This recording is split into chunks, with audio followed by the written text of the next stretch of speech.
Okay. Yeah, I see. Comet, whatever you're doing is not gonna excuse you from what we're gonna do. Alright? Yes. You're present now, so you know what has to be done, Comet. There's no other way, Comet. You have to it's time. You're here, which means it's intervention time, Comet. Comet? Why am I not seeing you share your screen? There we go. Oh, he's sharing the screen? Here we go. Here we go. Comet, let us see your tabs. Oh my god. You said you were gonna... You said you were gonna... Oh my goodness. And he's got multiple windows open. Hey, there's one window. It's one tab on this window. Yeah, for his topic, but then everything else is just... I can't show the other one, okay? I can see 2 tabs in the other one, so... Oh my goodness. Why do you still have a tab for your court jury? Because I need the room. I like to keep that open for that day. Alright. Okay. Well, fortunately, you didn't go to that window, and it's blurry enough and low resolution enough that no one could take notice of it, so there we go. Okay, but still, Comet. It's only one window with multiple tabs. No, Comet, that was multiple windows with multiple tabs. And plus, you only showed us your multiple tabs. It's not even like a couple. Plus, he only showed us one browser. He only showed us one browser. He didn't show us any of the other stuff. I only have Chrome open. We'll see about that, Comet. and for one thing, I only have one for my court thing, my jury duty, and the other is for the topic. You could bookmark, or print out, or turn it to a PDF, your jury stuff. You don't need to keep it open. I keep it. I keep it open and act as one of my more. Comet, we're telling you there are alternatives that will do the exact same thing as you're trying to do. Simpler ways. I keep multiple alternatives on standby. But you still have to tab open. Yeah, we're still Comet, you're only digging the hole deeper. Yeah, I vote that Comet goes first because of his tab failure. You want Comet to go first? Yeah. Yes, I'll explain the entire movie. Okay. All right. Here, we're gonna have to. And also because I knew that was gonna happen. Okay, then we're gonna have to change the lineup then. Okay. Hold on. Let me change the lineup then. Okay, then Stray Dog is gonna go to number 1. And then The Chosen can be number 2. Yep. What is The Chosen? I'll explain it once my topic comes around. We'll get there when we get there, Comet, but now looks like you're going first. Yeah.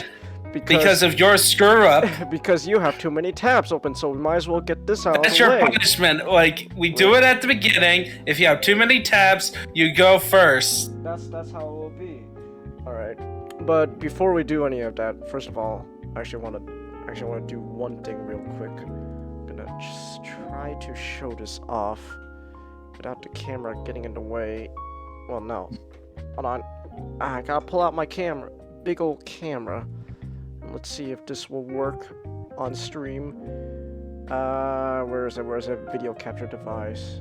Yeah, show me. No, wrong camera. There we go. There's a better camera. And then, just make it big. And it's not even the right resolution. Of course. Why would it be?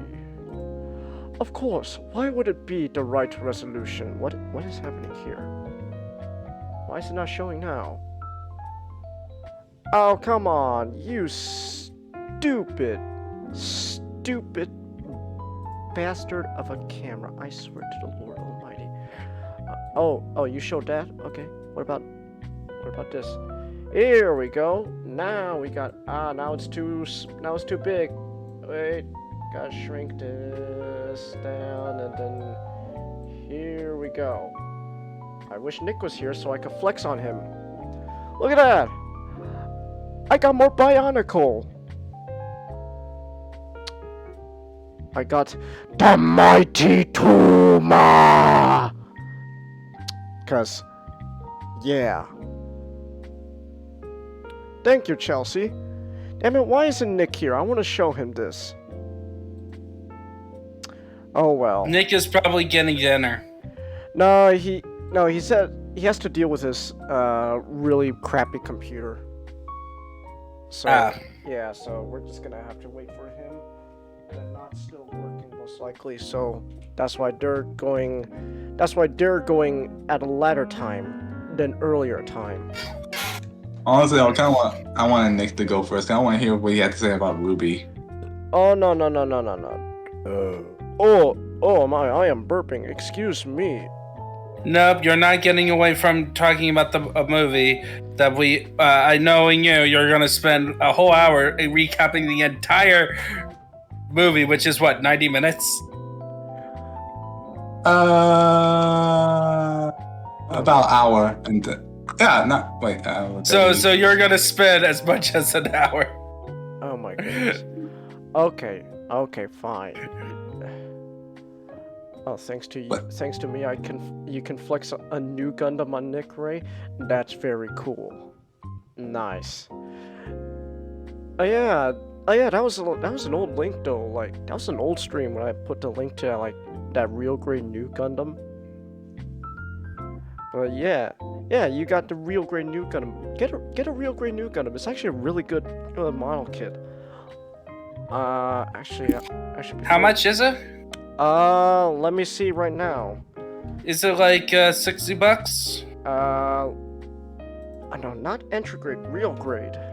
Though there is no. Let's see. Amazon Prime's got one for like $72.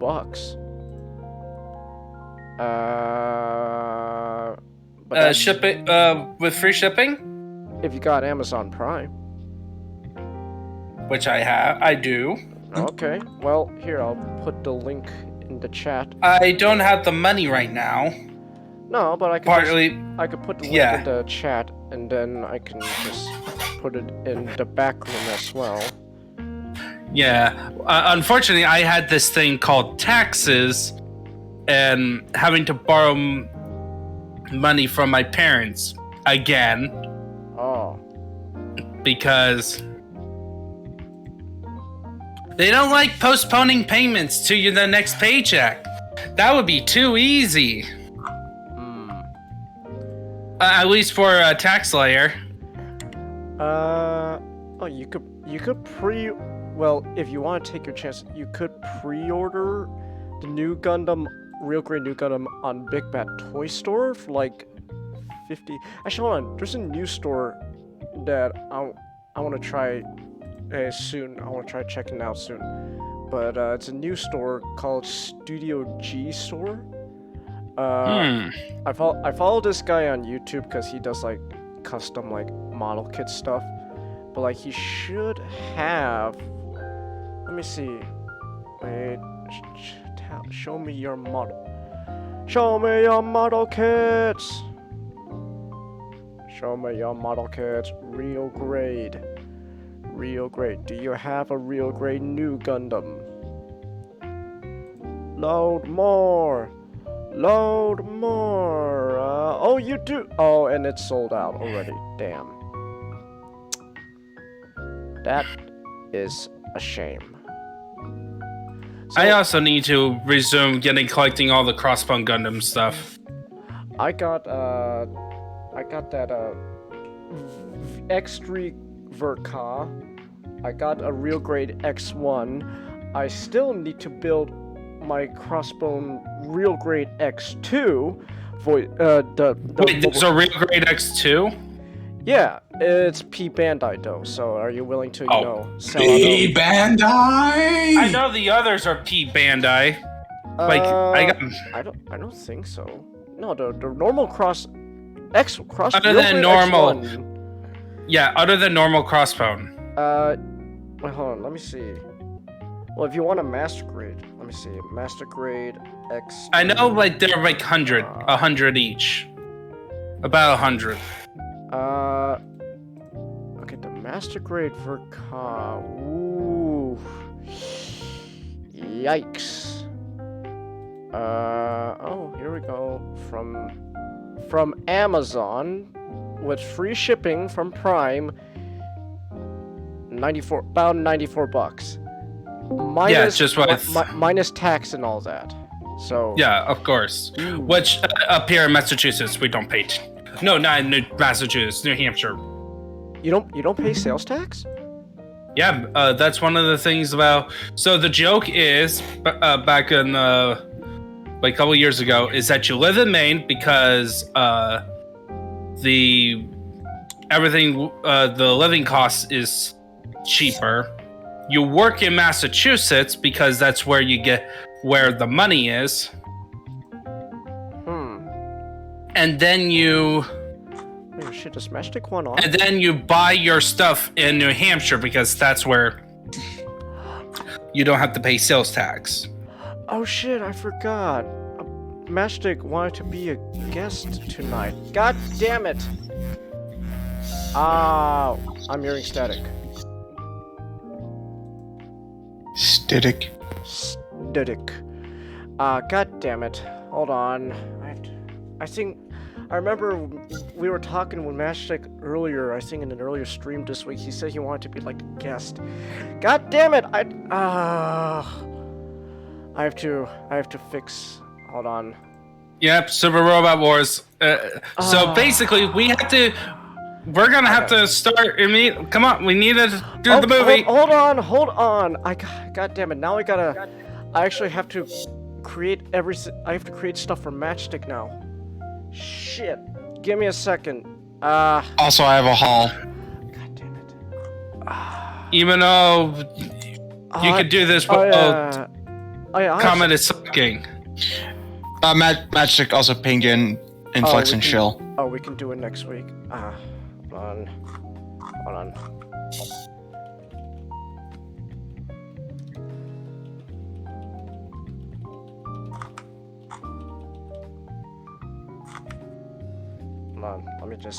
Let me just as reply to him.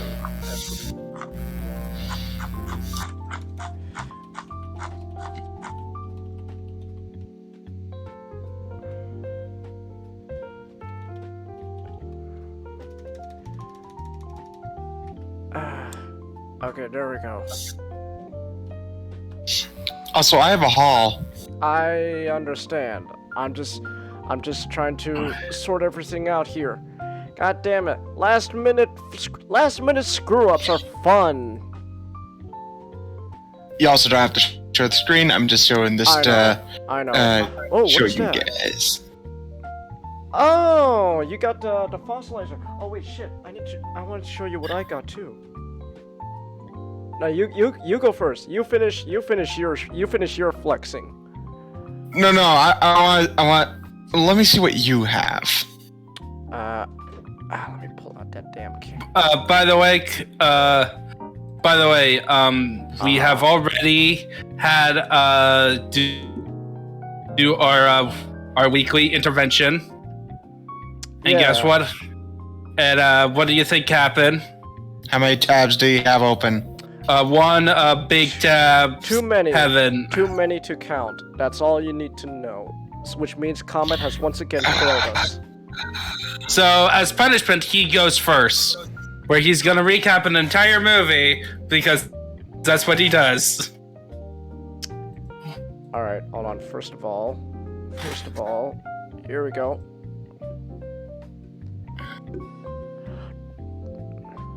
Let me zoom in. Nice. The mighty Kuma.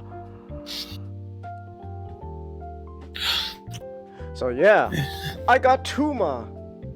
Nice. Yeah, I am once more reclaiming that old Bionicle collection that I lost so many years ago. Excellent. All right. Waspinator. You have Waspinator? What a coincidence! I got Waspinator a while back, but Waspinator nonetheless. Oh my goodness. Oh, I was dying there for a second. Oh no. Just like Waspinator. Why is it Waspinator always dies? Why universe hate Waspinator? Hold on, let me show my Waspinator. Oh, Tiger Bot. That's actually pretty cool. I- You got I Tiger fin- Tron. Yep, I've now finished my Maximal Season 1 collection. First of all, let me show you my Waspinator. Yeah. Waspinator.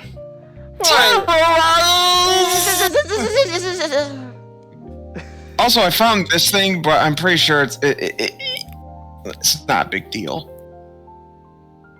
Oh, you son of a bitch.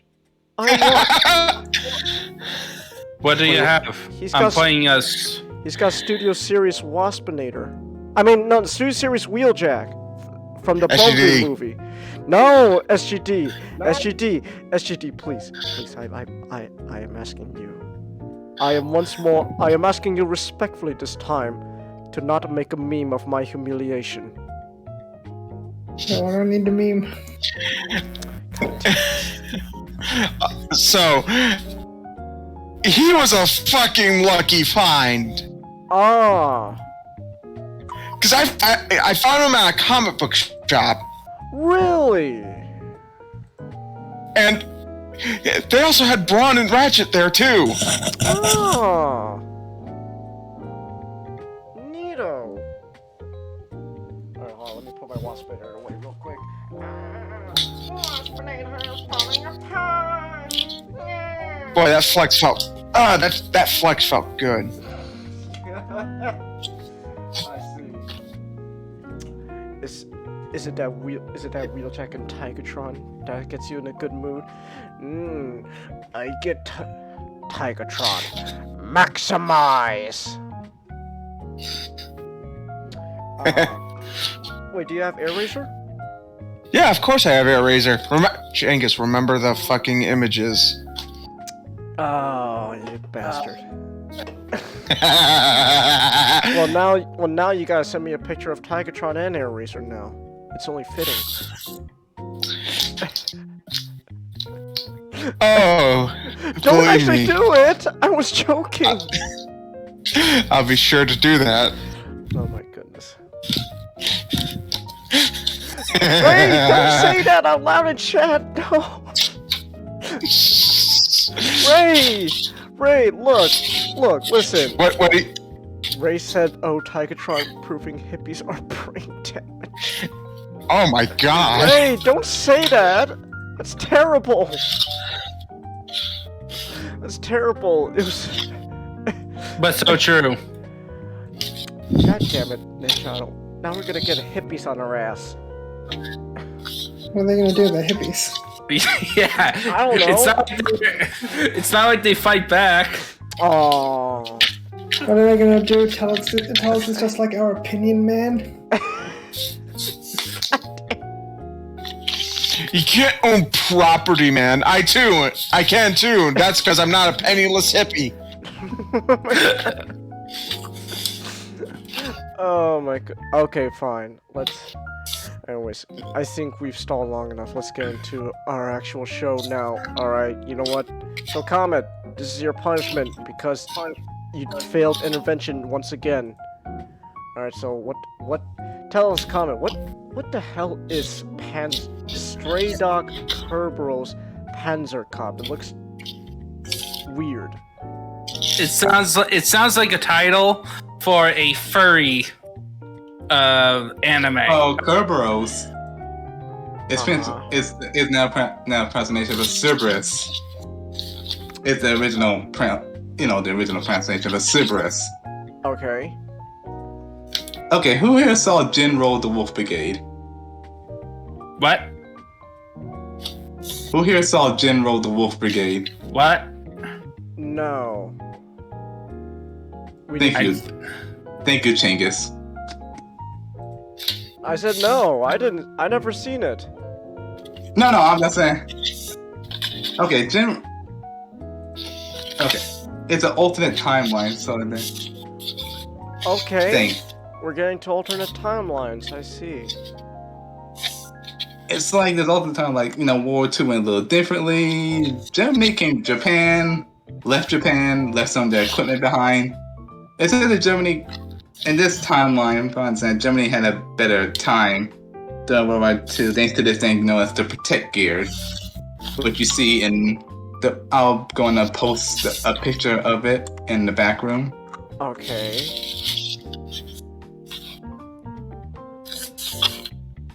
Okay, so Germany. So this. Oh, so this is like an alternate history thing. Okay.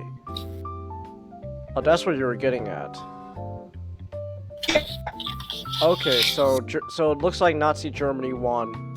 I see. Well, I'm not sure that one or somebody just had a better time. They take things into, but this focused on Japan. Okay. As they tried to, get everybody under control, because the riot. So World War II Germany has taken over Japan. Well, not something of they just left. Oh. What do you mean? What? Okay. They went. When you mean left? Because Germany was never part of Japan. It's like. Oh, apparently Matchstick knows what you're talking about when you said Jinro the Wolf Brigade. I'm trying to say that the alliance and when they. Okay, they broke the alliance. Okay. No. It's more like when the war over, they just left. No, had to back their allies up, and they left some of the equipment behind. From what I understand but Germany was never in Japan. Okay. This is an alternate. It's an alternate history where apparently Germany invaded Japan, and then. Okay. I guess they lost or something. From what I'm getting at. Yeah, but so that's essentially what you could have just simply said. Yeah, Germany invaded Japan, and they got their butts handed to them by Japan. And now they have and then now there's a bunch of their power suits lying around.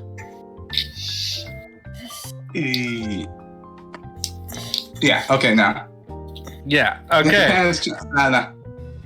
Japan is trying. Now Japan, they trying to get their government under. Not government under control. I meant to say bring order. Martial law. Martial law. Yeah. So there's a post-apocalypse element to it. Yeah. Well, the government collapsed.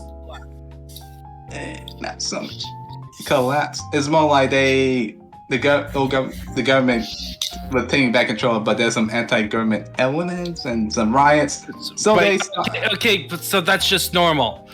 Are you saying that government control is on an all-time low? Yeah, and that's yes. Now they've been begging.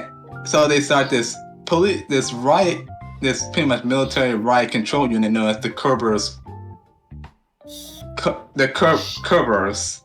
Cerberus. I'm just gonna say Cerberus. Cerberus spelled with a K. Yeah. Well, yes, more towards the original language spelling and pronunciation. And they send in. Now, keep in mind, this is not just a movie. This is an entire, movie, manga. Huh. Which is more like a Benjiti, and the manga itself is more like a Benjiti. I can't pronounce it. Benjiti style. What do you mean by Benjiti style? Stories. Short stories? Yeah. Okay. Yeah. Now. Okay. Oh, okay. And I'm gonna. Sorry. Yeah. Now the Kerber's. Their job is simply go in, get their MG42, take care of the riots, and they were very, very effective at their job. But once their job, Get me the MG42! Bring down this door with your retard strength! essentially, Pass me the MG42! the way describe the armor and of the Kerber's Panzer Corps is like if you put a stormtrooper and a stormtrooper in a blender. Alright. The stormtrooper from Star Wars and the stormtrooper actual history. Yeah, we know what you meant. Okay, sorry. In fact, if it looks familiar, it was the inspiration for the Hellgeist armor in the Killzone series. Alright. But yeah, now this movie is set in the beginning. This movie is set during the ending years. I mean, not ending years. The end, like when the government's like, we don't need you anymore, and Okay. you get. So they're disbanding this unit. Yes, the disbanded unit, but then this guy don't want to be disbanded because, what do we do afterwards? And then they start this rebellion of their own, Okay. disobeying the order to disarm, disband, and they held out at their headquarters for an unspecific amount of time. Alright. And the main character, Inuchi, was going to see his commanding officer, then see his commanding officer trying to leaving, trying to get out of Dodge. Alright. And he's wondering, why? He's like, why are you doing this? Why are you just leaving? Aren't you the one that ordered us to stand up, do this last stand? And then fast forward 3 years later, Inui was released from prison due to good behavior and on parole. But he left Japan towards Taiwan to look because he had because his contact from the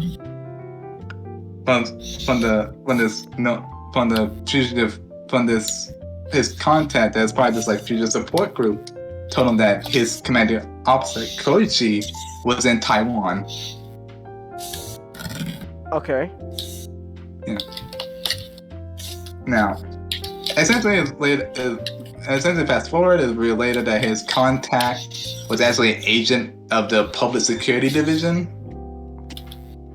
who was looking for Koichi, and they engineered Inuchi's release because they knew they gonna go find him, and they just follow him.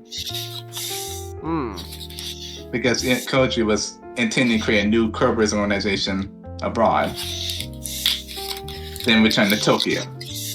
Okay. Blah blah. Went to Tokyo. Went to Taiwan. Met up with this Taiwanese girl who know Koichi, named Tang Mei, and they traveled together. Found and to investigate a little bit Koichi. They found him. Alright, they find Koichi. They found him fishing for prawns. Okay. And for some reason, I get his answers what he's looking for, and there's no point of just killing him. They just settle together for some reason.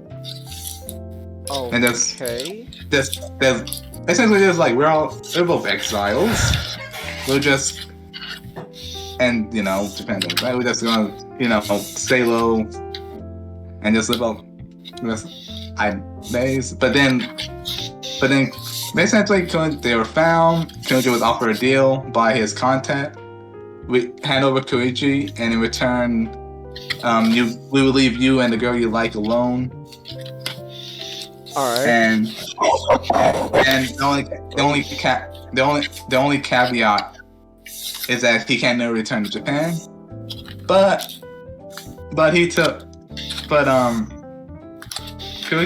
Inoji decided to take another route. He has his spirit also give him his old protect gear, and decided to now this is my favorite scene in the world, personally get rid of the public security force squad as police force platoon that is hunting them. Alright. Essentially, and then it starts with the ending of the Cobra, of essentially that the thing in the back room shooting up everybody, shooting up the platoon, the squad that's hunting them down. Okay. Which is the best way like that scene in that movie. Alright. Because it's like, imagine this thing. This guy you can't hurt him, and he's just moving slowly. Huh. And it's just like, which what you think about makes sense, because there's probably not any air conditioning in that armor, so you can't move too quickly. Alright. And when he thought he killed everybody, he went back outside, took off his helmet to get a breath. But then there was one survivor. Energy ran up to him. I mean, not Energy. And the last survivor ran up to Energy, and shot him point blank. I guess in the gap of his armor. Huh. But Energy managed to push him off and shoot him back and kill him. And Energy, laid on the ground dying. And the movie ends with Kyoji going back to Tokyo, which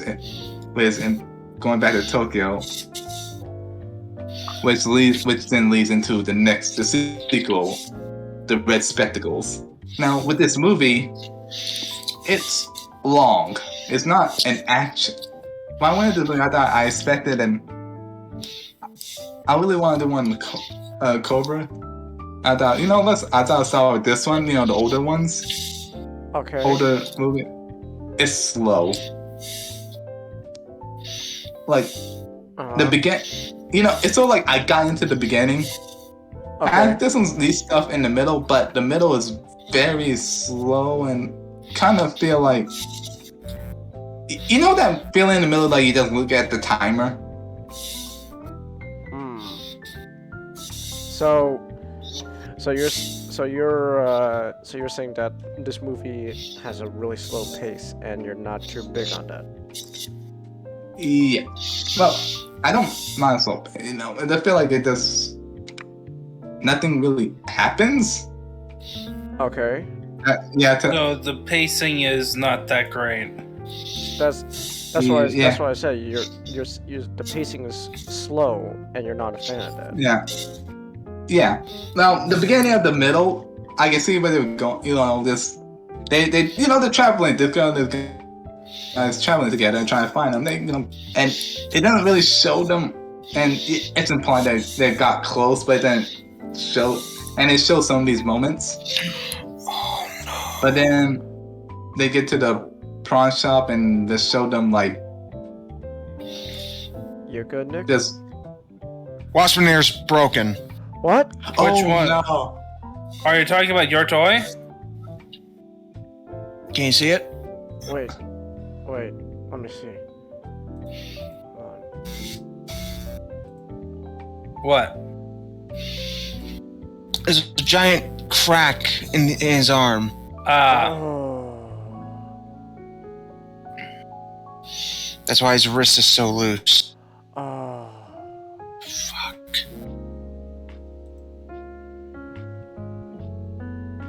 Really regret asking for the receipt. I'm sorry, Nick. Shit. Balls.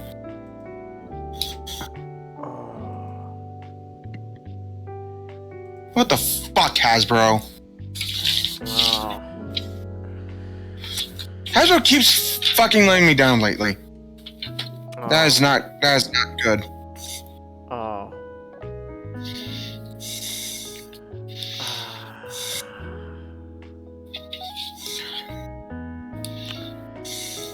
I'm sorry, man. That sucks.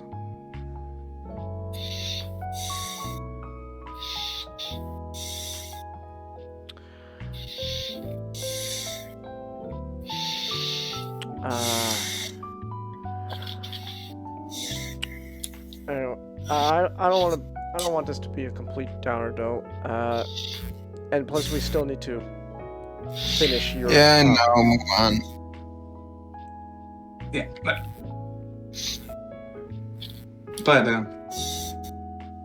yeah, like I said, the middle, it floundered in the middle, but it went out with a bang, you know? Okay. You know? Yeah, I mean, you want to watch it, but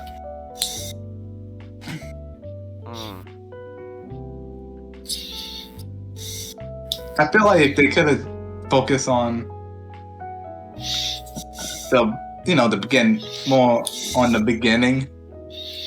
You know how this, the start of their little rebellion, then go on from there.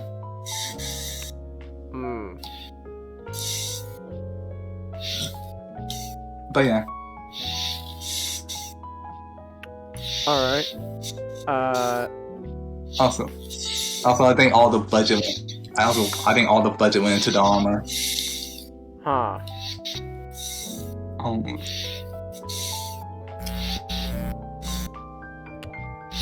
right. Yeah. Here's a shootout scene in the back room. Yeah. Wow. Okay. Yeah. That's it. I'll look at that later. Because I don't know if I can show that on stream. But yeah, that's it. Want to watch a movie? Watch it. I'm meh towards it. All right. Yeah, this is actually the first review that's like meh. Huh. Like in a what? I don't remember the last time we had that kind of reaction. No, at least on stream. No, Uncharted. That was just kind of. That was my reaction. Just, it's all right. I want to cosplay that armor now. You want to cosplay that Panzer armor? All right. All right. So I guess if we have no other thoughts about Panzer Cop, then we can move on.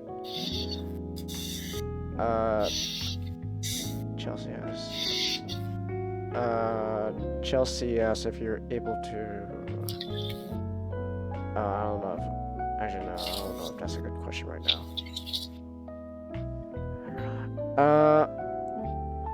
Okay. Anyway, so let's. Are you able to what, Wasp? Salvage. Like, are you able to like fix Waspinator? I don't know. I just right now I'm just gonna be careful. Yeah. I will say this, and this is completely ignoring the crack. I'd say the Thrilling 30 Waspinator is still the better Waspinator. Not to say this figure is bad at all. All right. I just think that the Thrilling 31 is a better figure. Fair enough. Yeah. This does have some like improvements over it, like the better posability and much cleaner thorax. but I'd say overall still that the Thrilling 30 is still the better figure. No. I'm not trying to make it sound like disappointment at all. Like when I got Kingdom Waspinator, I planned to do like a comparison. Oh, you have so- 30? Yeah, I do. Oh. Okay.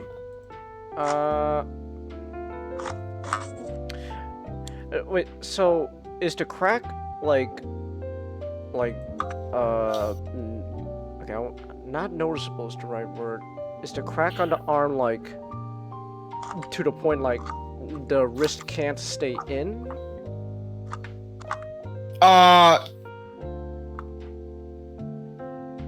Kinda. Like you could stay in if I just leave it alone. But I gotta be careful with it when like turning it, and that wouldn't be bad if turning it wasn't involved in the transformation.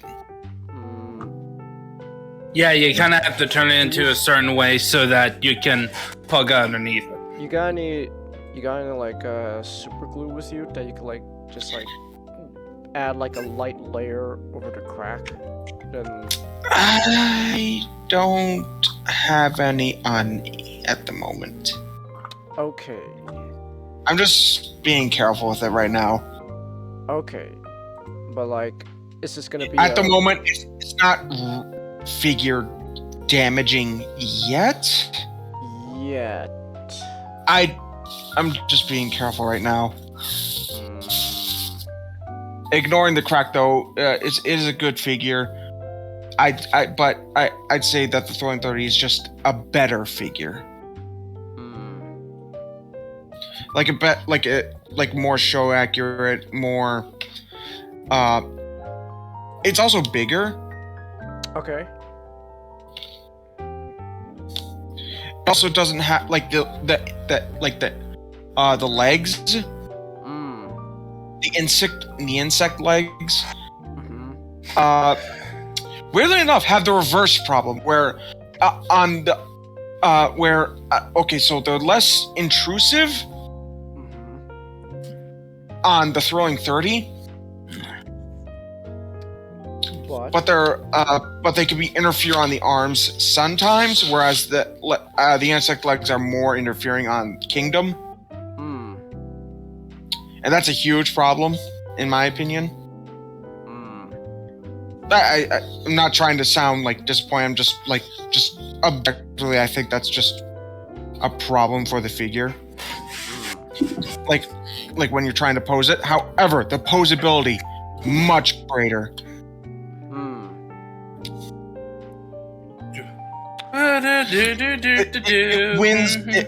It wins on posability just on the knee bend. Much better knee. Okay. Alright.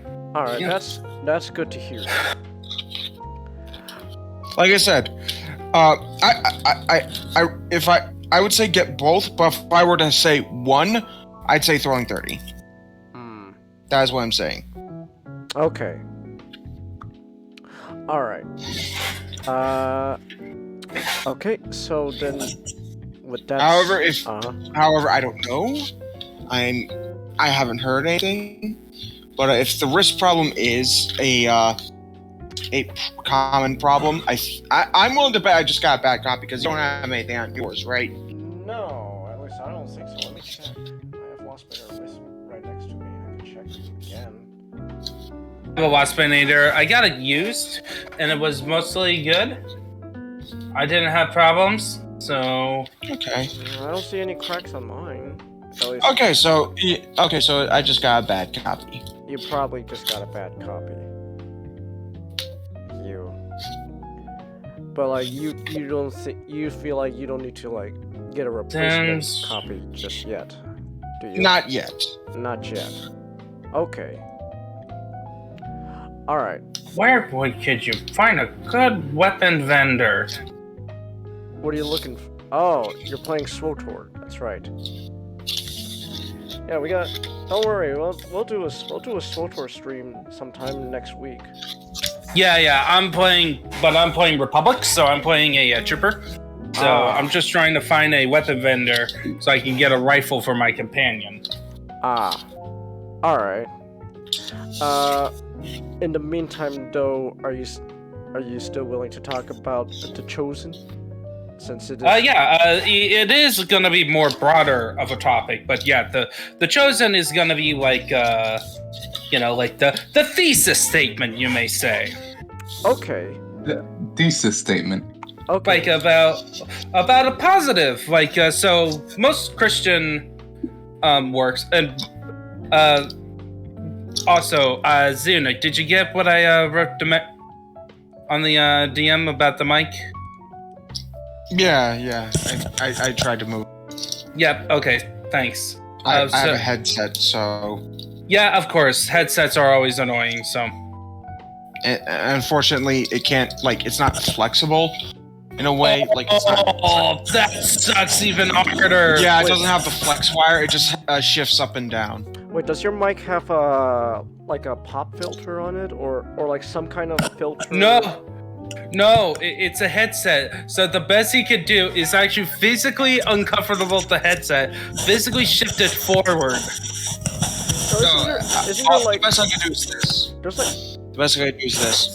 Shouldn't there be some foam covering over the mic, so that way Doesn't come with that. it doesn't. Wow. Yeah, not for a lot of them.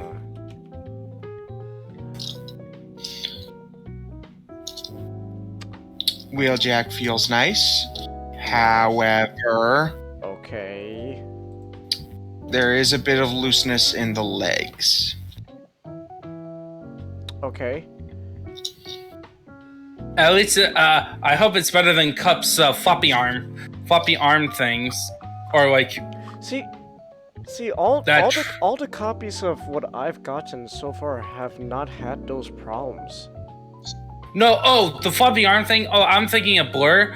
Cup has trying to put together. No, not even my Blur. My Blur is there's enough friction there to, not be intrusive. So It's just really just the one arm that has that one, and I was able to fix it by just having him wield his welder. Which, whatever. Well, but no, but there should, everything I have, the same copies of the figures you guys have, haven't had those problems really. So I think it's, I don't know. But anyway, so Not's here. Who's here? Not the last one. He is Good. He is I was actually hoping Not would show up, because I'm talking about Christian movie stuff, and I did want to mention about Last Temptation of Christ. Well, a bit. So, I'm assuming not have seen The Last Temptation of Christ? Yes. But, okay, because I haven't seen it. I haven't seen one clip. But again, the Last Temptation of Christ is not supposed to be, an actual representation. More like just using that story as a backdrop.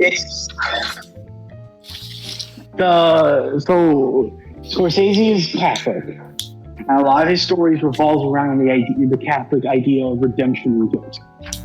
So it doesn't portray the Christ as he, as we always look at him as the perfect being. But there's still something about the movie, because where the movie still pays reverence to him. That's all I'm gonna say. All right. But anyway, but you still wanted to talk about The Chosen, though, Ninjato. What?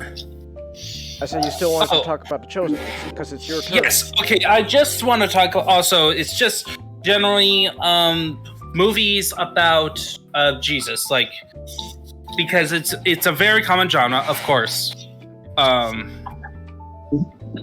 I'm sorry, I'm in a cutscene on the game I'm playing of SWTOR. And Alright. and so the plot of okay, sorry. Okay, so for Christian movies, essentially the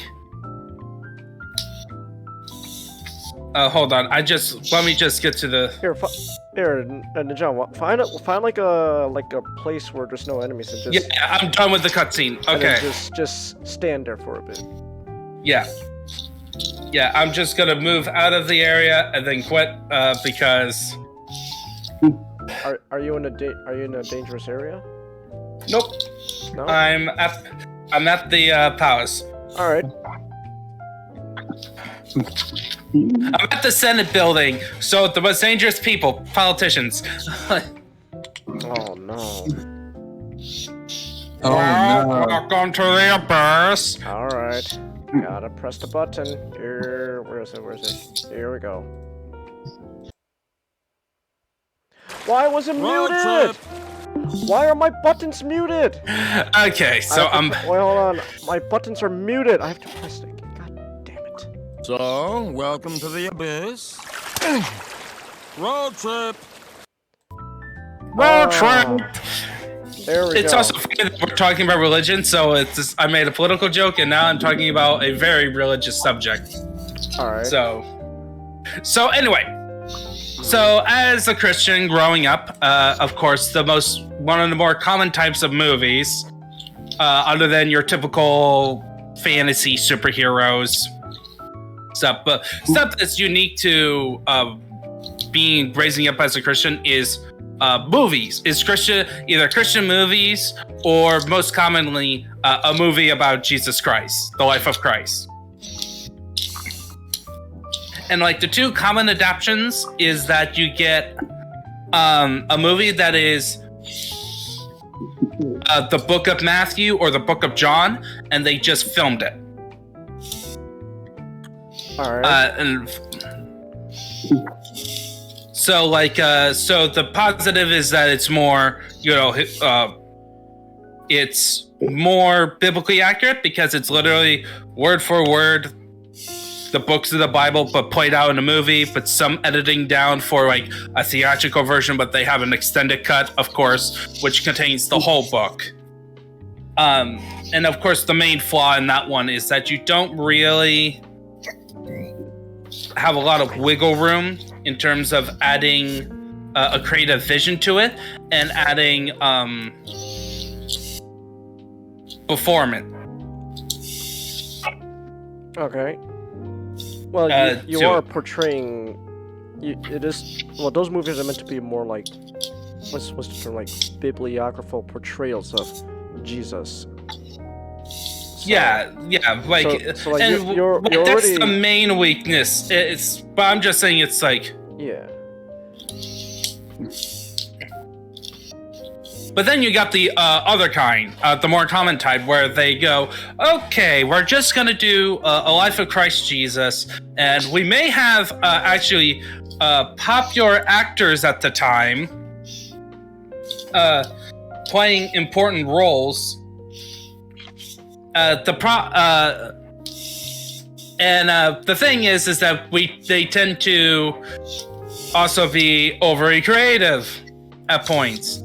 And on top of that, they most of them don't take advantage of the idea is that, we're not doing a direct word-to-word adaptation of Jesus Christ. That means we can have more opportunities to show humanity of Jesus or his disciples enough.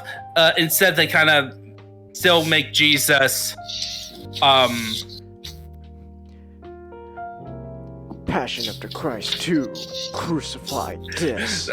yeah, not like that, but more. He's not that human. He doesn't kind of human a bit. They kind of emphasize his God part.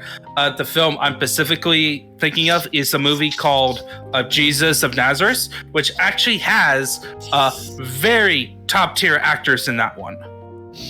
Huh. Let me. It's like let's see.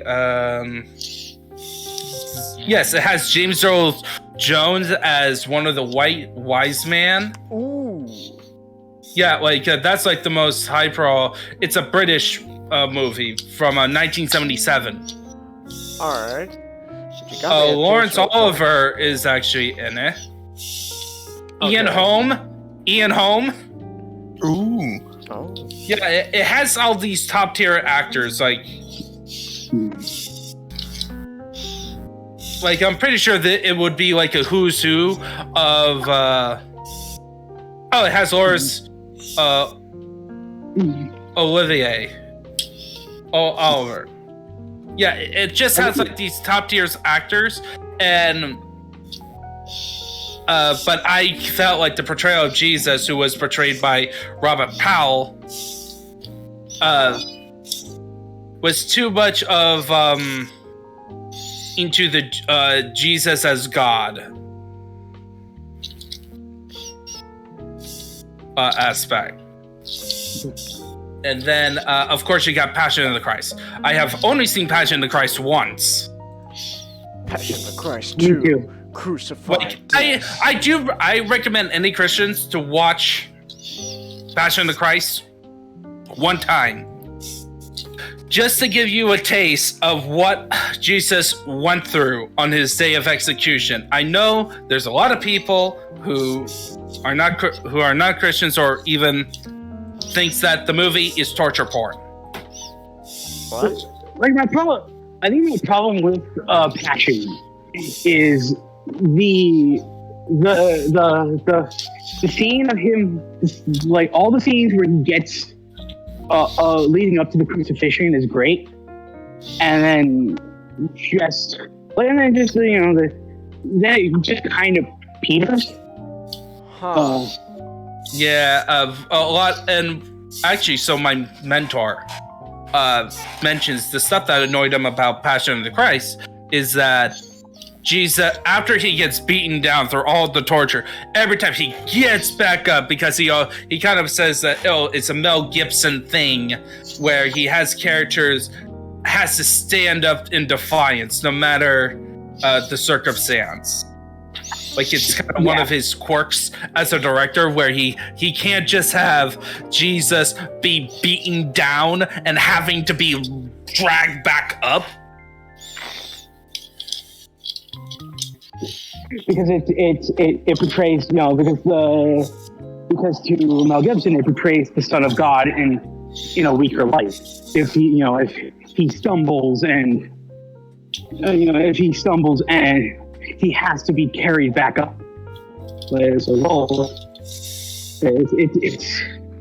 Which I would disagree with, because, and I think it's all part of the problem with the film, is that when you set the film in essentially the last day of Christ, and then you don't have the resurrection or the stuff before it, you have to have those moments where he gets back up. Otherwise, people would miss the point of why Jesus is going through all of this.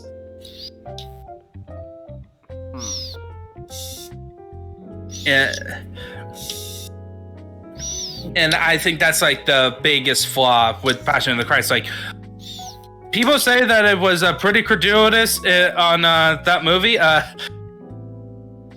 They kind of don't understand what the real thing would have been like. It would have been a lot worse. And like, it would be a lot more than an R rating. Like, for example, just a minor one. Most likely, Jesus would be naked. Alright. He would not have a loincloth.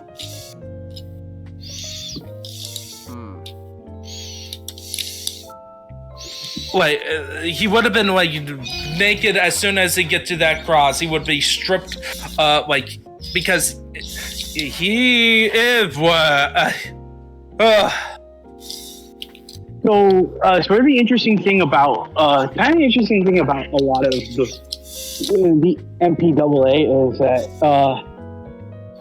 like is that they wouldn't have given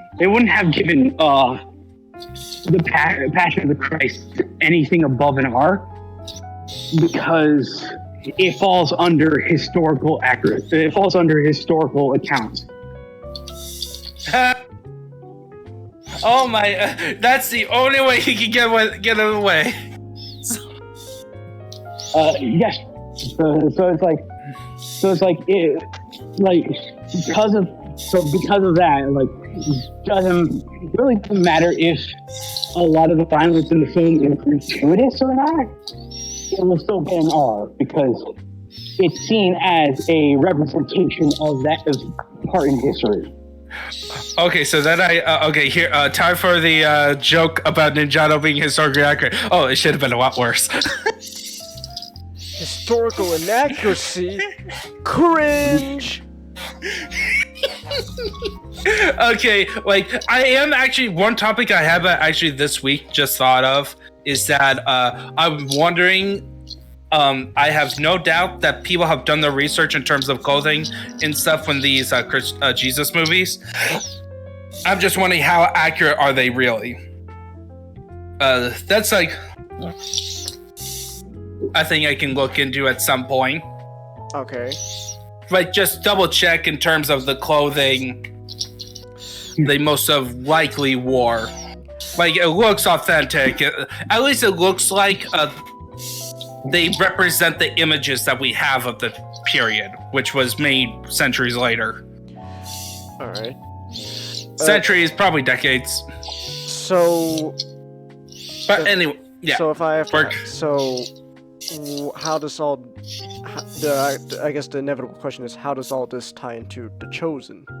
Yeah. So The Chosen is the latest one, and one of the unique things is that it's actually started off. The creators decided to get their funding not by. I think they do accept large donations, had like some funders, but usually Christian films usually get funding by a studio of some sort. All right. Or like a large enough donate. Like this one is exclusively a donation-driven project. Yeah, it's done by independent filmmaking. It's done independently. Okay. And it's a bunch of passionate people, and they decide to take an approach. The way I can describe The Chosen is I have to describe a certain tradition in Judaism. Okay. That was common around Jesus's time. I'm not sure about nowadays, where essentially rabbis to illustrate a theological point. In the Bible, or like a biblical concept, they would tell a story at the Bible, but they wouldn't do it accurate. They would actually put their own creative spin on it. Okay. Like some to the extreme, like the one I read during like college world literature class is the fruit is a tomato, and the tomato is outside the garden wall, and if Adam and Eve crossed it to gain knowledge of it, they can't go back. That's just a brief summary. Like, a tomato is caused the fall of man. No snake, just a tomato. Tomato. What is this, Big O? Still haven't seen the Big O. I need to change that. Same here. Apparently, it's not as good as it says it is, according to a listicle on CBR. Don't listen to CBR. Yeah, they also put Gundam Wing and Might Guide. You could argue about Gundam's Wings writing, but the part of the listicle I didn't get was like the moral spouting that doesn't, I don't know, succeed. Like what do you mean by that? Yeah, it's a listicle. They only give you like a brief paragraph. But anyway, so back to The Chosen. All right. So The Chosen, the basic premise is that it's literally a life of Christ. We start from the beginning. Not so much the beginning of the Christmas narrative, even though that's the one I actually saw. We actually see the beginning of before Jesus, right before Jesus' ministry. Like, I think if I asked my dad, it would probably most likely be like the John the Baptist stuff. But essentially, it follows Jesus, but also goes into the personal lives of the disciples. And of course, in the Bible, they don't. There's like we get details about their lives, and what they did, but we don't have like autobiography level. All right. Of like 100% of like, okay, this is what these guys did, other than through church tradition. Huh. Which, so church tradition is really our only source of any historical background other than the actions they had in the Bible, which is fine. Huh. I am one to not go against church tradition until the Reformation. But all right. So some of the changes they did, of course what they did is they gave a lot of characters character arcs. Okay. Like actual arcs. Like early on from the stuff I watched. So for me, the stuff that I have actually watched, I saw clips of The Chosen because my mom and dad loved this series. And they kept on telling me, hey, you should watch The Chosen with us. And I was like, I don't know. It's like another Jesus movie. Thing. Like, I'm expecting not to be as good. Not to being very up to my standards of film quality. And yeah, this one I can tell does actually fit it well. And because it is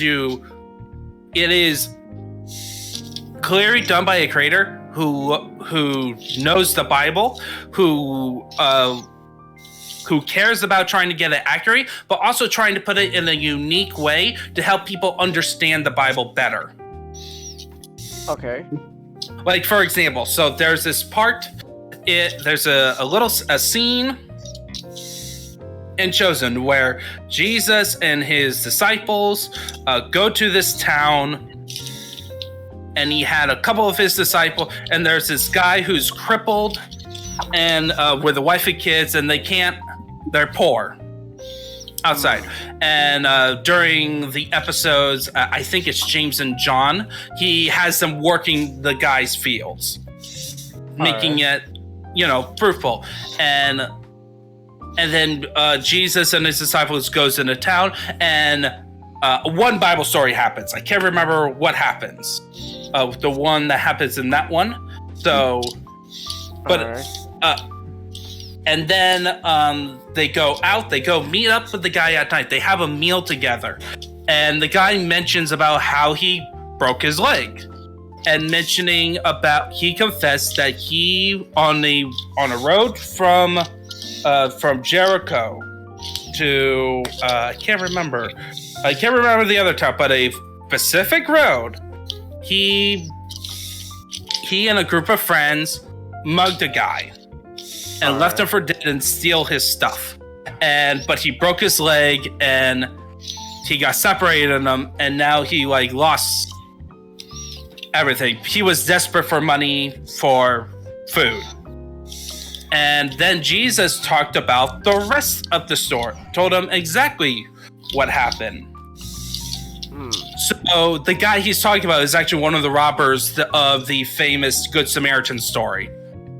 Huh.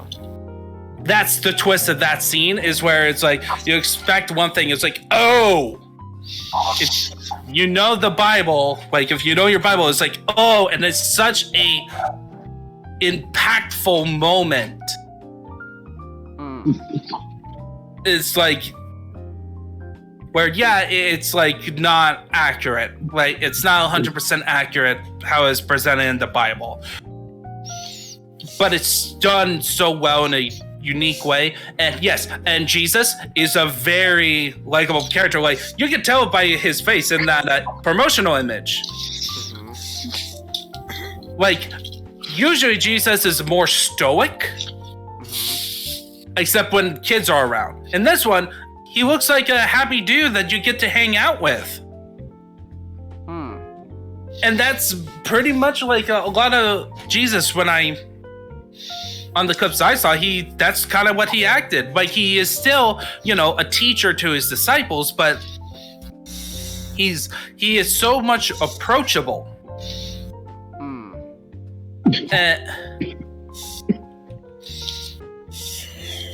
It's and so that's a fun thing about it. But the one I actually saw was the one for Christmas. All right. So of course it focused on Mary and Joseph, but it doesn't focus on the stuff where the angel approached Mary and stuff. It actually starts with they're on their journey to Bethlehem. But that's actually not how the episode starts. It actually starts after the time of Jesus, where you see a scene of a guy trying to smuggle somebody inside a town. Roman soldier. So there's a tension where his passport slipped through the cracks. You see, and like the guy is asking about where is your, identification, with an actual leather thing with papers, which is cool. Is like, oh, I bet that is something historically that has been done. And it would make sense. And then you just see a hand, like, as part of the conclusion, given the passport, so they got in. And at first you think, oh, me and, like, my dad was thinking, it's one of the disciples. Sneaking to the town. No, it's actually, I think Mary Magdalene getting snuck in. And the reason she gets snuck in is that she wants to meet with Mary, the mother of Jesus, during her, like, last days. Like, she's bedridden. All right. And in short, the story, the account that you get of Mary and Joseph is Mary's account to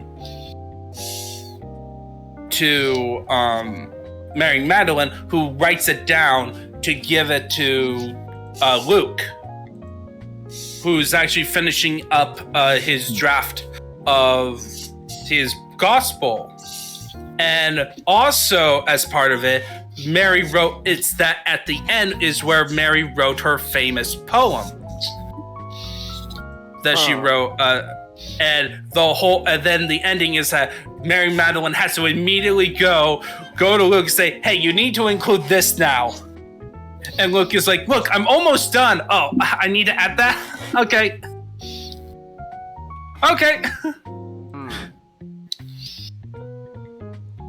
And, like, I don't really want to spoil much in the series on that. Like, the fun of the series is seeing familiar Bible stories either put together in a unique way or have a new twist on it, on the situation. And then, of course, you get the character arcs of some of the disciples. Like, Matthew and Luke had it. Matthew and Peter has a more clear arc. Of course, Peter is the most obvious reason why, because he's, out of the disciples, he's the most dynamic. Peter, out of them. You're gonna deny me. Oh, I'm not. Don't be silly. Like, Peter's story is essentially, at the beginning of the story, he's kind of a cynical man. Like the world kind of beat down on him. Like, he's just cynical about how to approach life, including, like, doing some shady stuff. Trying to get passed by money, and not even, like, visiting the synagogue. Like, he's on that point. And then, Jesus comes into his life, and he has doubts about like he kind of makes fun of him, and then of course the miracle happens. Like he's on a desperate situation, and that's when you have an entire episode essentially dedicating to setting up Peter, which was also set up in previous episodes. And then Matthew also gets introduced early as kind of like somebody who's the tax collector that the Romans hired to spy on Peter. On that, and then like those are like the big ones that I can remember.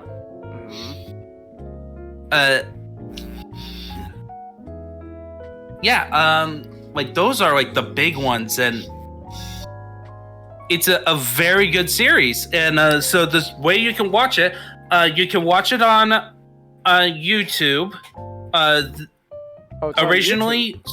Yeah, originally season 1, it was you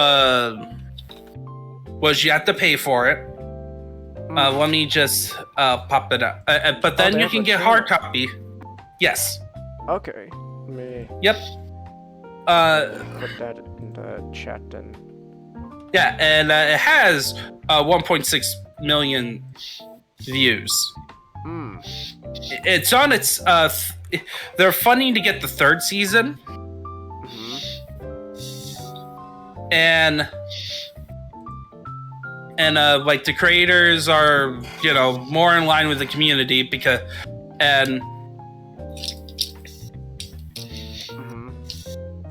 and they do a frequent live streams where they show the full thing as part of marathons. To like celebrate Easter and stuff, so you can watch them for free. You just have to like scroll through like the marathon stuff, which isn't that like you just get it if you're annoyed on that, like, or you can watch full-on scenes, but you could get the Chosen. Oh shit! But the biggest way, the biggest way to guarantee to watch it is actually through the Angel app. Oh shit, VidAngel. Chelsea! $20, Chelsea! Chelsea!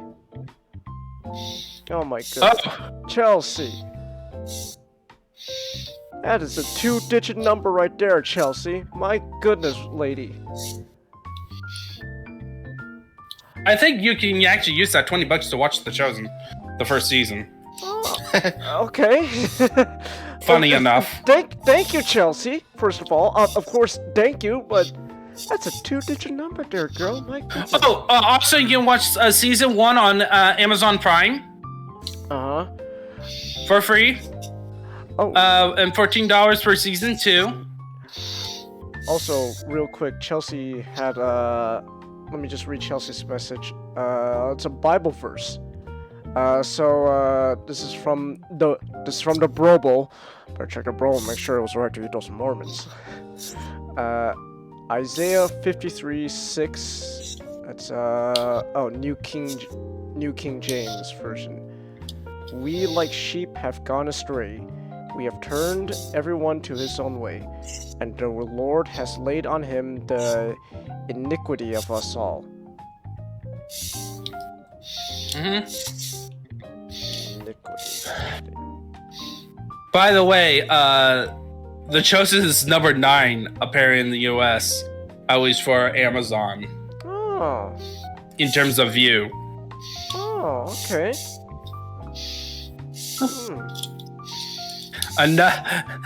Enough Christians are love this thing so much that they are willing to, and also it has a full 5-star rating, by the way. Full 5-star.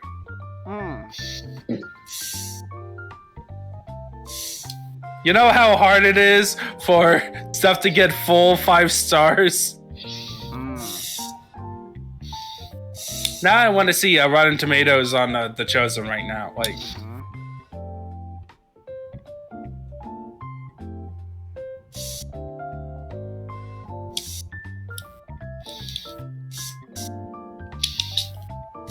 it had only so out of 9 critical ratings. It's a 100%. 9 reviews. Oh. Also you can watch on Peacock. Ah. So there is tons of ways for you to watch The Chosen, and I highly recommend it. Like, even just like one episode at a time, like just to see what it's like. And or you could just watch scenes on YouTube, and they're just so well done.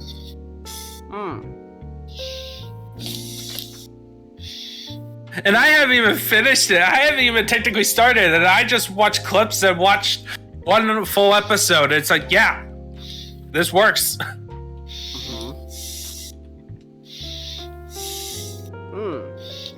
All right. Anyone else thoughts on like on Jesus movies and The Chosens?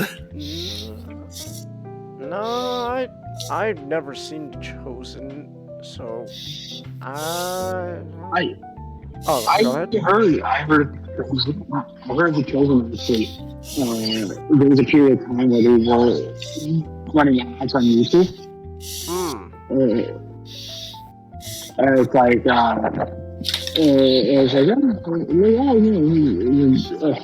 first multi-season story about the life of Jesus Christ. This sounds interesting. At first, I thought, is it something I could pay for? Okay. I never asked Micah about it. He didn't know what it was. I doubt, like, honestly, like, this was really like a grass movement where it's like, it's actually one of the few it started from, a guy gathering other Christians to make this production. That's run on donations, exclusive, like, and like essentially like they won't be making stuff unless they get the funding from like donations and stuff. So it's actually a case where when you buy stuff directly from them, it is going towards making the rest of the story.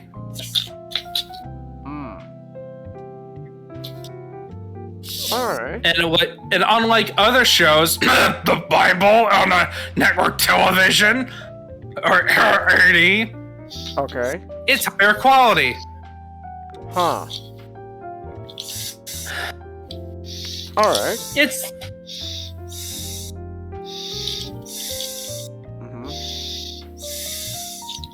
Damn, Nick, you are breathing heavy.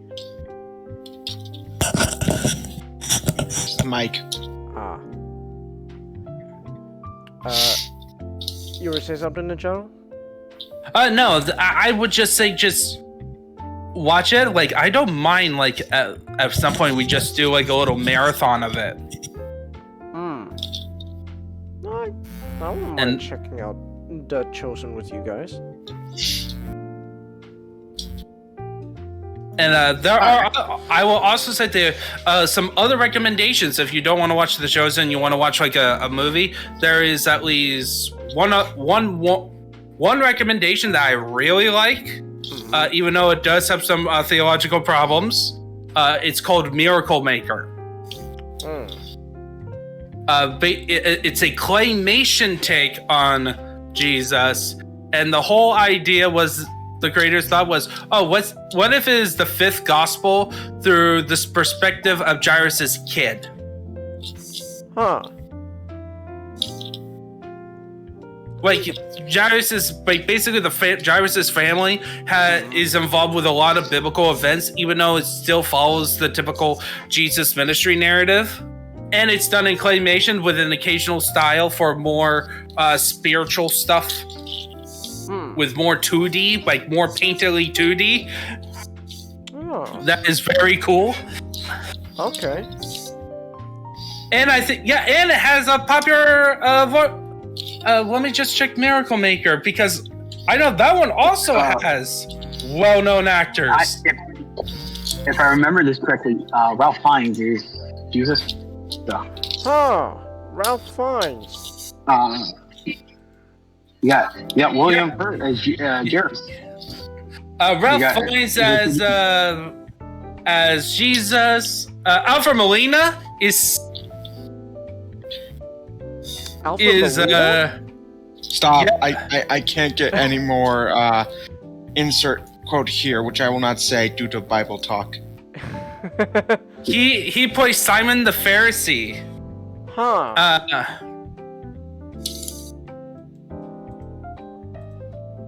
I'm just, let's see. William Hurt is Jairus. Yeah, William Hurt. Ian Holm is Pontius Pilate. Man, that's another. Man, if I had a nickel for every time Ian Holm was in a Jesus movie, I would have 2 nickels, which isn't much, but I'm surprised it happens twice. Huh.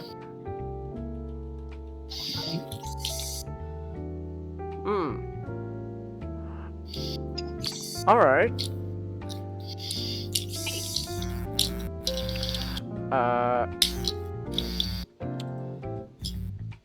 All right. So, is there anything else you need to add to? No, I think that's enough. Oh, Iowan Gruffud was in the movie. Mr. Fantastic. Oh. Okay. Neato. I like. That's another one I highly recommend.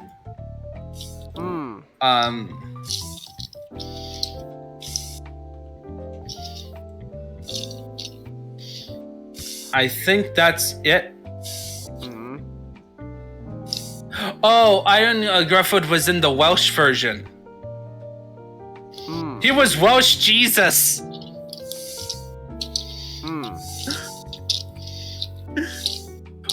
Michael Bryant was God and was God. Huh. Whoever that is.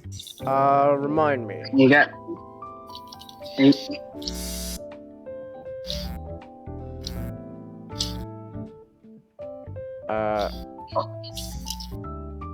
You were say something?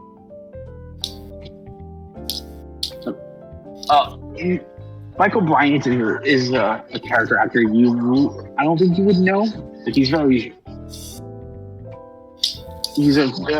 very British. Honestly, if you've never seen if you've ever seen Bondi. Huh. No. I don't think I have, so.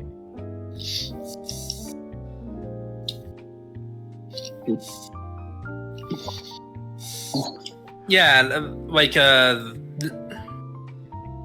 that is like yeah, there are a couple of good Jesus movies. I am not saying I can't believe that is a genre, Jesus movies, but like it is one of the more saturated types of films for a while in Christian movie stuff.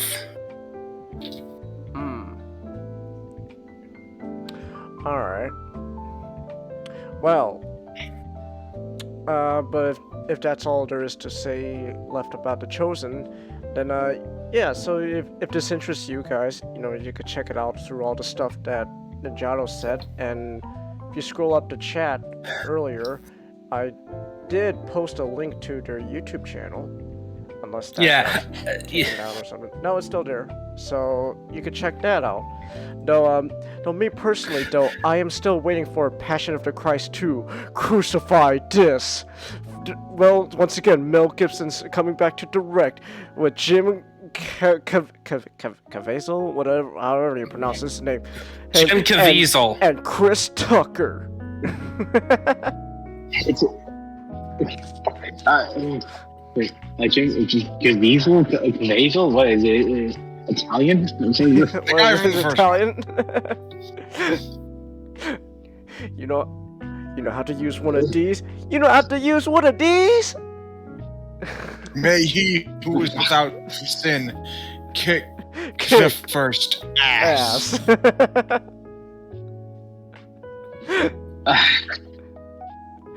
Alright. Okay, so that was our Broble talk for tonight. And if you are a Christian, just remember that well, actually He is risen. For you Easterners, that's right. The Jesus has risen. He is risen indeed. But you know what else features resurrection? Uh-oh. Not humans. Okay. Look, I'm only going off the second episode of Ghost Game. It's like, you know humans don't resurrect. Shit. I screwed up. So yeah. But SGD, are you there? No. God damn it, SGD. We're talking about your favorite thing. Yes, I'm here, Changhis. Mummymon, you know people don't resurrect. Oh shit, I think I screwed up, man. So anyway, some background is Digimon Ghost Game is the latest season of the Digimon anime. And this is the first season that I've gotten to watch as it's been coming out. I had that opportunity with the last season. I'm glad I did not take it. Because this is an interesting thing that I seem to be the only person who remembers this, despite only getting to Digimon in the last few years. This is the first original Digimon season, first traditional Digimon season we've had since 2006. That's when Savers came out. After Savers, it was more experimental seasons, like Cross Wars, which didn't even have evolutions, Apple Monsters, which wasn't even Digimon, and then Nostalgia Wankfest.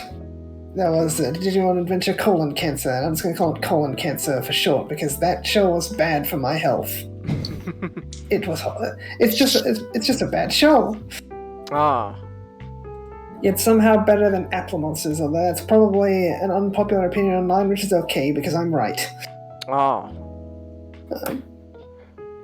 Yes, Apple Monsters is worse than the Adventure reboot. Just being objective, like not blinded by nostalgia for the first season or anything, Apple Monsters is worse. Is that meme of Jesus saying something and then they hated him because he spoke the truth? It's just SGT, Appmon's shit, and then they hated SGT because he spoke the truth. Not a lot of people have actually watched Apple Monsters though. It never got a dub. But that's a whole other conversation. Ghost Game, of course, is more of a horror-themed season of Digimon in the sense of it's spooky. It has ghosts and things. Although I haven't seen a single Pokemon. And I think the term Ghost Game might just be like an English counterpart to the Test of Courage, which is a thing the youth in Japan like to do. Japan,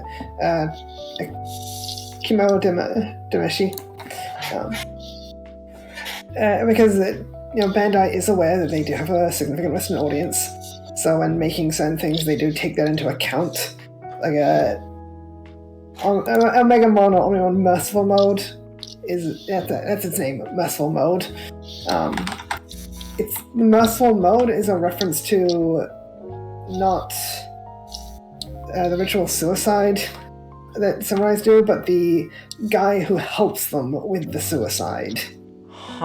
Because the English speakers didn't have a counterpart to that word, they just went with Merciful Mode, because his whole purpose was just to mercy kill the villain of Try.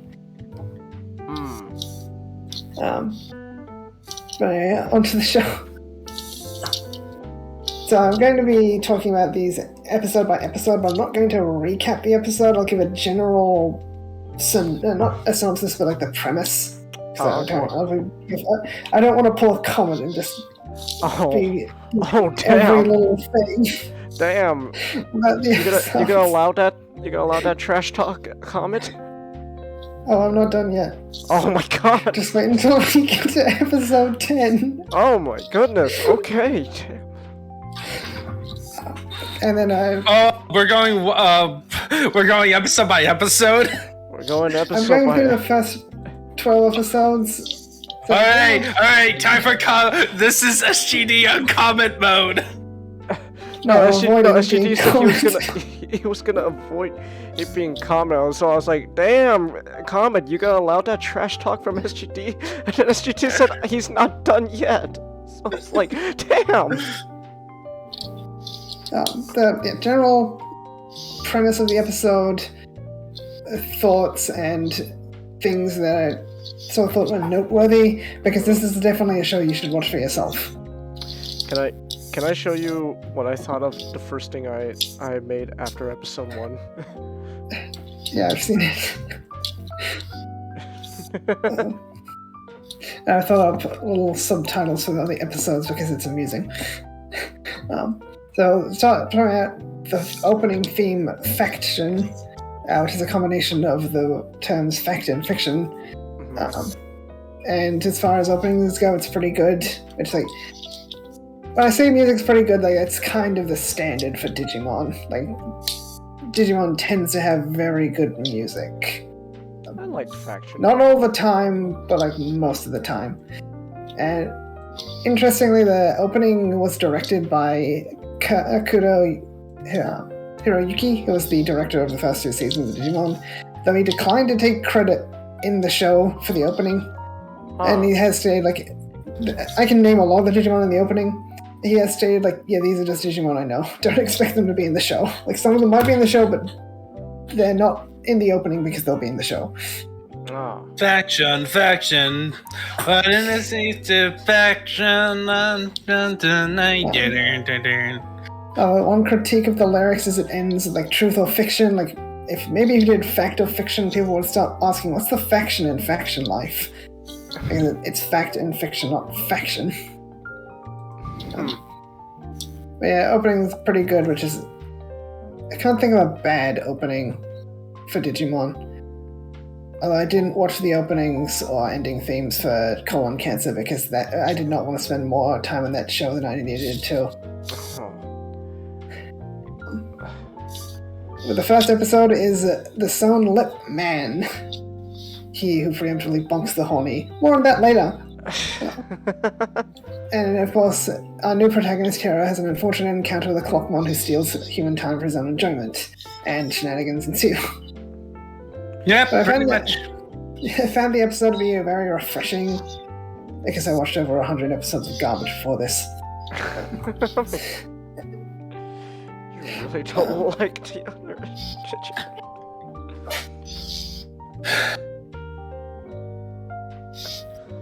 But anyway, yeah, it's a good first episode. It does things like introduce our main cast, but it primarily focuses on Hero. Like, first I introduced to Ruli, and we know Ruli is interested in strange going-ons, and she runs an online account called Lirirun, which investigates strange goings-on.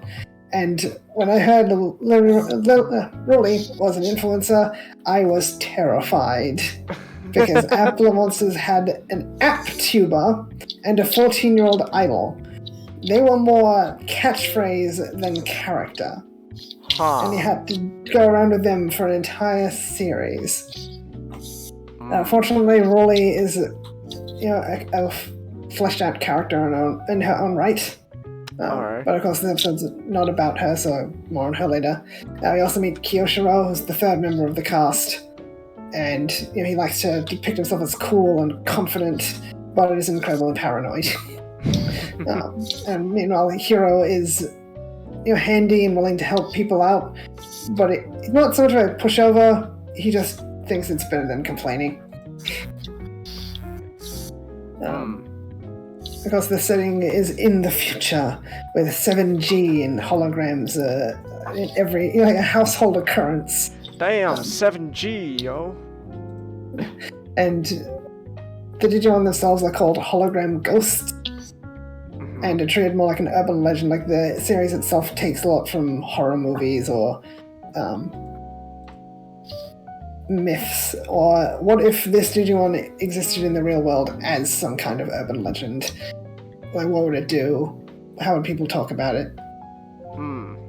So it takes its inspiration on essentially Japanese urban legends. Not just Japanese urban legends. It's not so much Japanese urban legends as like the concept, like if this Digimon was an urban legend. It does take a bit from. Because I haven't seen anything which reminds me of any specific Japanese urban legends. Like there is episode 8 takes from the Demon Night Parade from Japanese mythology as an example of things. And, you know, one of the episodes is a Hitchcock reference, which we'll get there when we get there.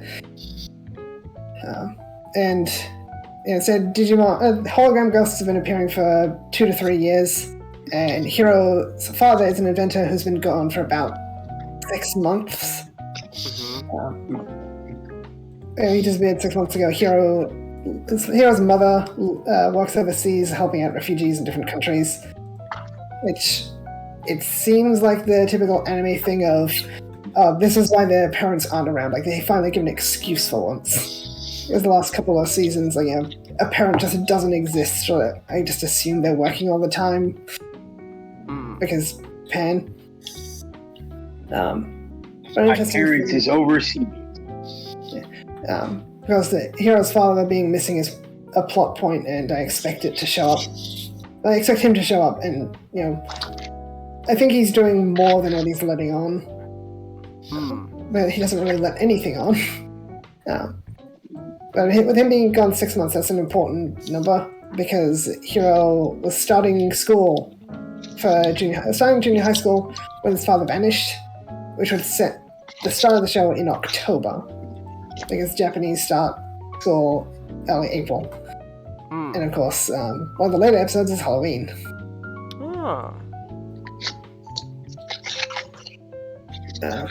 So Hiro lives at his school, which is also an excuse as to why he doesn't have much interaction with his mother, I guess. But they do stay in contact. A curious thing to note is when Hiro is talking with his friend, he sees a police car, and I can't tell if he's reminded of his father's disappearance by the red of the siren or the shape of eyes in the siren, because neither of those things seem to have anything to do with anything. But when Hiro's father disappeared, he found a vital bracelet, which is known as a Digivice V, because, of course, Ghost Game is advertising the vital bracelet, which actually came out before the show. Like a good while time before the show. And somewhere along the line, he found another 2 and put them in a box. So he had 3 vital bracelets. But the first vital bracelet he found already had a DIM card, which is what you connect to the vital bracelet to play it, essentially. It's a exercise bracelet / VPET. But it has a thicker body. It has a thinner body, more like actual DIM cards than the DIM cards Hiro receives in the show. Which they're all different colors too, so it's not. I'm not sure if the writers meant for that to have any importance, but it's noteworthy. But then he gets another 3 DIM cards, you know, for 3 members of our cast. But something which I find curious is, you know, like there's a Digimon called Blacktailmon or Blacktailmon Uva, which hasn't been revealed in the show. He doesn't even know it's a Blacktailmon yet. It delivers 3 DIM cards, and I wonder, like, was it the right time for him to receive the DIM cards, or was the Blacktailmon helping him out with the Clockmon? Because as we learn, Blacktailmon seems to keep an eye on goings-on around the human world. Everyone's like, when I say like, Hiro doesn't even know Blacktailmon's Blacktailmon doesn't say anything. It just shows up and then vanishes. And of course, around that time, Hiro meets his partner Gamamon, who's a little white Triceratops with wings. But he can hide his wings. He also has a blue bandana. And when Hiro sees a message from his father's missing a sleeve, which probably got turned into Gamamon's bandana, because the bandana is the same color as the sleeve. Neato. And of course, Gamamon is kind of a toddler, which, if you know my feelings on tamers, you'll know, like, oh, that's concerning. But, like, no, it's entertaining. It's not, he's a little kid, not a big little kid like Gilmon from Tamers, who wasn't endearing in any way, shape, or form. Huh. It also helps that he's not voiced by Masaka Nozawa, who has a very grating voice. And of course, being a toddler, he likes to put things in his mouth. And by that, I mean bite them. And I watched the latest episode today, and he still hasn't outgrown that habit. Huh. So to bring up one interesting thing about Hiro, he has a scar on his ear, which is very noticeable, and I think that will play some importance later. Like, it's not like Gamamon was created with his DNA or anything. Like, that's true. I don't think they're gonna do something like that. But I think Hiro's scar is going to relate to something down the line. I just have no idea what. Also saw in his father's office, like, it's just a hole where he was, like a Terminator. Just teleported like pieces of equipment out of existence. Like, it's just straight up gone, including part of a photograph. But you can see the 3 bodies on the photograph, which assume is Hiro and his parents.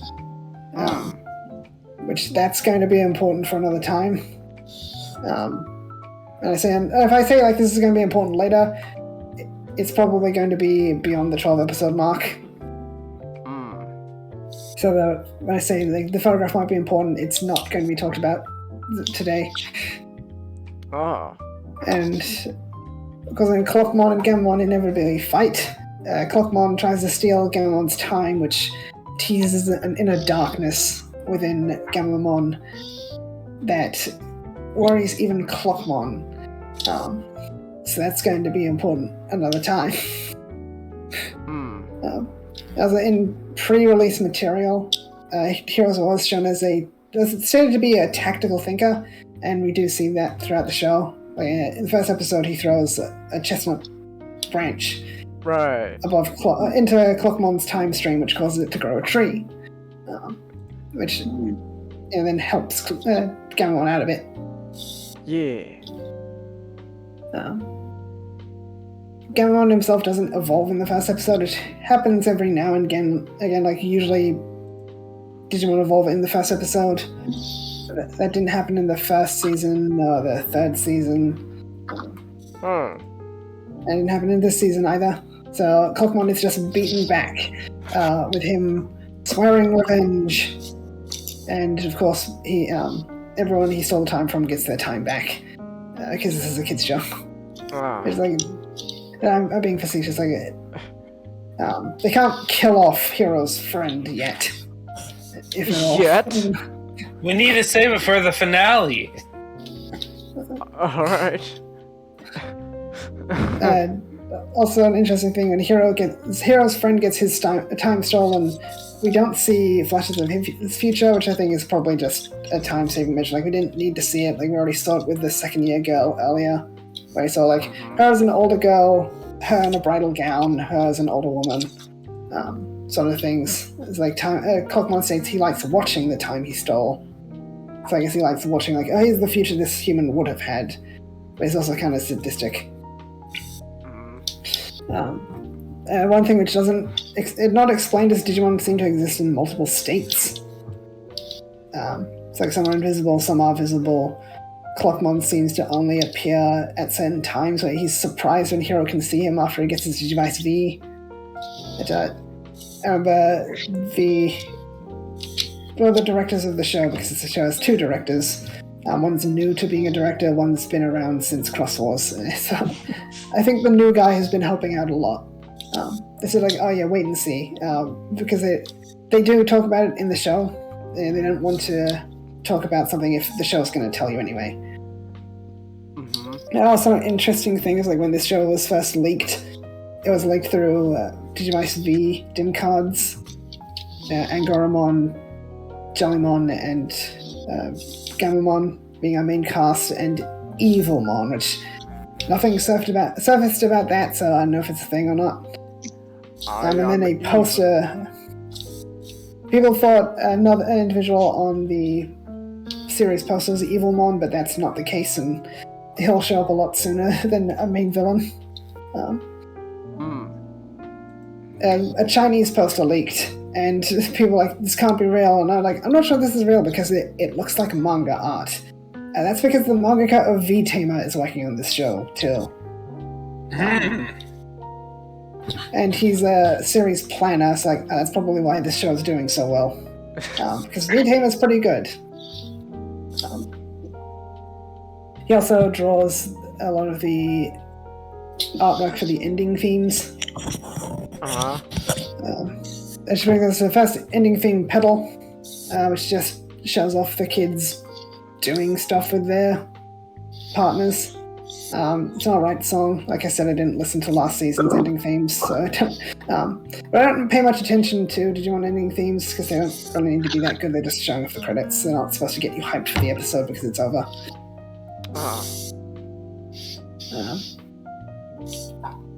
So that brings us to episode 2. I should note, as these episodes go along, I'm going to have less and less to say because they're introducing less important information. Because you want to get the important information out at the start of the show, so people understand what's going on. The episode 2 is the mystery of the museum. No, it's not the Sonic OC. This one's about a Mommymon who fancies himself a doctor and mistakenly believes mummifying humans who seem to be under the weather will cause them to become immortal after he witnessed a museum exhibit on mummies. And enjoying this episode too. I think it worked really well with the whole building up Gamamon and Hero's newfound relationship. Because a lot of people compare this to Tamers because it's set in the real world, because multiple seasons didn't do that across the franchise. But when I watched the first few episodes, I was reminded of this first season in writing quality and structure, actually. Because a lot of the first season was... The conflict was the climax of the episode. They weren't particularly building to it, but you knew it was coming. So also like to top off what else was going in the episode, and that seems to be what the approach Ghost Game is going for. Gamamon and Hero are bonding, and then the climax of the episode, while they find a Mommymon, it's more about Gamamon, standing up and helping Hero out. Gamamon, so save me, and then you could eat more food. Well, shit! Why didn't you just say so? Yeah. It's a good structure to have, I think. Because last season, it had very long fights, and they were very unsatisfying, because I don't care about the characters. You haven't taken the time to make me care about these characters. You haven't taken time as to why I should care about the conflict in this episode. The earlier seasons did a lot better job at that, and Ghost Game seems to be following suit. It also brings back opening narration, but rather than surmising recent goings on. Like the first season had very brief, here's what happened in the last couple episodes, and then on with the show. Later seasons, like Cross Wars and Apple Monsters, were more so spelling out the general conflict of the season in case you might have missed every episode before this one, so you know what's going on, because it's not going to be important until the last few episodes. But you need to know, we're working on something, even though this is a filler episode. But this one, it's very quick. It just tells you, holograms exist. Digimon are hologram ghosts. We're not even at the 2-minute mark on with the show. So I like how they get the opening and the narration are done within 2 minutes. So it doesn't feel like it's into the time of the show.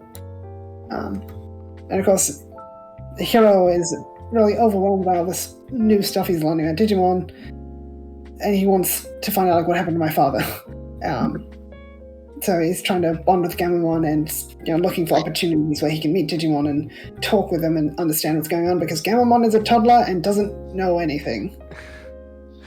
He doesn't even call foods by their right names.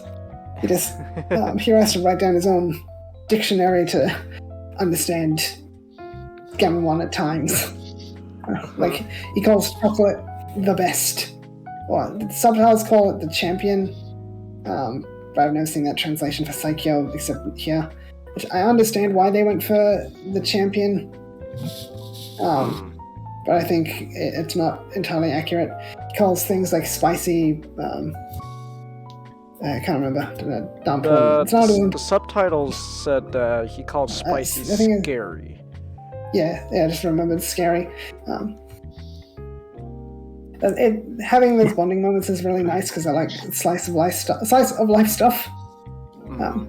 And of course, the episode itself does hint at things going on. Like Momimon tries to pass through some glass, but then he can't do it, so he focuses, then he can pass through the glass, which goes back to the whole Digimon existing in multiple states.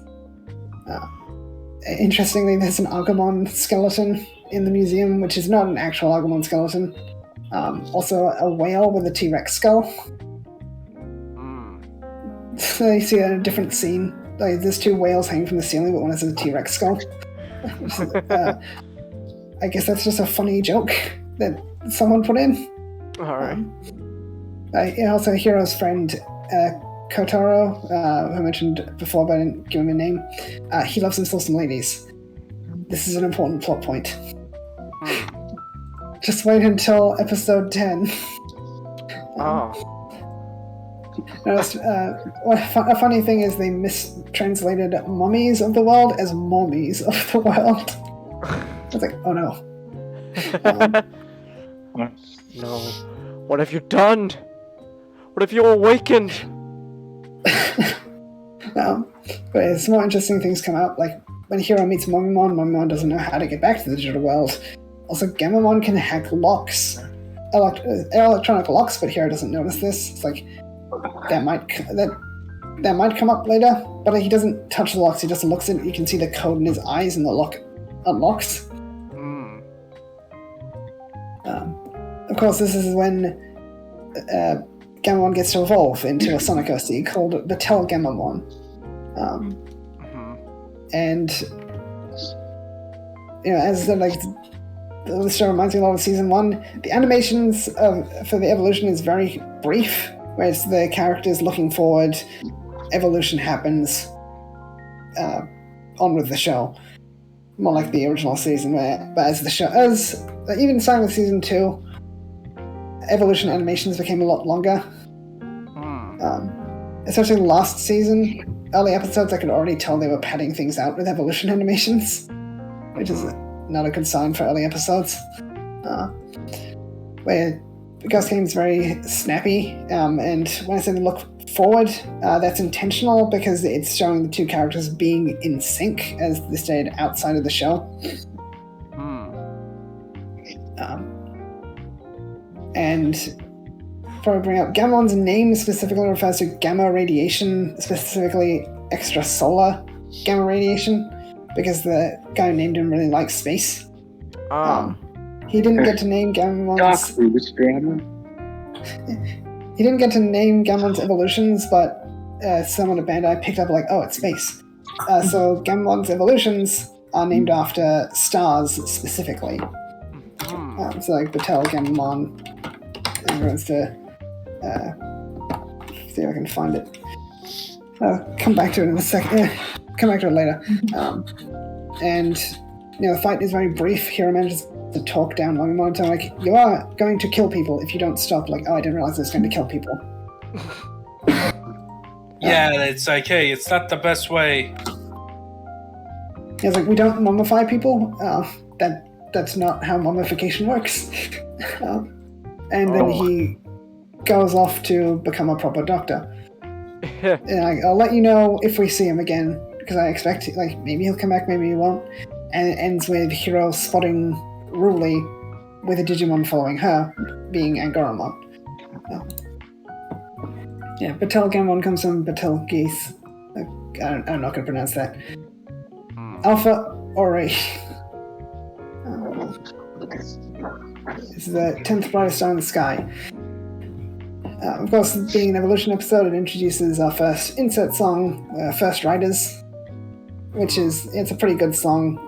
It's especially a good moment when things slow down and Battlegamon's running along and just the right part of the song hits before Hero cries out Gamon's attack. Because when the Digimon are fighting, attacks will stream into their partner's head, which I assume gives them a power boost when their partner's called out because it's the two being in sync. And generally evolution songs are very good for the Digimon, especially if we're talking about Cross Wars, which has a lot of bangers and a lot of evolution songs.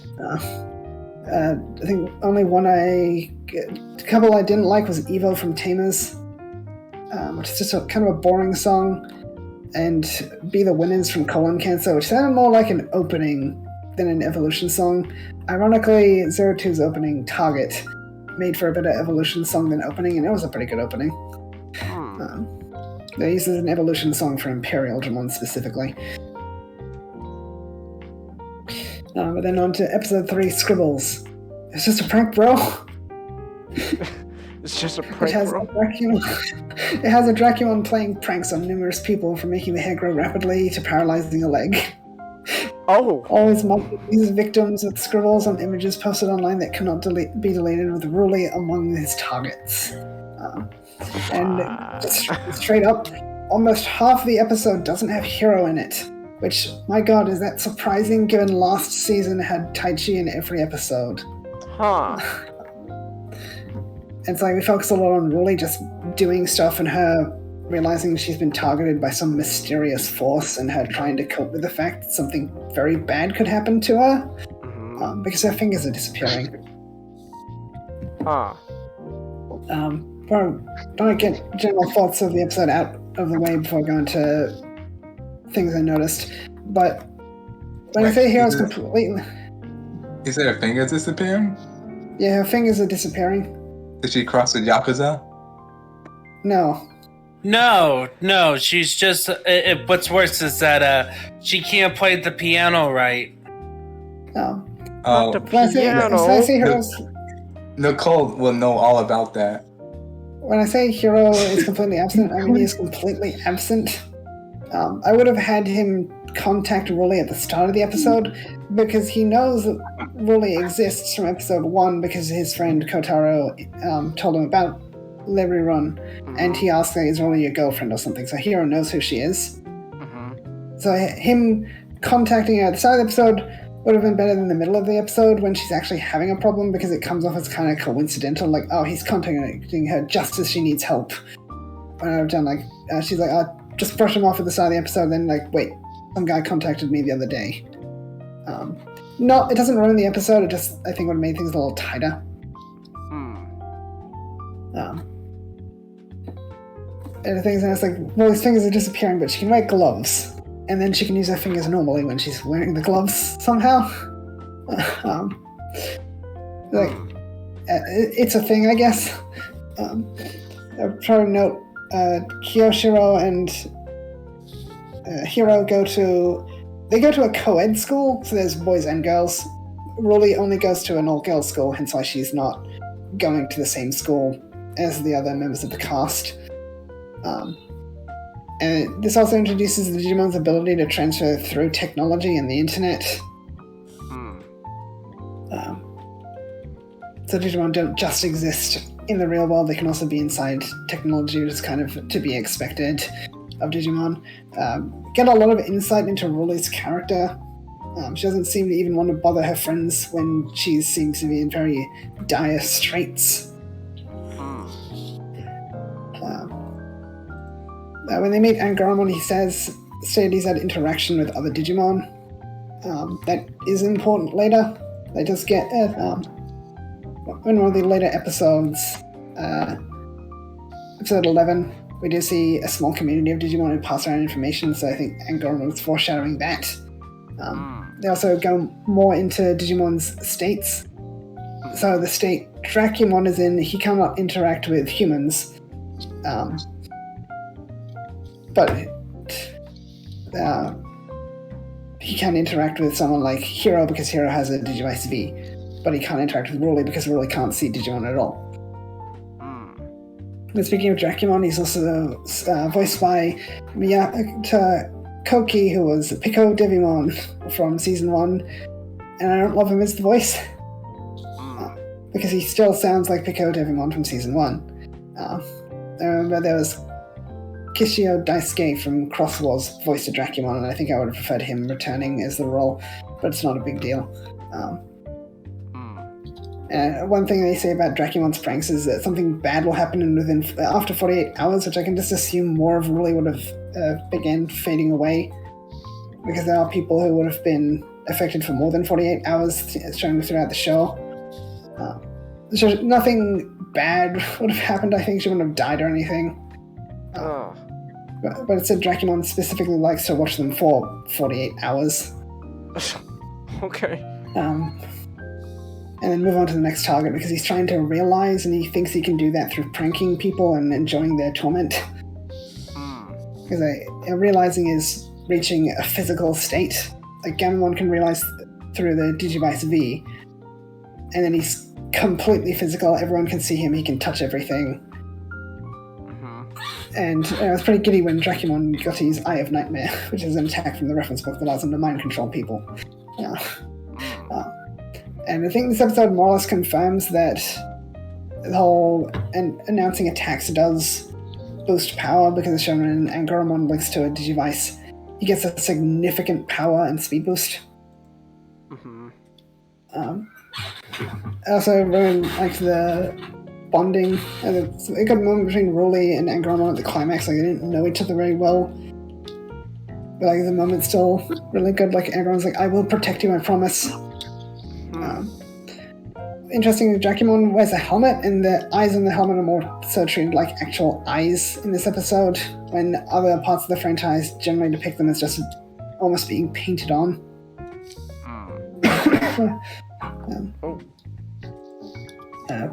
Using my voice a lot today. When, of course, at the end of the episode, they beat up Dracumon, and he undoes the pranks and hands over his evil eyes, promising to be a good boy, because Dracumon has eyes in his palms that he can pop out. Which is like, I didn't see that coming. And, the episode says, like, he's not done with pranks yet, so I'll let you know if we see him again. But yeah, a pretty good episode. Not really any episodes of these 12 I didn't find myself enjoying. Like, some I didn't enjoy as much, and then I did give them a rewatch. Like, I have better things to say about this episode. Episode 4 is The Doll's Manor. Making friends is easy. First, get a knife. Okay. Let's Broly and Co. decorate a building for Halloween, all the while being picked off by a pumpmon and his pals while living like they're living a slasher movie.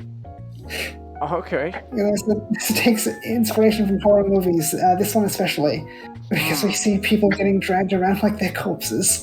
Oh, okay. They're still alive, though. Okay. They're also conscious when Pumpmon starts carving pumpkins on their heads. Yeah, this episode gets intense. But their faces are alright, though. It's just a pumpkin being carved. Yes. Okay. Of course, it's about a Pumpmon and he wants friends. But it's kind of a weak motivation, because he has a bunch of Candmon and Ikakimon helping him out. It's like, are they not your friends? I think if they made it more like he specifically wanted human friends, because he was inspired to carve pumpkins on people's heads by children dressing up with pumpkins on their heads. Because he doesn't seem to know what Halloween is. He just knows, like, this time of year, people start wearing pumpkins on their heads. Yeah, Digimon are not smart. So if he just mistook it for, like, people have so much fun with pumpkins on their heads. If I put pumpkins on people's heads, we can have fun together.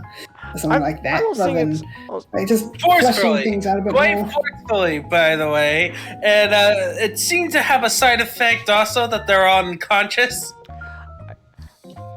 I don't think they're necessarily dumb. They're just...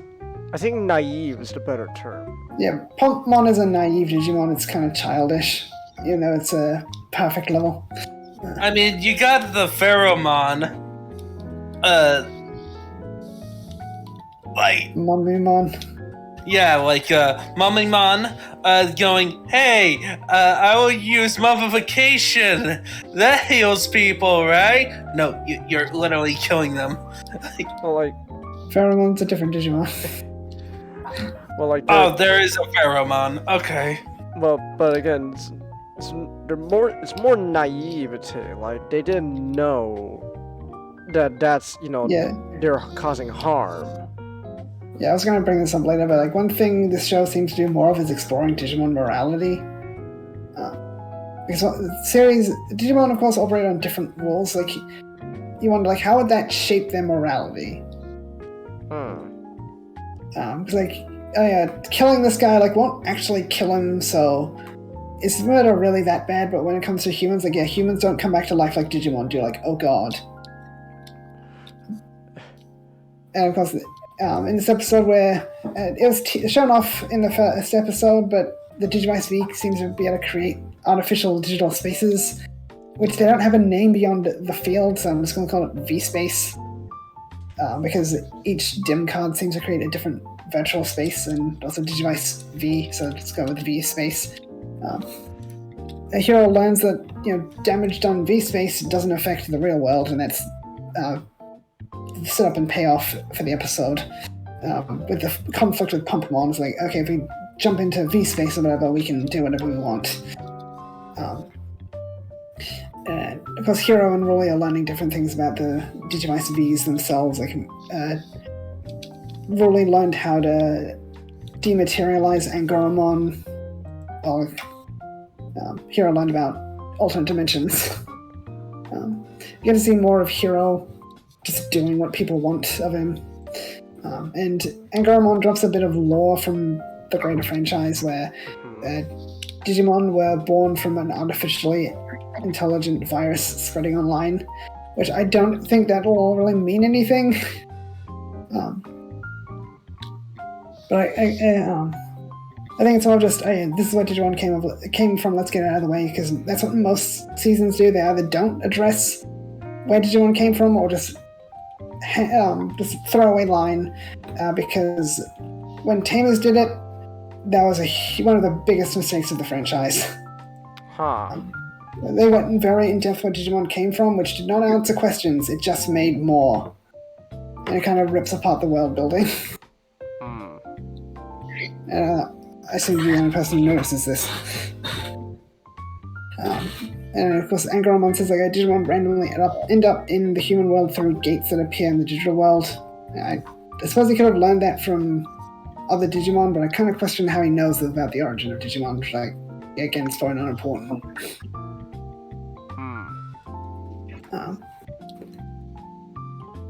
It keeps up the plot of Hero wanting to learn what happened to his father, like where he is, how he's doing.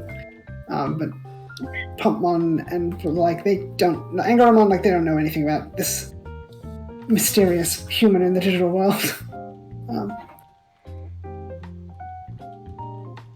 And at the end of the episode, Pumpmon and his bodies just happen to vanish. Which, like, I don't know if that'll be important later or not. But it's something they call attention to, like, they're just gone. It's weird because they can't. Digimon can't turn invisible to a Digivice V user. They can always see them. And what's shown is a few of the Digimon get around with these holographic mobile projectors, which that'll be important for another time. That might be. I know an episode where they do appear again.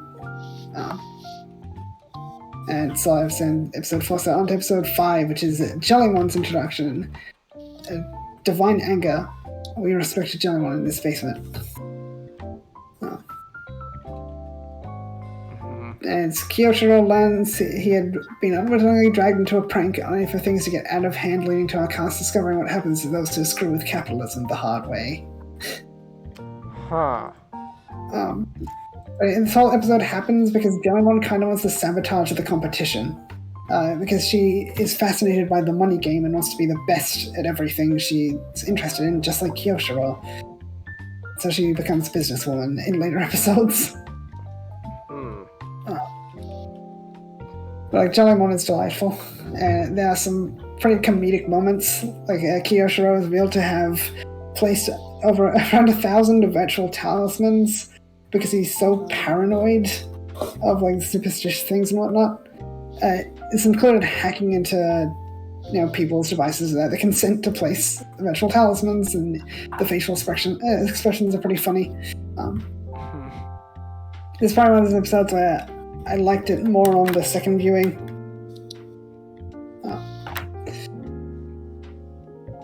Like Jellymon, rather than having more of a growing closer moment, Jellymon just somehow stole Hero's third vital bracelet, Digivice V and Dim Card, and forces Kyoshiro to be her partner so she can realize. So she asserts herself very strongly.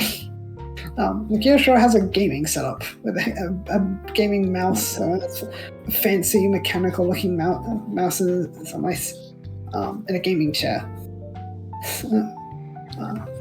They also explain that he has a master's degree, which he's had since age 13, and returned to Japan because he is an otaku. Yeah, He wants to live Japanese school life. Yes, he is such a Japanese. He's such a weeaboo that he went over to become to become in a harem anime.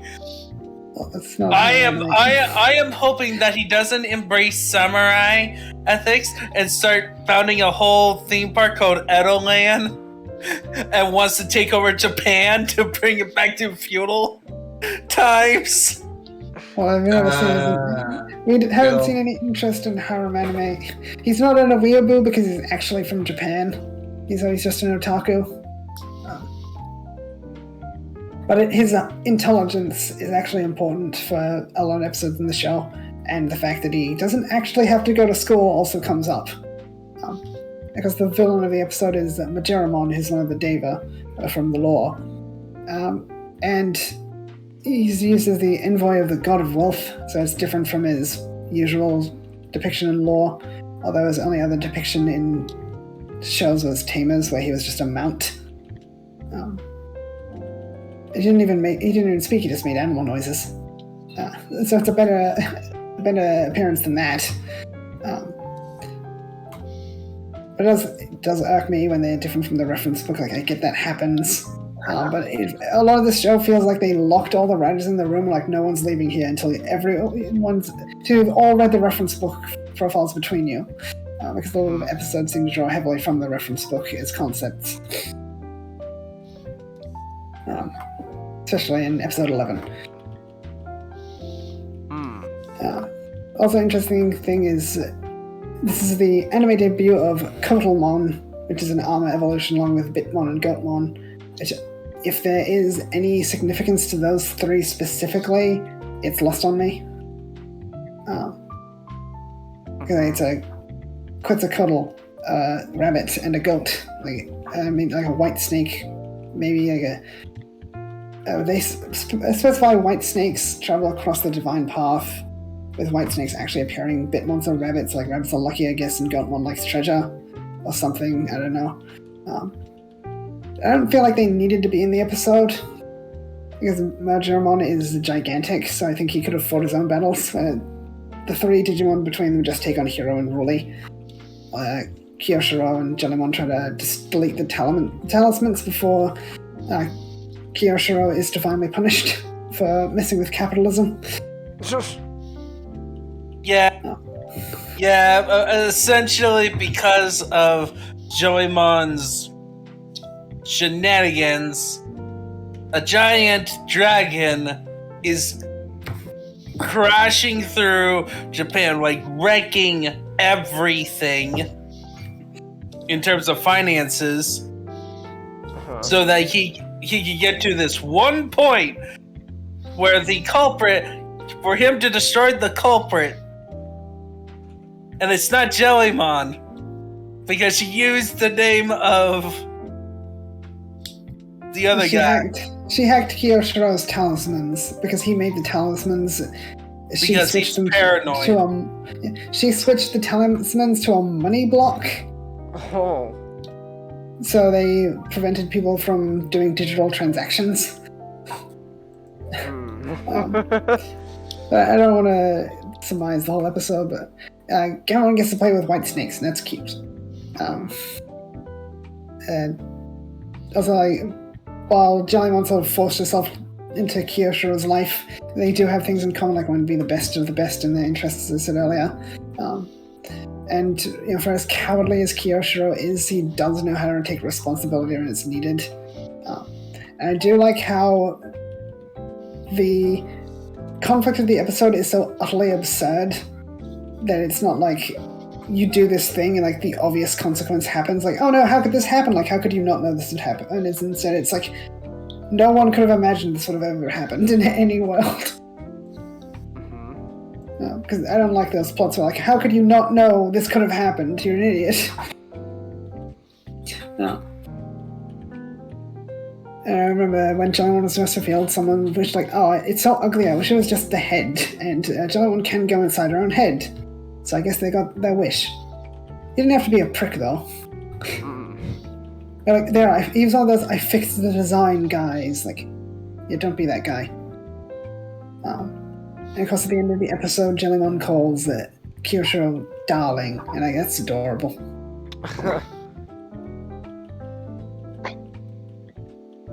Yeah, halfway through. Technically, more than halfway through, I think.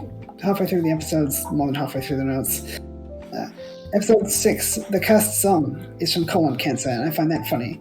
And apparently, the Cursed Song, as it's known, is one of the ending themes of Adventure of colon cancer, and like I said, I didn't listen to those, so maybe another time. But on the hunt for hologram ghosts, our casts have an encounter with a siren mon haunting a karaoke room, and what happens when you get between a diva and her fans. If she had any, that is. Yeah, also an episode I enjoyed. Also enjoyed it more on the rewatch. I think there's some things I missed the first time, and like, I must have missed these few lines, and that changed the whole resolution for me. It sort of leans into its own kind of horror and gets pretty intense with these shadows constricting people so they'll listen to music. But this also marks the animated debut of Yokomon, which if you're familiar with Cubimon from Tamers, it's a purple Cubimon. And it's also a male as opposed to Cubimon, who's female, which is kind of following an example of Domon from Cross Walls, which is a purple Taumon. By Tamon's female, Domon was male. So just an interesting thing to note. And Hiro, of course, wants to know more about his dad, but then Yokomon's like, nah, I'm out. I'm not interested in this. Humans are just a bother. And I don't expect to see him again, there's the possibility. There's not really any significance to him, I guess. They, of course, more set up and pay off for, like, they go to a karaoke room because they hear it's haunted, like it might be a real ghost, because really, really wants to meet a real ghost. But they think, like, well, maybe it's a hologram ghost after all. And Hiro doesn't like singing, and turns out he's really bad at it. Really doesn't remember Kiyoshiro's name because she just met him for the first time in episode 5, so she just calls him Kyochi. So she gets his name wrong throughout the show. Like, it's just easy to call him by what isn't actually his name. And surprising is, I kind of expected Jellymon and Kiyoshiro to grow closer over the episodes. Like, now they just jump straight into her openly calling him darling all the time. And she's already learned how to work his ego at times. Siren Mon also had a pretty strange power, like constricting people with like darkness, which I think was them just trying to hide the fact it was Siren Mon for a lot of the episode. We also get to see Kiyoshiro put his intellect and hacking skills from the last episode to use, we see Rolly's V-Space, where Heroes is more just grasslands. Rolly's is a jungle, which allows for plenty of hiding places at the conflict of the episode. So it's nice to see them have a purpose. V-Space isn't... Digivice V Fields isn't a new concept. It started in Crossworld Season 3, which had Digiquartz, which... and then Apple Monsters had a similar thing as well, where they're all kind of similar, where it's just... This gets them away from the real world so they can have their fights. But then, in this one, it seems each field is different, depending on the dim card, which is nice. We get to see more of Heroes' tactical thinking as they use of commands Angoromon and Battlegamon to work together and use the height to their advantage, because Sirenmon's notes ricochet because sound bounces off things. And I said I didn't like the... rewatch improved the resolution for me. They sort of talk Sirenmon down, and she realizes, the reason people were scared of me was because my singing is awful, as it turns out. It shows Digimon having their own agencies. Rather than just, especially the last episode, the villains did not have any personality. But this one is a lot nicer to see, even monsters of the week seem to be people in their own right, for the most part.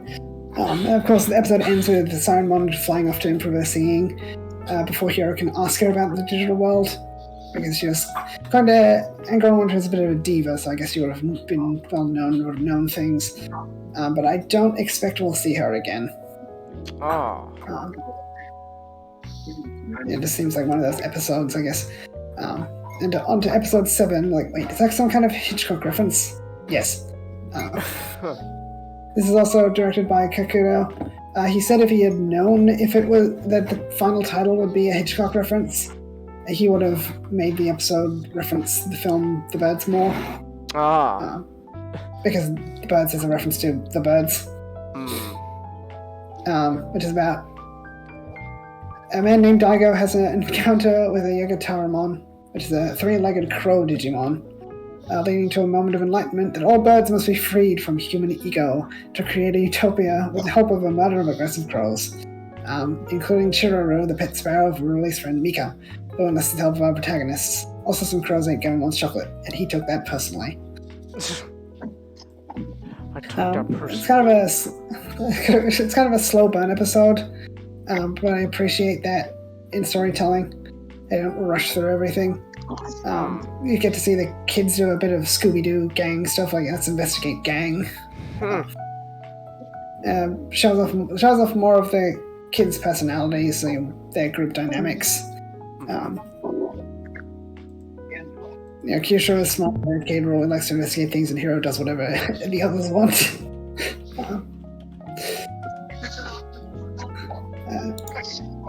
The Yagataramon is its Saber's redesign as opposed to the traditional design from Digimon XL. It's just seeing some people kind of lament that, but I understand because they would have had the animation sheets already done for the Saber's design. So it's just easier to do that rather than just draw up a whole new thing of character sheets for a one-off Digimon. Right. And you already have these ones available, so might as well go with it. But Yagataramon doesn't actually speak. It just seems to have the power to manipulate crows because their eyes turn red when he gives them their power. But then other times the crow's eyes aren't red. No, not really important. You can see a bit more of Kotaro's horny. Because he thinks the third-year girls in the Guardian Caretaking Club are cute. He's sort of building towards something like that. There's a scene. Yeah, we'll get there. We'll get there. When we...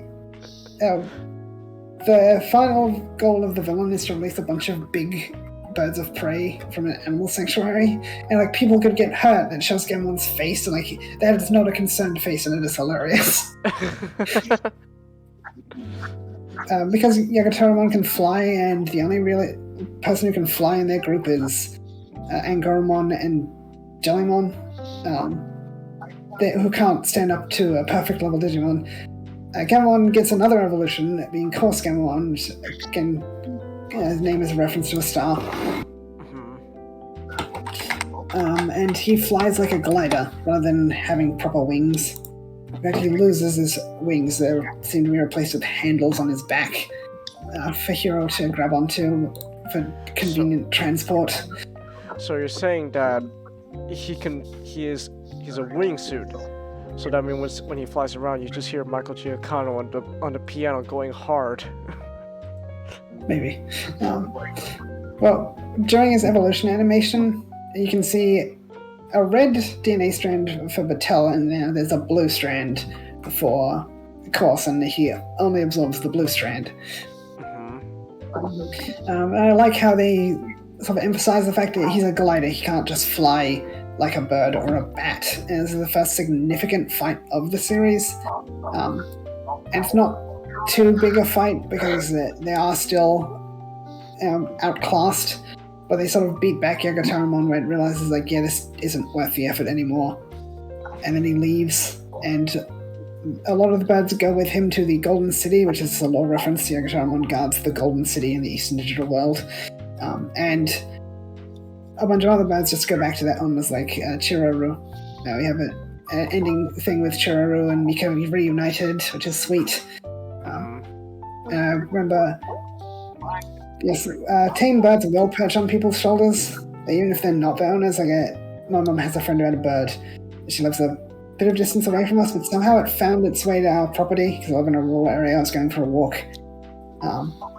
And the bird just perched on my shoulder, and then it came back a few times. And it turns out that was my mum's friend's bird. I mean, though I'd never met it. That's interesting.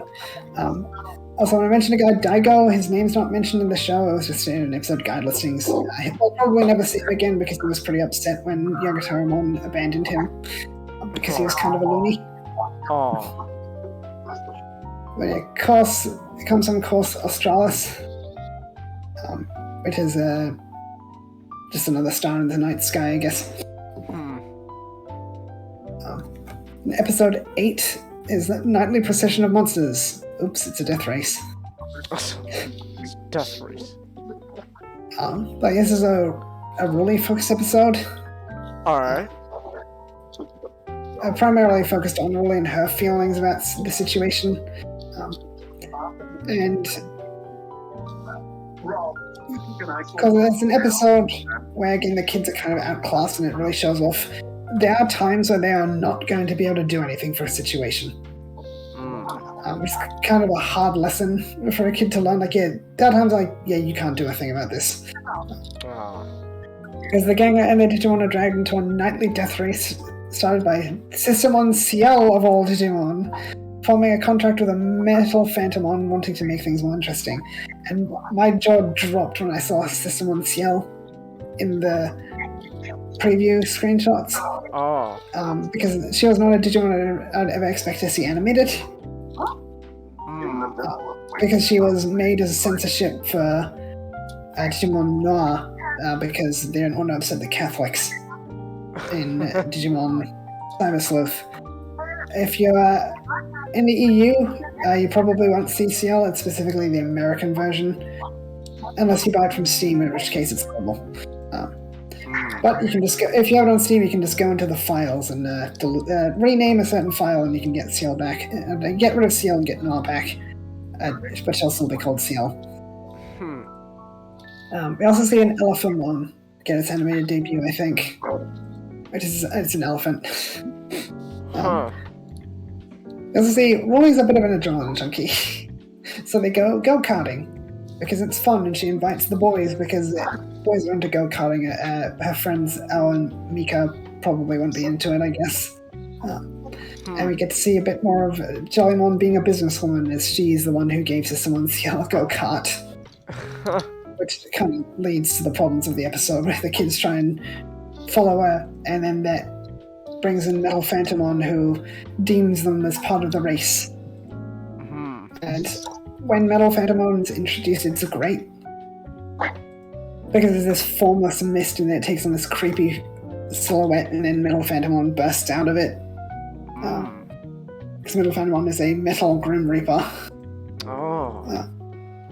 Of course, the race was just a race until System 1 Seal brought Metal Phantomon in, where if you fall behind, you get absorbed by Metal Phantomon. If you try to leave the race, you get absorbed by Metal Phantomon. The only time you're safe is when the sun comes up. So you have to race all night, or you get absorbed by Metal Phantomon. Oh, okay. And Wooly especially takes grievance with how nonchalant System 1 Seal is about everything. Like, she's putting lives at risk and doesn't give a crap. And because Ciel just wants to be the fastest and the strongest, and they managed to use that against her, where they trick her into fighting a Metal Phantomon. Which they thought was a good idea at the time, but it actually backfires and gets more Digimon in trouble. Oh. Because the two Digimon are so powerful, the shockwaves knock down a few more races. So yeah, it did not go well. Wow, Metal Phantomon they do showcase metal. Yes. I love his design. They do showcase some of Ciel's abilities, which are only shown off in like VPET artwork for the developers. Like, Ciel has knives in her shoes, so she uses a knife to basically keep a pedal going. She stabs the pedal so it'll keep driving. I think it breaks the car. It's one of the pedals where she wants it to do the thing it does, so she stabs it. And people think like, oh, they didn't do Noir because they just sent some Noir for a dub. Like, no, they did Ciel because Ciel does things Noir doesn't. You wouldn't be able to do the things you did with a nun with guns. It just wouldn't work. Because she fights, with her sword. So if you... Noir would not have worked at all in the episode. And, when I say there's nothing the kids can do about it, Black Tailmon returns and sends all the Digimon to the digital world. Supposedly.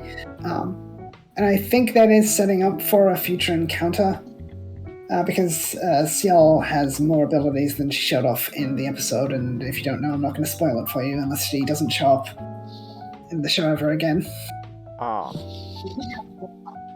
Probably she will show up again. Like, maybe it'll be the perfect level evolution episode for Angoramon, because Metal Phantomon is a perfect level, and Ciel is a champion level. And some of those things, like the problem that wasn't actually resolved, the kids just managed to find a way out of it. Like, it's not bad, it's just, we could come back here someday. Because I said it really particularly holds Ciel in contempt.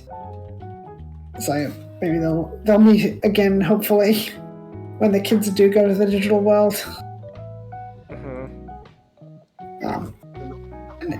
On to episode 9, I guess. Warped time. A broken clock may only be right twice a day, but it wants revenge all the time. Because Clockmon is back. The hero finds himself losing grip on his sense of time for unknown reasons and happens to run into a Digimon who can finally answer some of his questions about Digimon in the digital world. Okay. Which I wasn't surprising. I was surprised when Clockmon came back as soon as he did. Like, it's like, it's been 8 episodes or whatever since his first appearance. Like, I kind of thought more would happen before he came back. And the episode kind of subverted expectations in a good way, and I hate how The Last Jedi has ruined that term. But yeah, I think, even though it did not do what I was expecting, which happens along the show, I find myself enjoying it more for that reason. Because Hero is feeling off, like he's losing track of time completely, and Angoramon thinks, oh, you must be stressed, let's go somewhere to relax. So they go to a library, and Jonah's like, oh yeah, I go to libraries all the time to like study human culture and whatnot. And they meet Bokomon and Bakumon. So like this old man Digimon and a Tapir Digimon. Okay. And I question why they didn't go with Agumon Hakase and Terriermon Assistant, who are Digimon of the lore. Like, it's a Professor Agumon and his assistant Terriermon.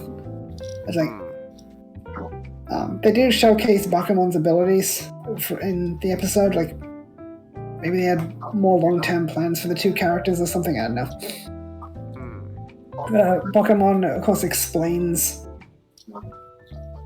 certain things about the Digimon, like the various levels of realization, like this level they can do this level they can do that. They realize through their heart and their emotions. And he thinks that things like Gamon's evolution is from the him and Hiro having shared emotions, like them being in sync again. That comes up. Bakumon also is surprised by the idea of a human being in the digital world, as he thinks a human would probably burn up trying to enter the digital world because they get converted into data. But Hiro just brushes it off like, Dad's probably fine. He sent me a message. But Rui is disappointed that she can't visit the digital world. And throughout the episode, we see Clockmon traveling through clocks, but they're all analog, which is weird. Like, Clockmon isn't analog clocks, like maybe that has something to do with it. I don't know, Digimon's never taken technology all that seriously.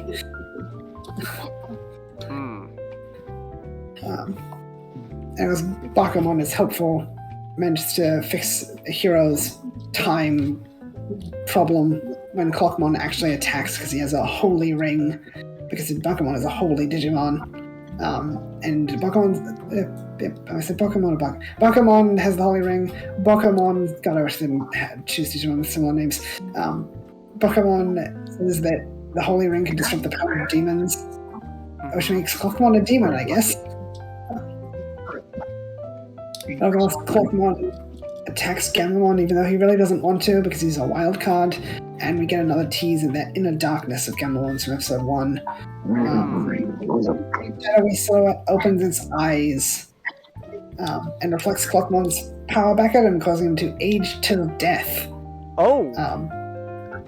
But Hiro and Gamamon step in to try and save him despite his attempts at revenge. And save his life. And he swears off tormenting humans because of him growing a conscience after being saved by humans. So a lot of people were expecting him to die, like to get killed off in this episode. Like, no, he's not a bad guy anymore. Like, it's neat because he can do more with the characters than just kill him off. And a lot of people are like, why don't they kill any Digimon in this show? Like, because normally humans don't like murdering things. Like, these are 14-year-olds. They're children. Who are you, they Zach? don't need to kill. Dang it, Zach, what's with all the alternative accounts?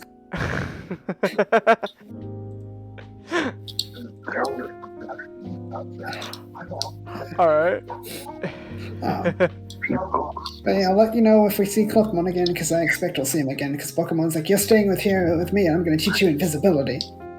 Because the Digimon beating up Clockmon undid his time power and made him realize fully, so now he can't just walk around not being invisible.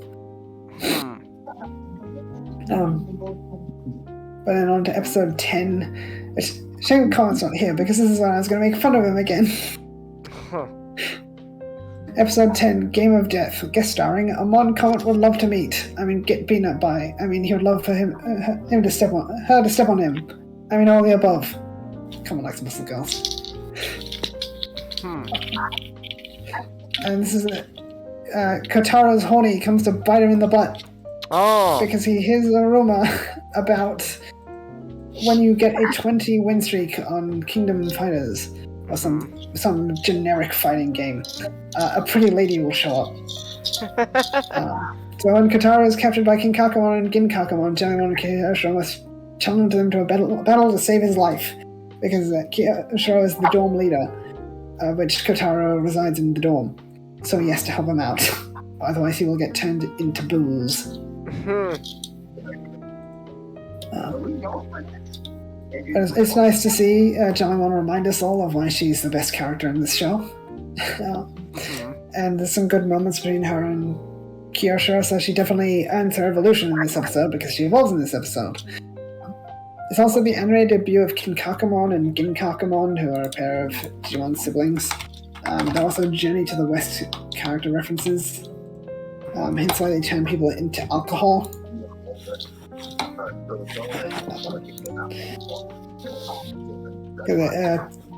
Goldhorn and Silverhorn, I think, are their names from Journey to the West. They have a special gourd which turns people into alcohol. So Kinkakumon is kind of like Saitama. She wants to fight to entertain her because life is boring. While her little brother Ginkakumon just wants to make some alcohol from the fighters she defeats. And of course, Kotaro gets a 20 win streak because of the rumor in the game, and is beaten by Kinkakumon very easily.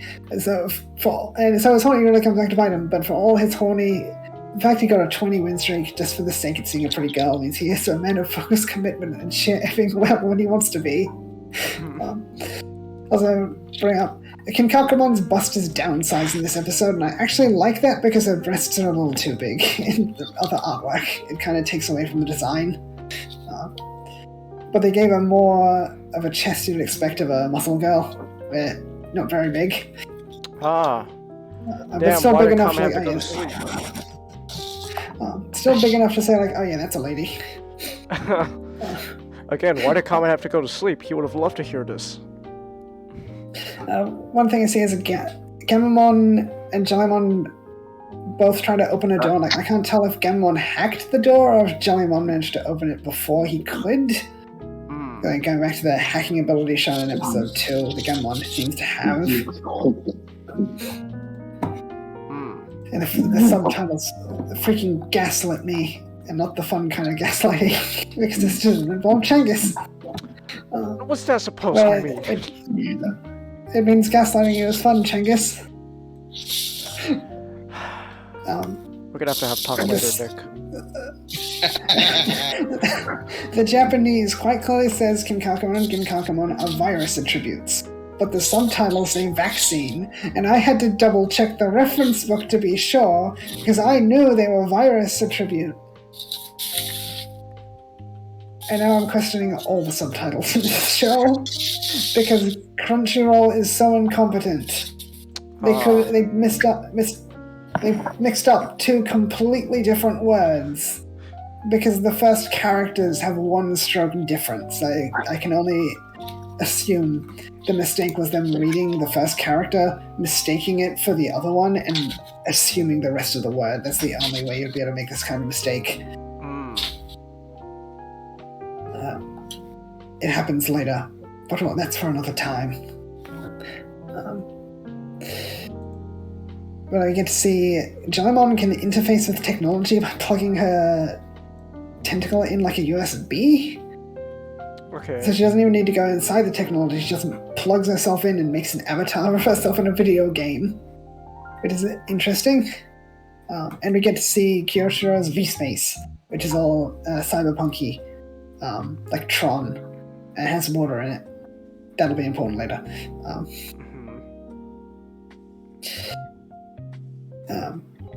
And of course, they have a fight. Kyoshiro beats Kinkakumon, and then she's like, "Oh, I want to meet this guy who beat me in a video game." And she was like, "Oh, it's some scrawny wimp." So she's gonna kill him because he's a scrawny wimp. Oh, okay. Oh. And Con's thinking, God, I wish that was me. Oh. Okay.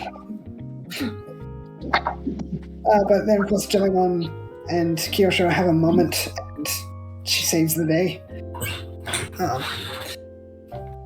And then they release all the fighters. They were going to turn alcohol, so everyone's okay in the end, including Kotaro. It's the last we see of him for a while. I'll let you know when he pops up again. It's really funny when they're fighting in the game. Kinkakumon is the fighter, but then Ginkakumon pulls out a controller. And it starts like he's inside the video game, but then he pulls out a giant video game controller with a whole lot of buttons. And Jellymon sort of threatens Kyoshiro throughout the episode. Like, if you lose, I'll punish you. Like, it doesn't matter. He's going to get turned into alcohol. Like, get up or I'll throw out all your stuff. Because she's like begging him to wake up because she doesn't want him to be turned into alcohol. Like, oh, it's going to get turned into alcohol, so it doesn't matter if you throw out all the stuff. Like a touching moment. Kinkakumon and Ginkakumon promise they'll be back, which is also an exciting prospect because they have more abilities than what they showed off. So maybe that'll be Jellymon's perfect episode, or she'll fight them when she's a perfect. I don't know. But the moral is, always remember, it is your moral obligation to bonk your friends when they are horny. You may just save their life one day. Because if someone just bonked Kotaro when they had the chance, none of this would have happened. Moral of the story. Moral of the story. It is your moral obligation to bonk the horny. Kyosho does tell off Kotaro for talking about, the pretty girl in dorms, in dorm space. But then he just runs off to play the game. Like, Kyosho used to play the game, like, no, I stopped playing when I heard the rumors. Because he's responsible. And episode 11 is Kamatachi. When life gives you lemons, find a Kamatachi. Which, don't have a lot to say about this episode, because it's another Ruli-focused episode. I'm focusing a lot more on Ruli and her relationship with Angoramon. Like, they are two people who had completely different lives, and now they're working together. But it's about a Repamon whose tail is at odds with him, leading to a bit of property damage. You see, Repamon thinks you shouldn't cut people up while his tail dares to disagree. His tail wants to cut people up. Meanwhile, Angoramon and Rui have communication issues because Angoramon's still been sneaking off at night to speak with Digimon he mentioned. Talking about earlier, he mentioned how he communicates with Digimon and he goes to groups of Digimon which exchange information. But he's not telling Ruli, and I think that's a big problem with the episode. They're trying to make it out Ruli's the one who needs to learn something. Like, if Angoramon was just saying, like, hey, I'm going to go talk to some Digimon, we wouldn't be having this whole discord between the two. It's like, Angoramon's the bad guy. Ruli is rightfully upset. Like, he's sneaking out at night while she's asleep and, like, not communicating with her. We find out it's nice to see conflict between the partners. The partners have their own agency. The humans have their own agency. They don't disagree on everything. We also find out Angoramon likes lemon with his tea, just not when that lemon is squeezed by the mouth of a Labramon, which is a dog. And with Repamon's tail having all of its own as a reference to the reference book. So like I said, like, they locked everyone in a room and, like, no one's leaving here until you all read the reference book. Because Ruli goes to investigate the strange cutting going on her own. And people criticize, like, why didn't Kyosho go to help her? Why didn't he pick up his phone? Like, he was on a train which said, like, no phone, so I guess he was in a quiet car or something. And the thing is, he was on a train. Even if he did pick up his phone, there's nothing he could have done. Stupid people. And this is when we see Korsgamon having handles on his back, so Hiro can go help Ruli real quick before she gets cut to ribbons. But they manage to talk Repamon down. Like, Repamon reaches a point where, like, I'm just gonna bite off my own tail because I'm sick of him trying to kill people. And they talk to the tail. Like, the tail just wants to show off how good he is at cutting things. It's not so much he wants to kill people, it's just he doesn't care if he does kill people. So they get him to cut lemons instead. It's like, not just good at cutting, but very skilled and precise. Because he can cut thin slices of lemon for tea. But like I said, Ruli's not the bad guy in this situation, and Angoramon is. And he's the one who spells out the moral. And Ruli realizes, like, oh, I should be nicer to Angoramon. Like, I don't think you're wrong for feeling the way you were. But we do see a little bunny in one of Angoramon's attacks, which is foreshadowing his evolution, I guess. Which is not in the next episode. So we won't be talking about it this week. I forgot to mention, Jellymon's evolution is Tesla Jellymon, and her names are kind of self-explanatory. If you don't know what a Tesla coil is, then Google it. Because Angoramon's a rabbit. Like Angora Rabbit. Angora Rabbit. In episode 12, the last episode of the day, chain letter. Jellymon has one fear. Okay, Jellymon has no fear. Okay, Jellymon has one fear. When Zesamon start multiplying through chain letters, our heroes must cease their rampage to save the world.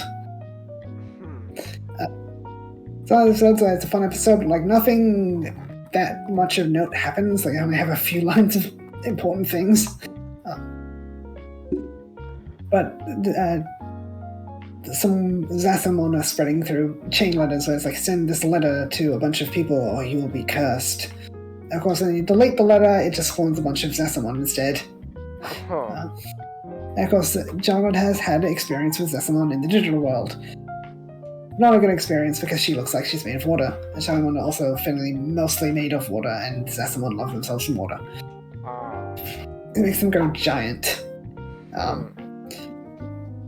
And also, I've seen more clever thinking on Hiroshiro's part. Like, he realizes, like, if we go into my Digivice field, we can lure the Zasamon to one location and then wipe them all out. But this is also another evolution episode for Gamamon. Because if they realize if we don't stop the Zasamon, they will multiply until they destroy the world. And Gamamon asks, like, if the world ends, will there still be chocolate? Because he loves himself some chocolate. And Hiro remarks, if the world ends, there won't be anyone left to make the chocolate. So Gamamon evolves because he's an Always Sunny fan. So he energy evolves into a Danny DeVito fan, and anyway he started blasting. Because Wezen Gamamon is a Triceratops whose horns are made of guns. Anyway, I start blasting. Bam! Bam! But I don't see so good. I chase after him. Bam! Bam! I try shooting him again, but I don't run so good either. But really, he's a really good runner, but that's for another episode. And really, he digivolves because he wants to help out. Because like Tesla Jellymon's so cool, but I'm not as good as Tesla Jellymon, but I want to try. So there becomes Wezen Gamamon, which again, Wezen is a star. And not a lot happens. Like they just decimate the Weedmon, and they start combining to grow bigger, even bigger than before. And before Wezen Gamamon can wipe them out with his ultimate attack, an elderly Zasamon shows up and like, oh, sorry about this. I just made a clone because I was lonely and things got out of hand because there's so much water around. And then he says like, I won't be back. I'll never bother you again. But his eyes are like, I'll be back. So yeah, I don't think he's being entirely honest. I just got a hunch. You haven't. Anyway, I'll let you know. I'll let you know if we see him again. All right. But yeah, final thoughts. Like, I enjoyed the characters. Kind of wish like Hiro showed a bit more agency, because he's kind of just pushed around and like really does call attention to this in episode 4. What's really nice is the episodes either feel long or short in an enjoyable way. Like, wow, I've only been watching for this much time. Like, oh, like what? I've already watched this much time compared to all of the other shows I've watched. Like, previous seasons of Digimon. Star Wars Rebels was another one. Was like, wait, the episode's almost over. Nothing happened. The episodes feel very full. So that's always good. Like, I hate it when a story wastes my time. Like, I don't feel like my time is being wasted. Even if I didn't enjoy the episode as much as others, like I don't feel like it wasted my time. I like how short the fights are because it doesn't rob them of impact, because you don't want a fight to be too long if you don't know what to do with it. That's a problem I have with early Dragon Ball. And it's like the good fights are too short, and the long fights, like, it's just stalling for so much time. Like, nothing interesting's happening. I don't care.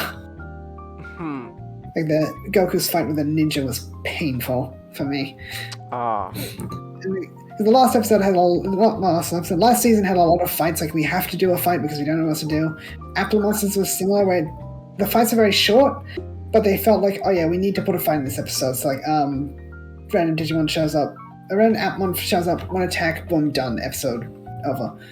And like, okay, why did that happen?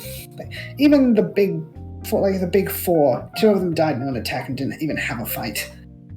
Which is like, that's disgusting. Appmon is awful. Oh. I don't want to rant about Appmon, so I'm just gonna leave that there. Oh, okay. I do like how spaced out the evolutions were as well. Like, we haven't even gotten into Angoromon's evolution yet. People say Tamer's spaced out its evolutions. Like, no, Tamer's did one evolution every second episode, and then a few episodes later we were already reaching the perfect level. They had all their perfect level Digimon before the original series did. Granted, they had more Digimon to get through in the original series, but still, like, Tamers didn't space out its evolutions. Ghost Game is. It's also nice to see characters having social lives. Like, it's not that Digimon didn't have those; it's there's no room for it. Like, a lot of the time they're in the digital world, so they can't talk to their friends. But because in the real world, we see a lot of Ruli's two friends. Like, girls are more social, so I could see like Ruli being treated like a girl, rather than just she's one of the girls, but this character would be the same if she were a boy. I was like, no, Ruli is clearly a girl, and they know how to write women, I guess. Like, yeah, this is a girl, and we're confident in the fact that we know how to write a girl. Because I have seen something like some writer for an anime admitted, like, yeah, we don't really put women in these shows because we're not confident about writing women because none of us are women. But one thing is, like, I hope that the later forms for the Digimon they get the time they need. I think that's a concern from the last season, but like, no, they didn't show off the Megas because it was a nostalgia wink fest. The Megas didn't appear in the first season, so they can't just repackage merchandise they would have sold for the first season. Last season, we see a lot of Lilymon, we see a lot of Garudamon, we don't see a lot of Rosemon or Hoemon. Why? Because, well, we can't appeal to two groups of nostalgia if we just do the Mega, because our kids who watch the original series and are grown-ups now, they don't have nostalgia for the Megas. So they don't put the Megas...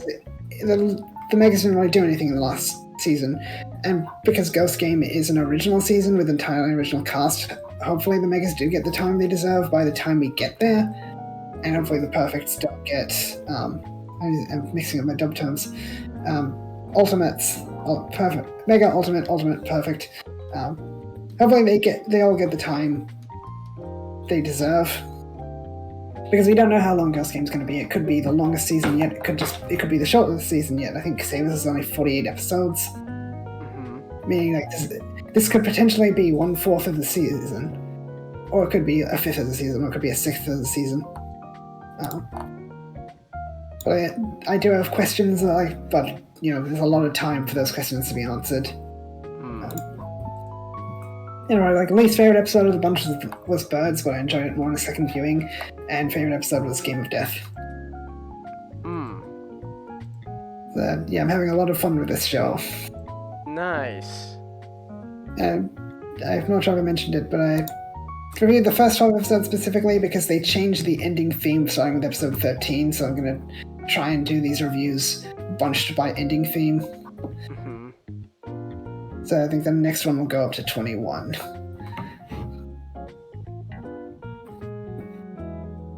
Yeah, I think that's all I got to say.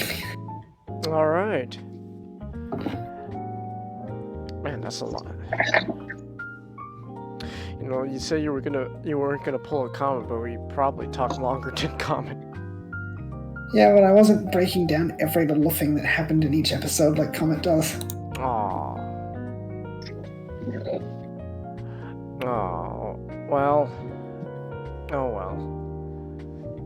Chelsea says she was checking on computer work? Alright, that's cool. Don't worry, Chelsea. But yeah. I have only seen 2 episodes of Digimon Ghost Game, but I'm liking it so far. You already know how I feel about the first episode. It's like I feel like you're really gonna enjoy episode 20 when you get there. Oh, okay. It's like I've only had Gamamon for 1 episode, but if anything were to happen to him, I will kill everyone in this room and then myself. Yeah, my reaction was episode 5 was I've only known Jimon for 1 episode and an opening, but if anything happens to her, You would kill everyone in the room and then yourself. yes. I still have that meme, I think. Okay. I really like Gamamon so far. He's cute. But yeah, so but with that said, now then we could finally move on to the last 3 topics. So now, after what we've been talking for over 3 hours now, we can talk about pain. We can talk about pain. But we'll ease into the pain, right? Are you already a demon, James? No, not yet. But we're about to get into pain. So now, first up, Not. So now you're up now. So now Not. Me and Nick, we already asked you this. Why'd you watch this movie? The first Unfriended wasn't even that good in the first place, and yet you watched the sequel. Why'd you have to watch this movie? It's not. It's not. All right, so I was actually trying to come up with a 2 cents prompt. Because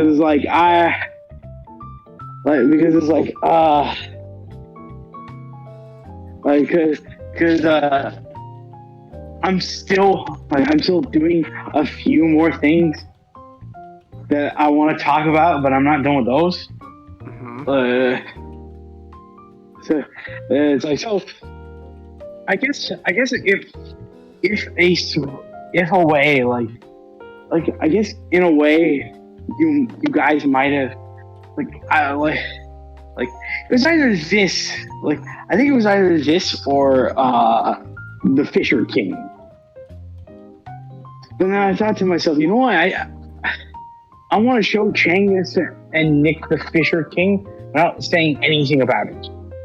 Okay. Because it's something that I want them to experience blind. Huh.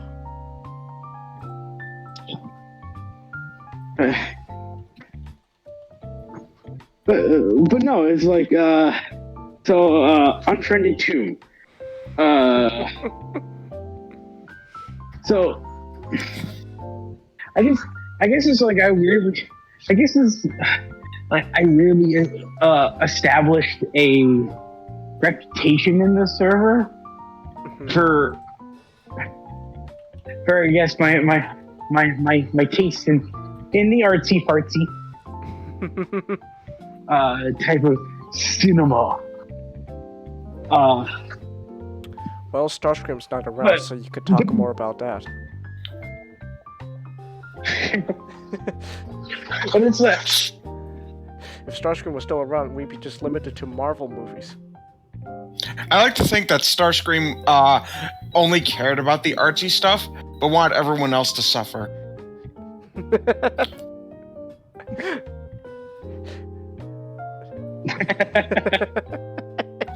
Because fuck him. Like screw Starscream. I can't believe I'm saying this, but Megatron is better than our last boss.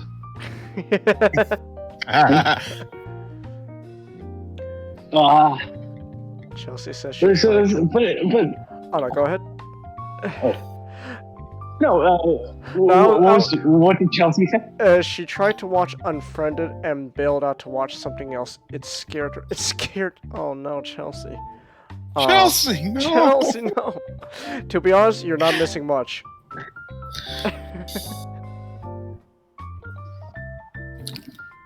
like you're not missing. To be honest, you're not missing much, Chelsea.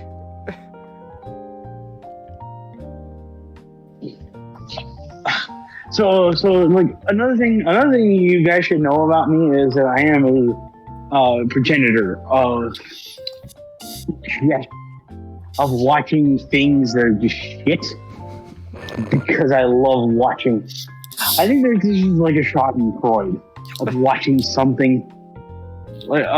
something be bad, like attempt to be a good movie, and it's just painfully bad. Chelsea, you didn't do anything wrong. It's like you didn't do anything wrong, Chelsea. You didn't do anything wrong. It doesn't matter if you didn't know better. The point is, you lucked out. You're not missing much when it comes to Unfriended. Like, don't worry. Also, Changhis, I'm messing with Wheeljack. Despite the looseness in the legs and the transferation being a bit of a pain, slightly. This is an excellent figure. When you get the chance, get him. I will. I told you I want to get all the Studio Series Bumblebee stuff. So do I. I don't think I'm gonna take Ratchet out of the box though, because I don't want him to yellow.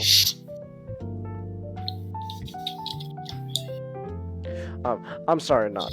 What we interrupt you? What were you gonna say? No, it's okay. So I wouldn't go as far to watch things like Sharknado or other sci-fi films because I generally do not like movies that try to be bad. Because that's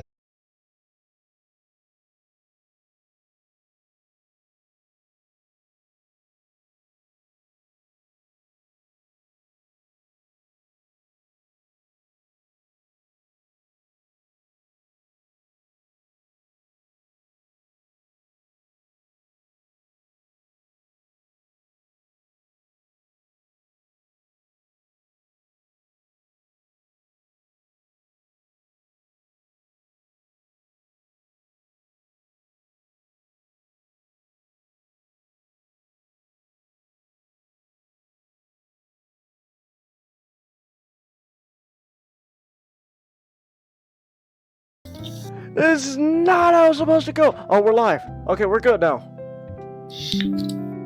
We're reconnected. Oh, Changhis, I hate to tell you this, but now you're muted. Shut up.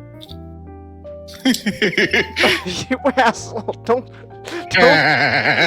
There are a few things I actually want to be gaslit on, you bastard.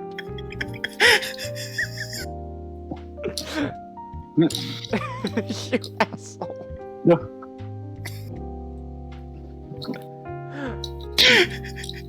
God damn it, bastard.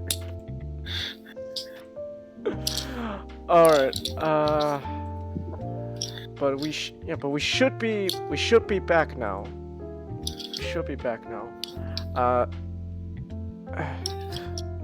Now, Chelsea, it's not Twitch's fault, it's OBS's fault. It crashes on me. I guess, I don't know, I guess 3 hours is its limit before it crashes now? Which, it shouldn't be the case, but I don't know why. Anyways, you know what, actually, I think you cutting out is from OBS just crashing and taking a lot of, like, CPU. What were you trying to say, Not? So I basically said I don't enjoy things like Sharknado or like the sci-fi original movies because I do not like a movie that its entire point is I'm crap because it just takes the fun out of everything. However, I still suggest we produce our idea for a sci-fi film called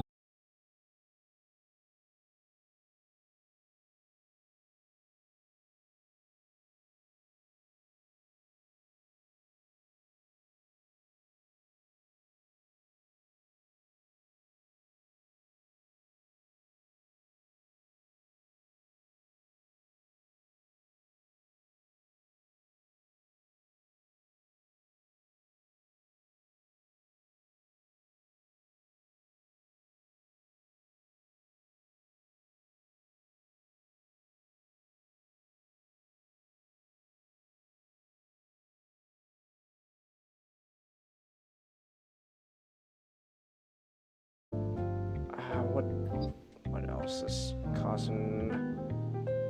Okay, so it's Discord and OBS. You know what? You know what I think it is? I think I'm gonna stop streaming OBS on Discord just for a bit. I think that's what's causing a lot of CPU eat up, which shouldn't be the case, but it is, and that's really. I don't know what just happened to my desktop. Whoa!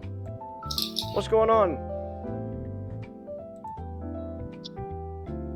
What just happened to my desktop? Hold on. Come on, close this.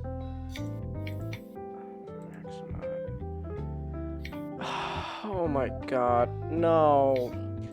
Stop. What is... Okay, you know what? Let me see. Oh my god, no! OBS! Don't fucking... Okay, that's my Brave browser. Where the hell is my desktop? What is happening? What the actual hell? Oh my god. The stream's still going on. I know, but now my computer's having issues. This is legitimately really bothering me right now.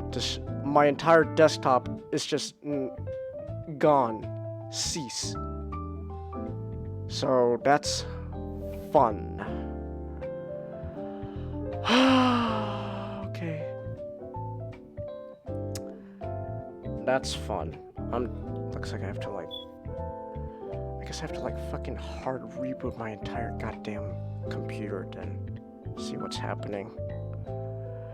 Oh well, as long as the stream's still going, then we could still continue the podcast, and then after this I'm gonna have to just check out what's happening with my computer.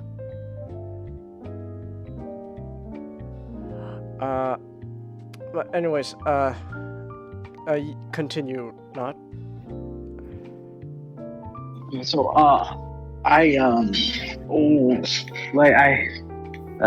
which in turn comes to what I'm talking now. Unfriended. It's not even called 2.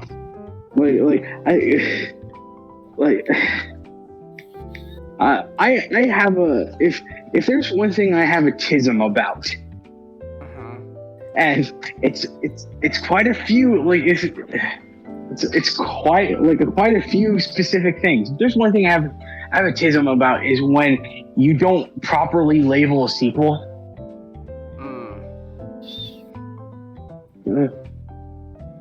It's like the goddamn soft reboot sequels to horror movies we've been getting, in which they're all called Unfriended. At one point in its favor, it doesn't do this shit, but it's like it's like, hey, you want to go watch that sequel to Halloween? Yeah, what's it called? Halloween.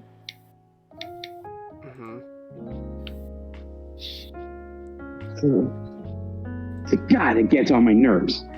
But it's like, okay, so we get into doesn't have 2 in the title, so it's just called Unfriended Dark Web. This is the sequel to the 2016 can I call it a film? I don't think that's right. The thing that happened in 2016 called Unfriended. It's what do you call it? As and the reason why I'm covering the sequel is, well, they're both the movies are standalone, so it's you don't really need to watch the first movie at all, nor do you want to watch any of these movies to understand what the hell is going on. So it's like the first time I got to see this, the first time I got to see Unfriended 2 was back in 2018 when I had to, it's like I had to take,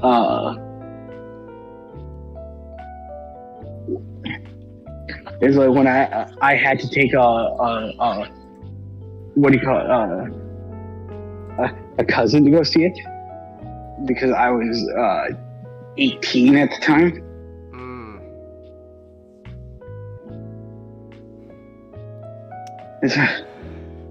And so I was like, yeah, it's like technically I can bring him to also one thing I don't understand. Why is this movie rated R? Oh, okay. This movie is the weakest thing it's the most babyish thing I've ever saw. Oh. Okay, so I may not be a good judge of these things because usually I watch stuff that that is like the average movie going public is not going to typically watch. Changhis, I have seen things I have seen shit that'll make you turn white.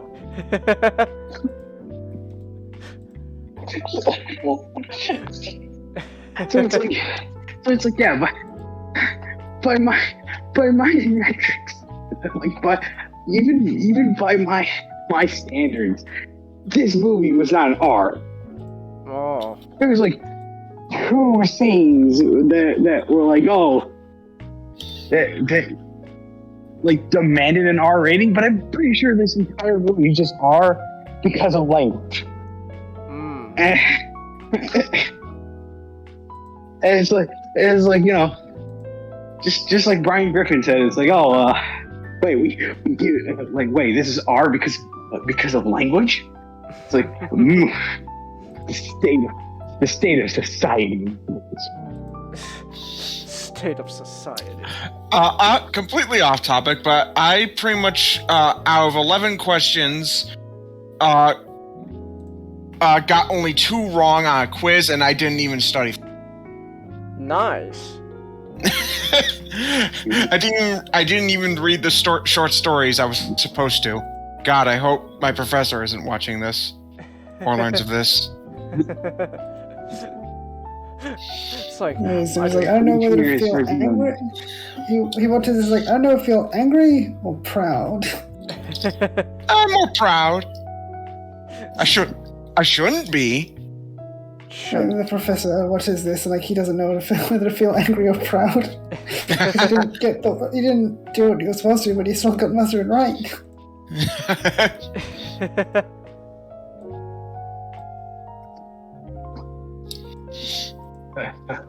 He's like, doing like you're either a hidden genius or you're just that good at bullshit. To be fair, I am good at gaslighting. Oh my god.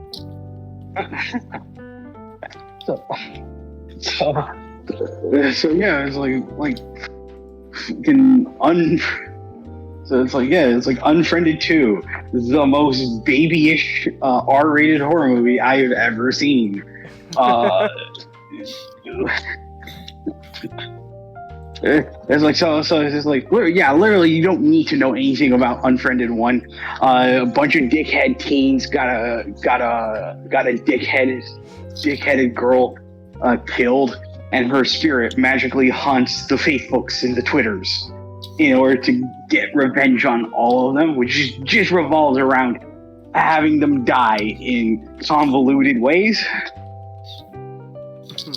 And then something happened. I think she got justice in the end, or whatever. And then she became a spooky ghost, and she haunted the main character. That's all you need to know. So it's like the sequel of Unfriended. I I also want to mention Unfriended is one of the most dumb names you can ever give a horror movie. It's like, hey, you want to go see that horror movie? So what is it called? Unfriended. You sure it's not a comedy? No, it shouldn't be.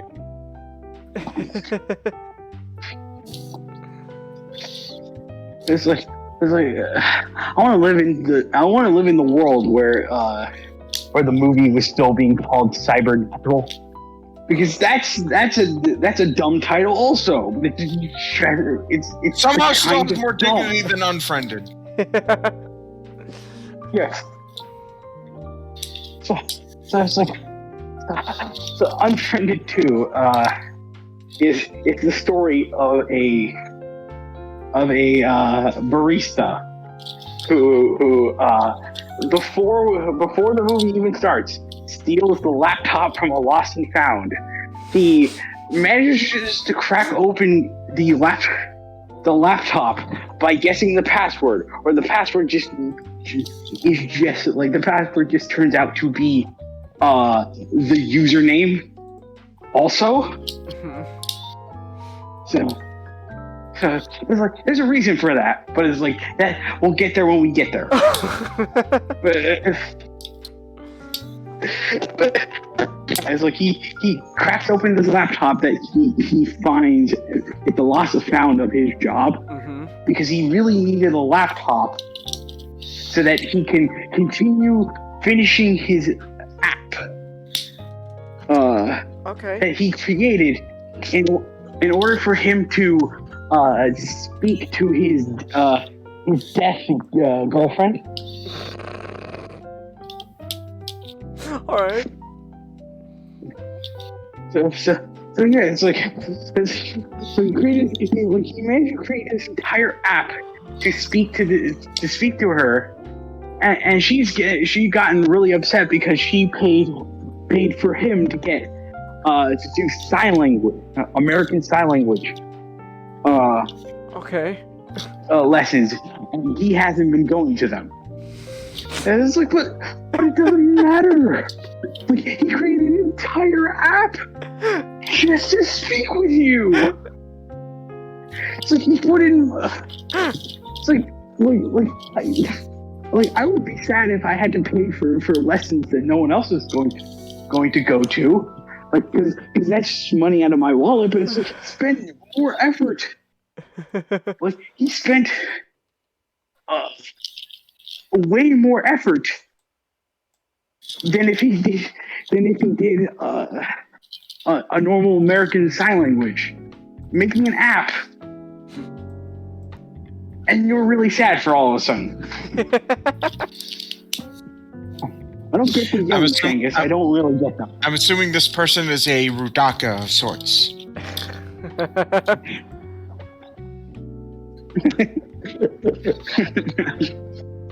So it's like yeah, it's like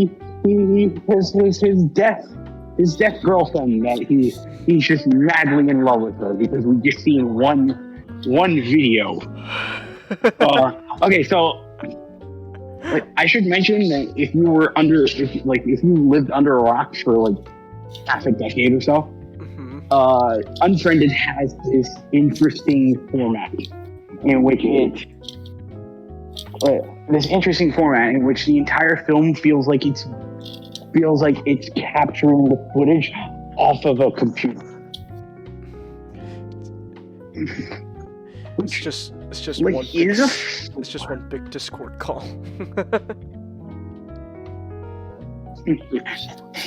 To be honest, Changhis, if they were using Discord in this movie, none of their problems would have happened.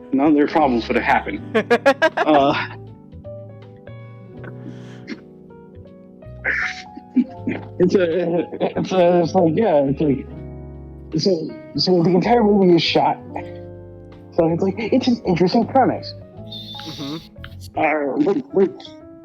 Which to be honest, a much better movie than it. It's called Host. It is a Shudder original, but still, if you ever wanted a movie about staring at a computer screen, about a horror movie, staring at a computer screen, go watch Host. It's a much better movie. But anyway, it's like, and I think what the special thing about Unfriended is not just because the entire movie is shot like you're staring at it, shot like it recorded a computer screen. It's the fact that every single actor has, like, because this movie is cheap, the cheapest shit. Literally, it's the budget for both the original and this one is $1 million. Wow. It seems like a lot, but remember, a Marvel film is funded like 20-fold that. So industry standards, this is like making your entire. This is funding your entire film on feeding the entire neighborhood block McDonald's.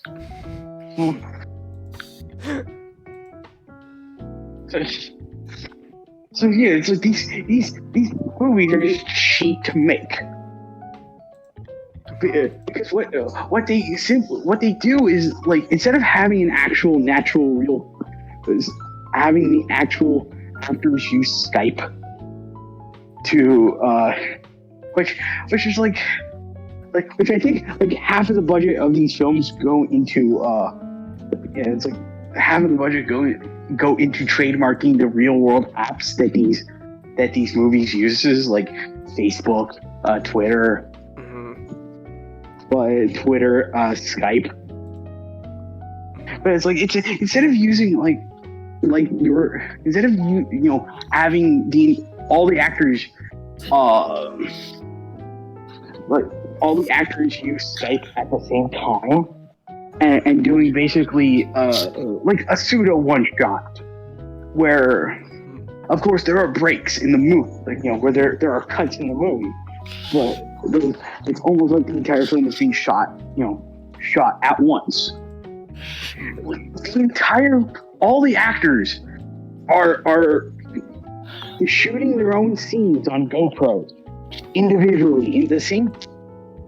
And so the movie is almost funny in that the fact that no one is really interacting, like no one's interacting naturally with one another. So it's the editor's job, to make sure. So it's like the editor's job in order to make sure that everything syncs up correctly. You stare closely at every one of their screens, they don't know what to do next. And it's really funny. So it's like, yeah, it's like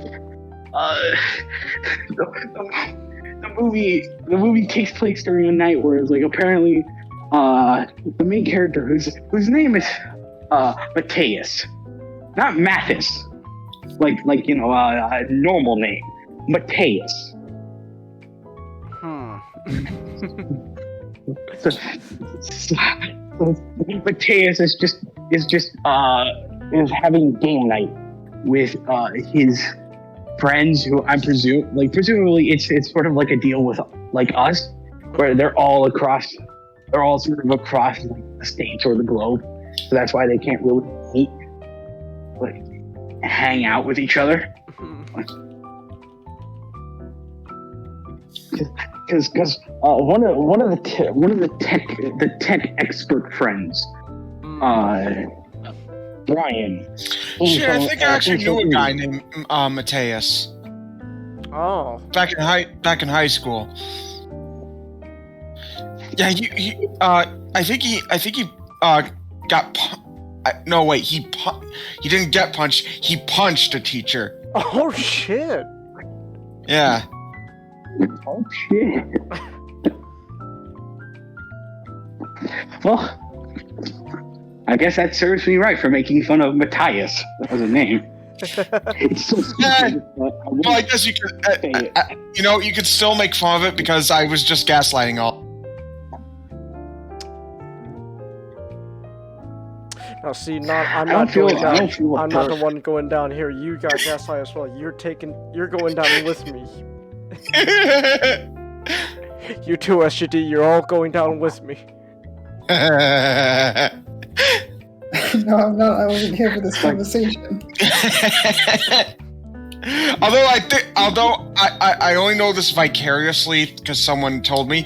Apparently, there was a fight that broke out that got into a point where one of the teachers actually had to tackle someone to the ground. I kind of wish I was there to see it. I feel like that's what happened every time in my middle school, but I never get to see it. I don't want to see it, but it's like I always just keep hearing stories about people they had like a fight or a teacher had to break up like this fight and all that stuff. I'm like what the fuck happens at this school? I wonder. Hey, Changhis. Wow. I was here for the conversation. Fuck. Yeah! God damn it. I want to say, Nick, I'm not mad. I'm just severely disappointed. Disappointed that I gaslit you, or that the story turned out to be fake and no one actually punched a teacher. Oh no, like someone's bound to have punched a teacher in real life, so the story's not fake. I mean, There were no big fights in any school I went to. One guy did break a wall one time, though. He's kind of fooling around with his friends, and he hit the wall and broke it. Just like a small hole in the plaster. Yeah, fights didn't happen, but some R18 things did happen. Like, nothing happened, but propositions were made, and yeah, I wondered why that student suddenly disappeared. Huh. This is I don't want to talk about it on stream. If you want to know more, I can tell you, but I probably shouldn't talk about it on stream. Oh, okay. no, This is another story I know. Nothing happened. Just like nothing happened. Just saying. I have another story I know only vicariously because Cal Yerk told me. And he heard it from someone. So technically, I heard it vicariously from Cal Yerk, who heard it vicariously through someone else, who could have heard it vicariously through someone else about this event.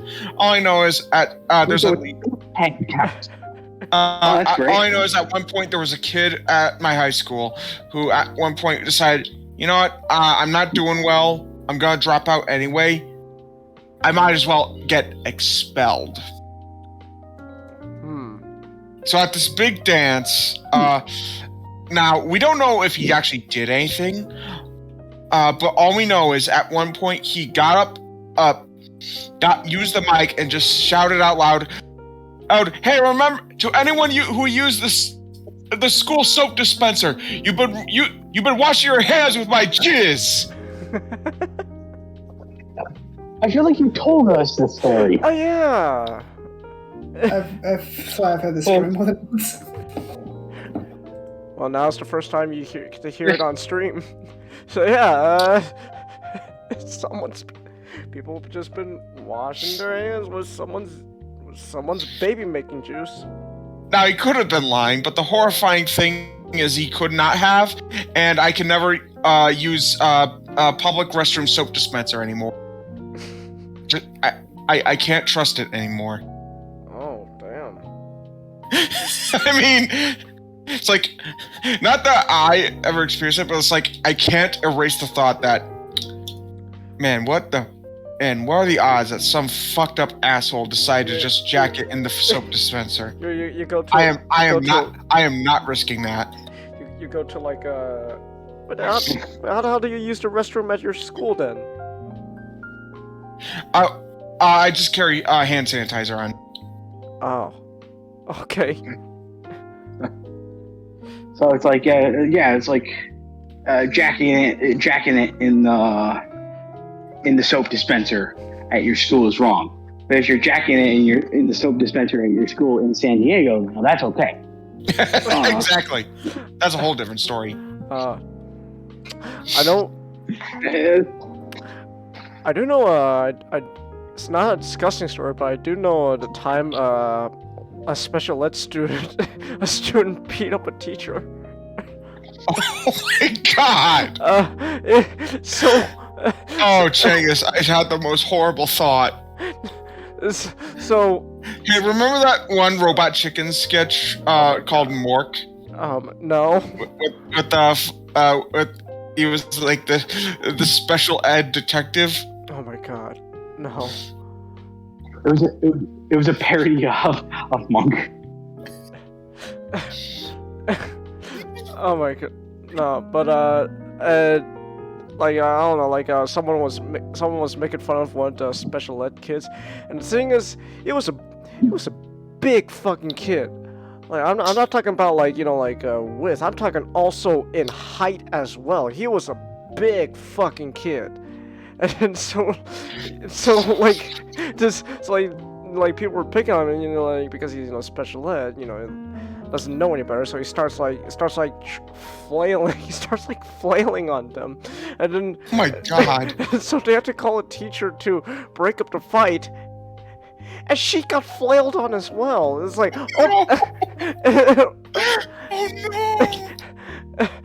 I wasn't there to see it, but like it happened like during I think lunch break or something. And it's like when we went back to class, just like in high school, it's like when we all went back to class, everyone was talking about like, yo, like what special ed kids just beat up Mrs. whoever the teacher was. It's like, okay, Changhis. What? Now, I'm not asking you to actually show it on stream, but you need to find that Robot Chicken clip. I don't even know if I can even show it. My goddamn desktop crashed. I don't need you to show it. Robot Chicken Mork. Mork? I love how deadpan you say it, not. I don't know. Mork. Yeah. I don't know which one it is. It's a bunch of.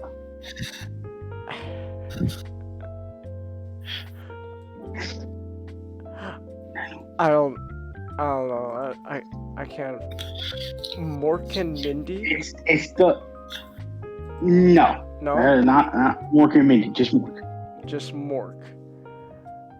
Yep. Is it Swedish Chef's Jaunt? Nope. No? I don't know what it is then. Hold on. Let me. I should get back on topic. Yeah. Hold on, I'm this close to finding it. Give me 1 second. Oh my god. Everyone drink. I'm derailing the fucking conversation. Oh my god, Nick. I will say,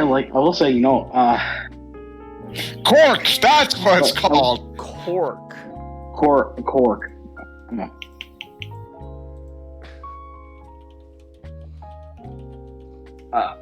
I will say is like when I heard Changhis, when you did say like, oh, it's cork. I remember that. It's like when you did say like, oh, I think we were gonna say like the teacher beat up like a special needs. Oh god, no! Kids. That would be terrible. No. I had an image in my head of the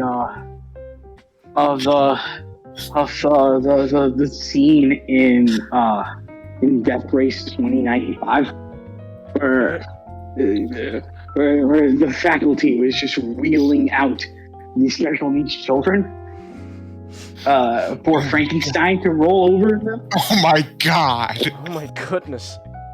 But no, I have to show you both. I have to show you guys both Death Races, like, because they're great B movies. Oh, okay. it's like he doesn't kill the kids because Frankenstein is oddly enough the moral character in that entire cavalcade of morally reprehensible people. So yeah, it's like he kills the teachers because fuck them. But to get back on track, it's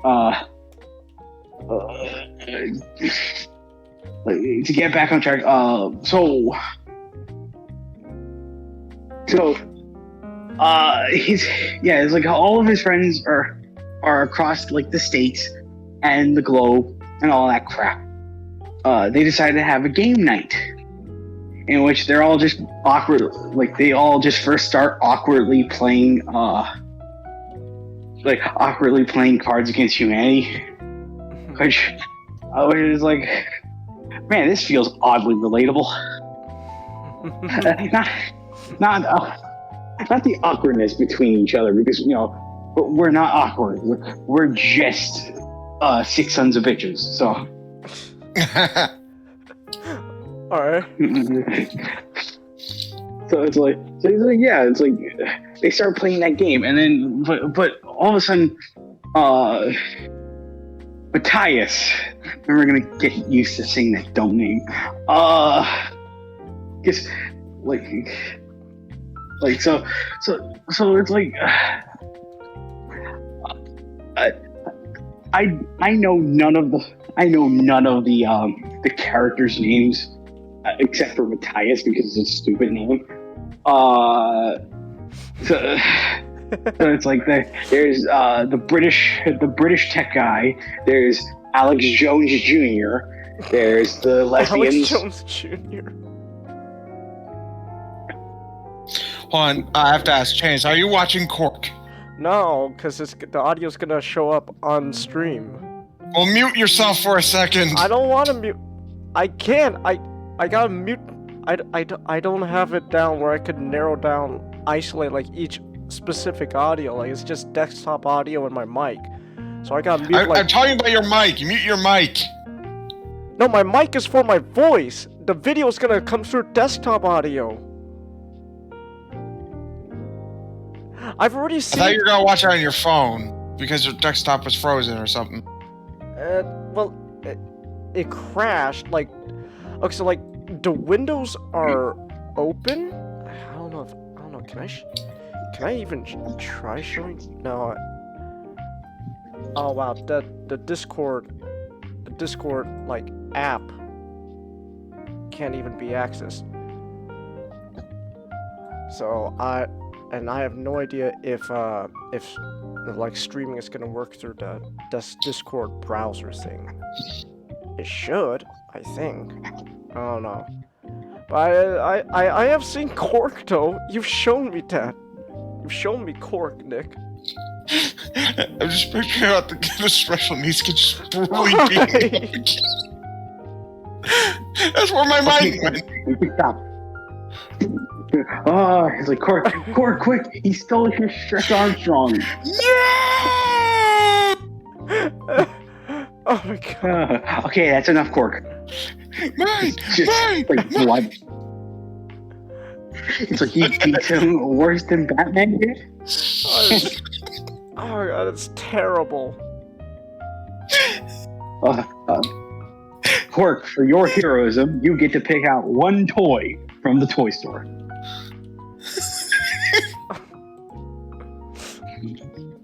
So British. It is.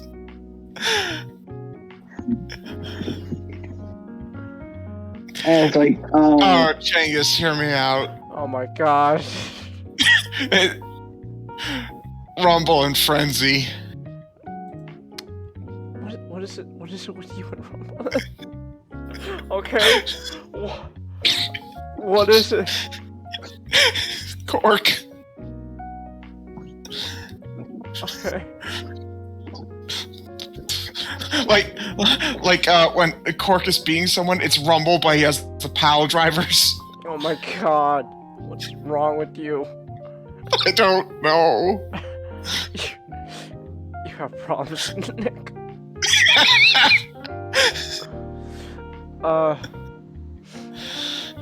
Anyway, so what were you going to say now?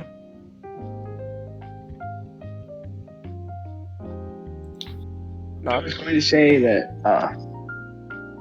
yeah. I was going to say that, shit. Sorry, 1 second. Ah. I was going to say that,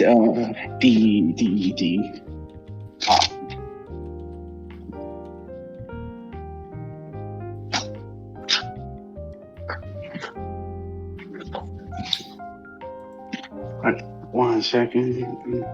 Alright.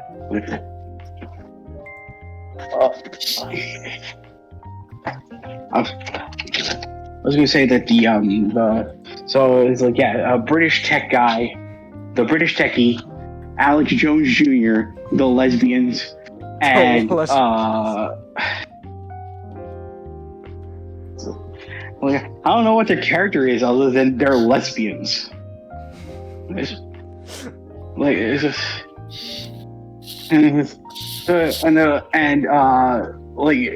she's Indonesian. I know nothing about her other than she has a DJ set up in her room. So I just call her DJ.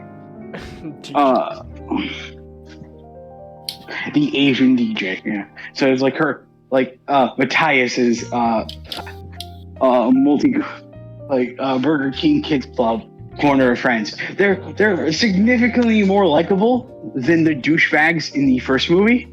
Alright. But that doesn't make them memorable. I was about to say, but they're really not saying much.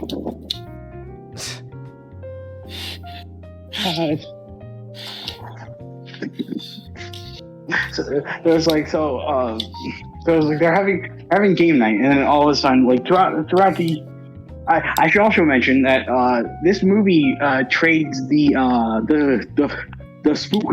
spooks and scares of the supernatural. Mm-hmm. So there's no ghosts haunting computers in this movie. So it's like thankfully, we don't get the worst version of Ghost Game again, like with the original. So it's like. But the movie trades in the spookiness of ghosts, haunting you on Twitter with hackers. Hacker man. Like it's like the real life.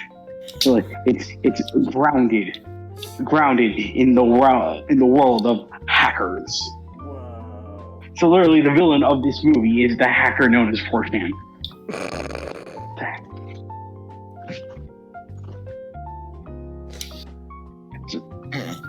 Is everything okay, Changhis? I'm fine. That infamous 4chan. Wow, 4chan. Amazing. Who is this 4chan? No. Who would have guessed Who's that? this 4chan? Man, I've heard of this infamous 4chan. Who is he? So the entire movie, so it's like, yeah, it's like, so it's like, Matthias keeps getting messages on Facebook because he still uses Facebook.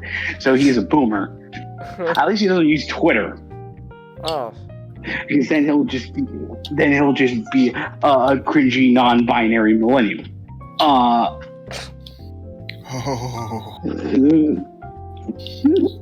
So it's like because apparently when Matthias opened up this easily opened laptop, there was still a number of accounts, like the autofill function on MacBooks and laptops, where it's like, yeah, it's like you open up the computer and it's just like it autofills the information for you. So it's like there's just all of the social media websites he goes to have Nora C4 logged in. And so he keeps getting messages from someone who claims that he stole the computer, which is like he had to which he kind of did, because he had to lie to his friends that he bought the computer on Craigslist, which is a worse lie. Like imagine hiding up your supposed crime of theft by saying I bought anything on Craigslist. Like I would just assume you were already lying if you just said Craigslist. But it's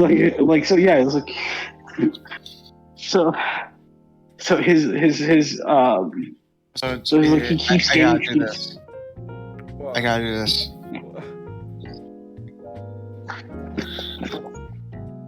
Damn it, I can't see your camera because Discord browse. No! Hold on.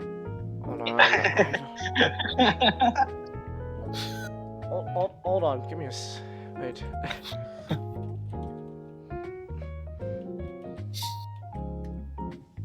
So let's be honest, if Starscream saw someone who looked exactly like himself, would he be pleased by this or questioning who stole his identity? Starts off first and then ends up in second.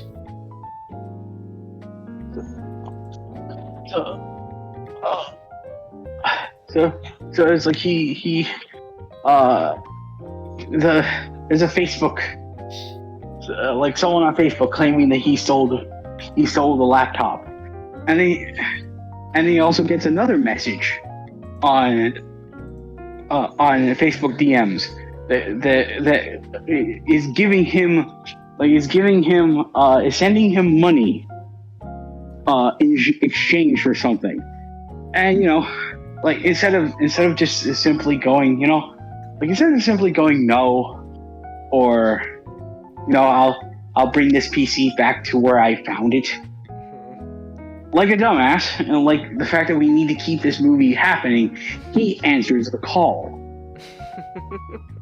He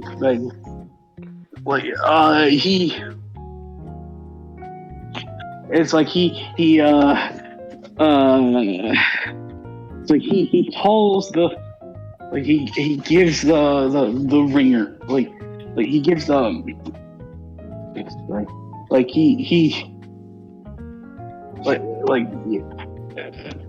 at first his computer was slowing down because he realized because his British techie friend told him, that means the disk, the hard disk on the computer is full, so you need to go you need to you need to clean out. So he goes check the hard disk. He can't find anything other than what seems to be hidden files. And he's like, okay, I'll open up these hidden files. And it's like, he opens up the hidden files, and they're all footages from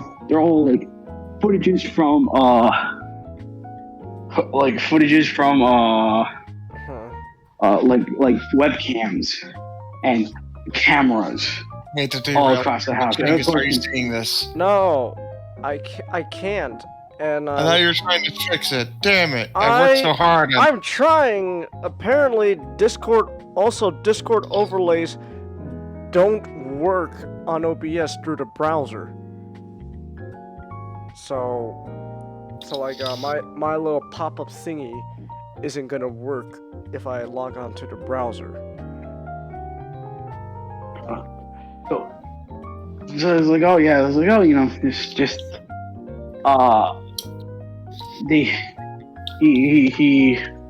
he finds all these videos from webcams and surveillance cameras and everything in people's homes, and that was, that's sort of the way for the movie to ham-fistedly create this sense of fear and paranoia through the fact that people are watching you as you pee, as you eat, as you probably fuck, Okay. as you brush off your Bionicle collection. They see you, Nick. I hope they get a good view, because things are about to get fucking weird.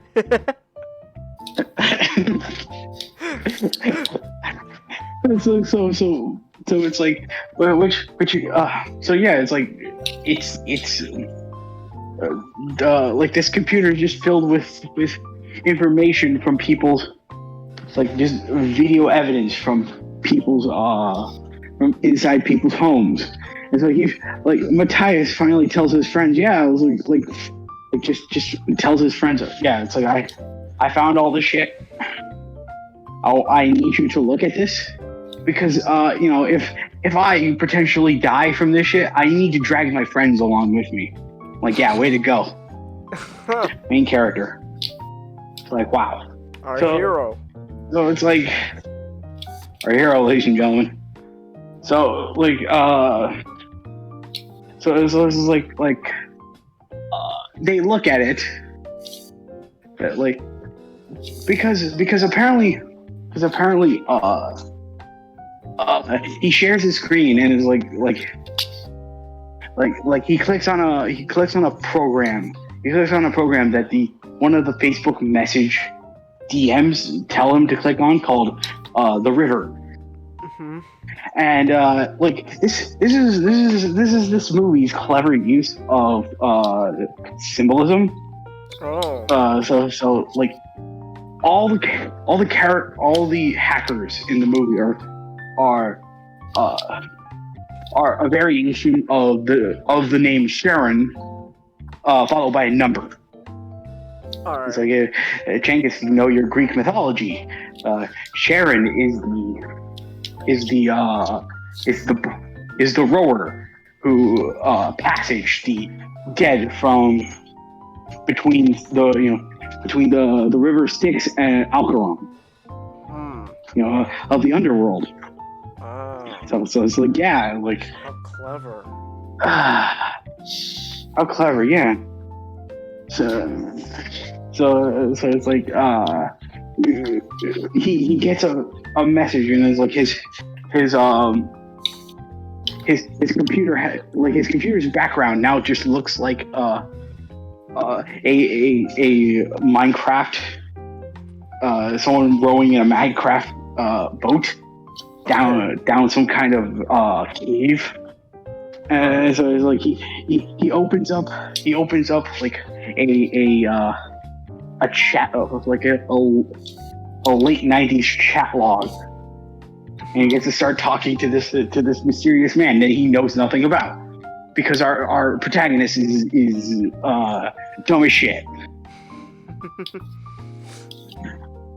So it's like he shows his friends this entire thing, and of course the Alex Jones Jr., which his name is already AJ. I just remember, so it's like, yeah, that fits. So Alex Jones Jr. tells, and I have to blame like Diamond Bolt for this one, because he's the one who got it stuck in my head. It's like just him claiming, like, he sees all of this, and his first thought was, oh, this is Darknet. I'm like, oh man. Oh man, this is like, because like, I think the most amusing thing I find about this movie is that it's targeted towards teenagers who uses computers, like apps like Facebook and Skype. Well, I don't know how many teenagers use Facebook and Skype, but it feels like a movie written by boomers. Oh, because they so don't. I don't think they know how computers work. Oh, so it's how do you do, my fellow kids moment? like the entire movie is a how you do my fellow kids moment because just because first they scare you with like, oh man, this is dark web. So it's like of course, you know, the myth is that, oh yeah, we're playing into the dark web myth where it's like, oh, it's just it's a hive of scum and villainy where they just trade child porn, and it's filled with John Wicks waiting to shoot and cap a motherfucker when you give them fly by night Ponzi scheme money. All right.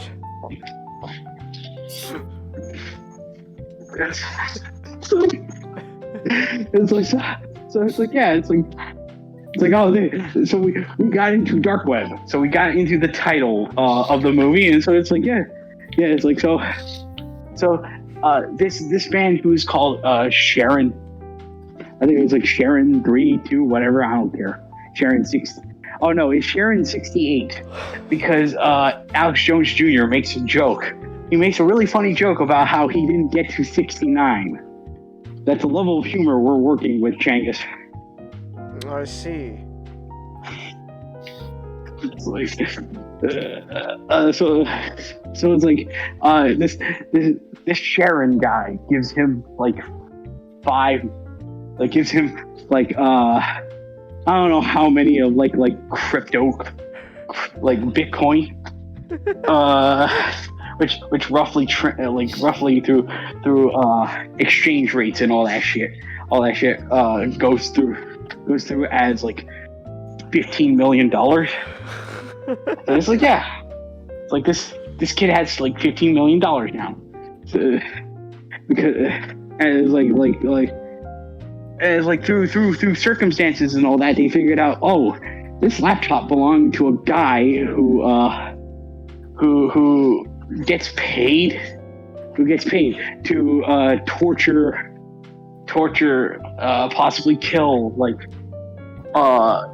women that they target through the webcams and camera that they use. It's like he tortures / kills them, and then he videotapes that, you know, he makes snuff films out of them, so he can so that strange people on the internet, like strange, like sick weirdos on the internet like himself, can pay him to do it.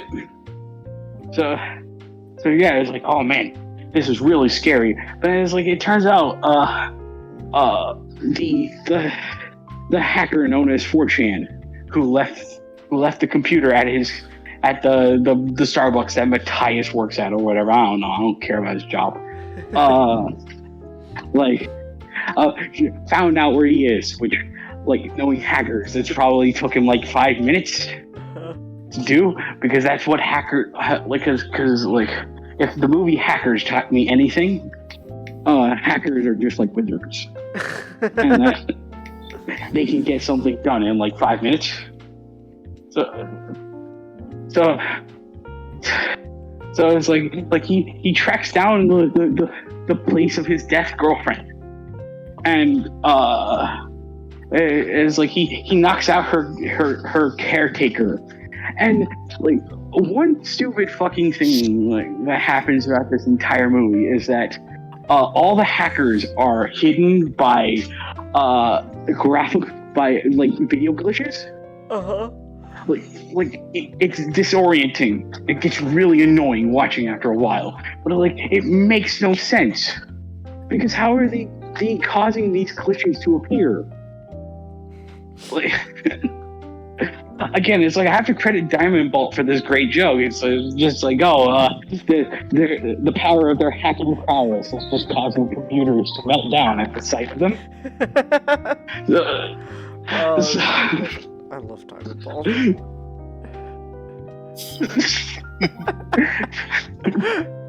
So it's like, yeah, it's like he kills, like he knocks out the caretaker, and he starts texting to Matthias using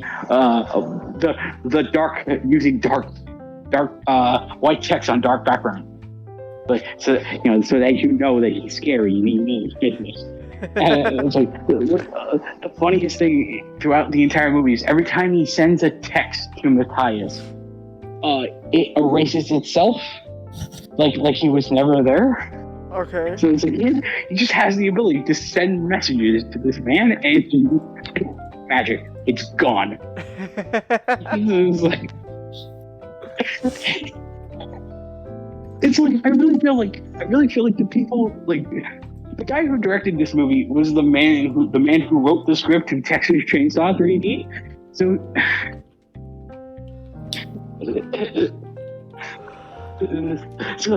the man who possibly gave us the line, "Do your thing, cuz,"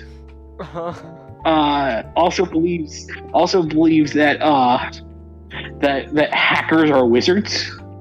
And then they can just make cameras hide their appearance and send text messages that don't get traced back. So he starts threatening Matthias, and if he ever tells his friends any of this, or if they ever log off, they're dead. So like, okay. he needs to convince his deaf girlfriend to walk over to his place, and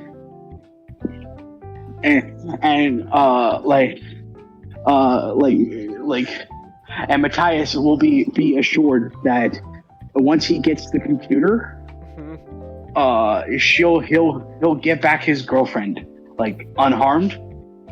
So yeah, it's like. So yeah, well, it's like let's do business with dangerous people. Like, way to go, Matthias. He further digs a hole for himself later in the movie. So this is not the furthest of like the well of stupidity that he will go down. So it's like he tries to convince his friends, like because the black girl who's part of the lesbians. It's like they're just a dimorphous blob because they have no character in between each other. So just call them the lesbians. So like the black one. Okay.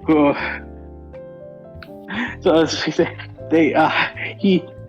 she tries to ring up the police several times, but Matthias has to keep her from doing it because he fucked all of his friends over by engaging with scary 4chan hacker, by the hacker known as 4chan. So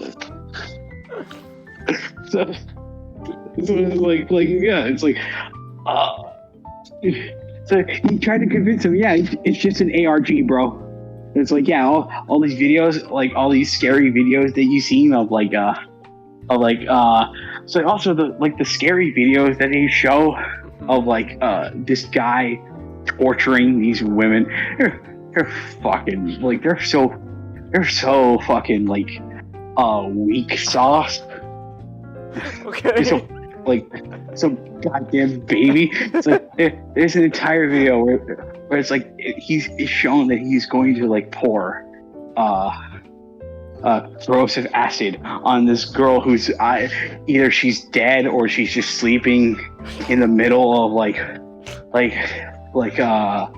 a smelting thing or whatever. Okay. And we don't ever get to see it. But it's like I guess the scary thing is like he's potentially going to pour acid on this girl who's just sleeping in the middle of something. It's like there's another video where he just has a girl in a barrel, presumably because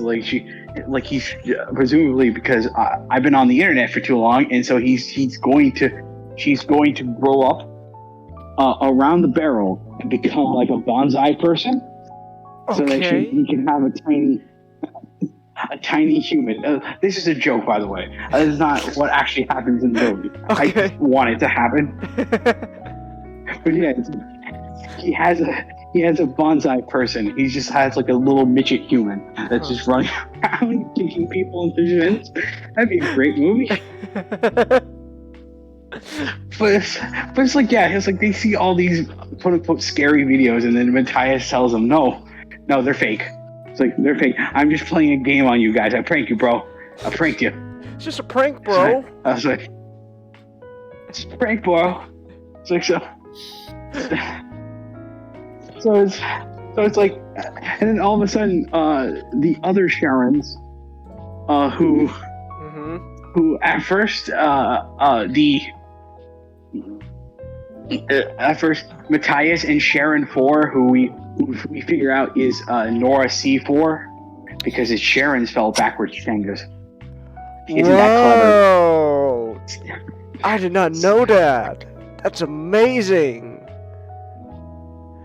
So it's like Sharon 4, like they try to pretend to be they're like, oh man, the circle, like which is they're called, like which is the hacker group is called, the circle. They're onto me. Like if we don't do anything, they're gonna kill us. They're gonna kill me, and then they're gonna kill all your friends. But it's like, but you were also threatening to kill all his friends and him.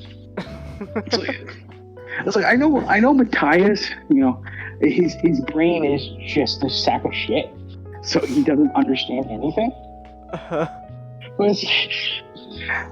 it's like he aligns himself shortly with this guy who's threatening to kill all of them because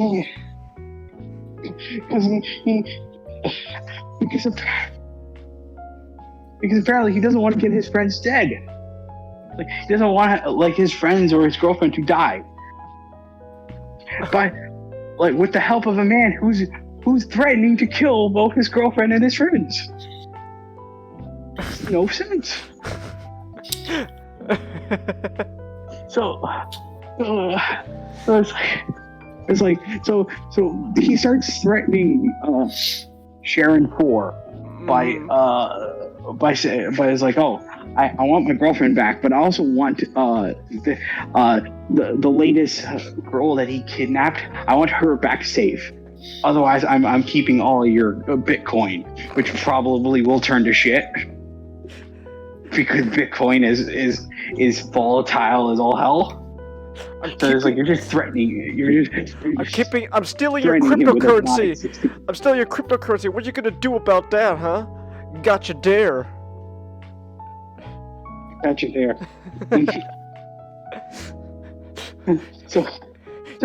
Give me back my girlfriend, or otherwise you're not gonna be able to sell your NFTs.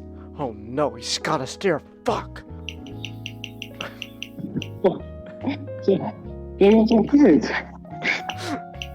So the circle actually catches on that oh man, like they know that Sharon 4 is not using the laptop that Matthias is using. So they just start like one by one killing his friends. They start with the Asian DJ. They push her, like they send creepy YouTube videos to Matthias and his friends. It's like, oh look, this is how we found her out. This is how we know where she lives. This is how we know where her Asian barbecue meetups are. So where her Asian barbecue.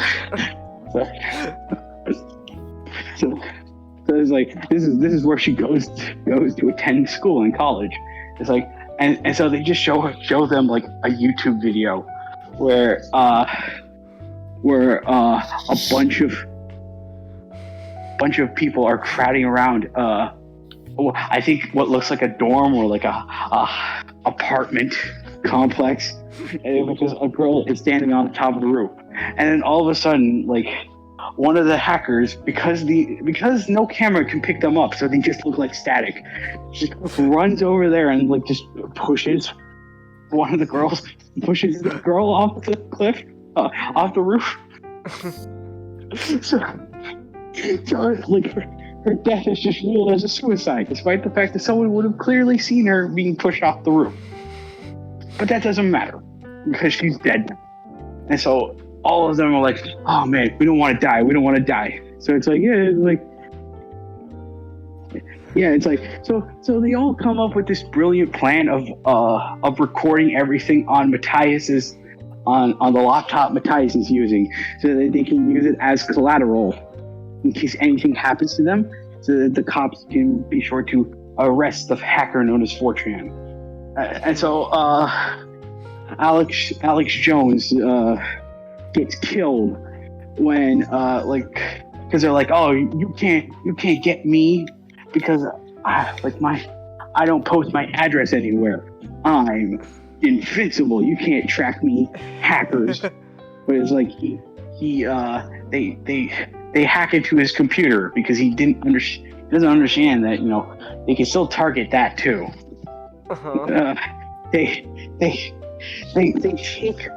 take clips from his YouTube channel in which he literally just starts spouting conspiracy theories. He uses the word sheeple, which makes me hate him even more because that's just what. So it's like they take clips from his YouTube videos in which he's spouting all these conspiracy theories, and they construct like a collage of sound clips that they can use. They call 911 through the computer, through the phone in his computer. I don't know how that's possible, but whatever. So they call 911 and they use like the collage of the clips to be like, oh man, I'm shooting up.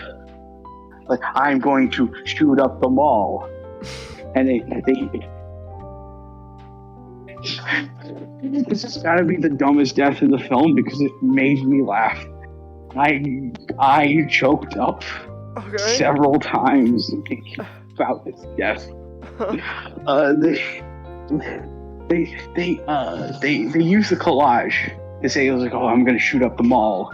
I have guns, I'm going to shoot up the mall. And it's like, earlier in the movie, he pronounced his full name in front of, all of their friends, and the hackers have video and audio of him pronouncing his full name. So it's like, it's like the cops come into the cops come barging into the hackers basically swatted him. Alright. And so, I guess the cops just barge in. They go, so then we start blasting. It's like they barge in. They claim that they already have an arrest warrant, which is I don't know. I don't know. They got like arrest warrant in real what part? Quickly, damn. It's like man, they've probably been sitting on that arrest warrant and they were waiting to use it. It's like a ticket in Monopoly. So it's like they go in, they barge into this man's room. It turns into Transformers all of a sudden. Okay. Where like the fucking Alex Jones, like the Alex Jones kid, like despite his friends telling him to lay the fuck down, like don't do anything, he just goes over, he just starts stammering things. Like he goes over to the foot of his stairs, where the cops have trained guns on him, and the hackers. I want you to make sure that you hear this, Changhis. The hackers, they take control of his huge ass stereo that he has in his basement that he bought recently. They loaded up an MP3 stock sound effect of a shotgun cocking, and they play it on the speaker. All the cops in here. And then when the cops hear that, they just start shooting on this kid who doesn't have a gun in his hands. Like they just start pumping him full of holes.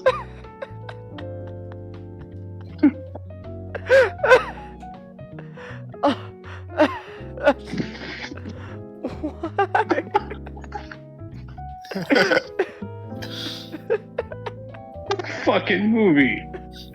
This is a movie. This was released in theaters. That was a scene that happened.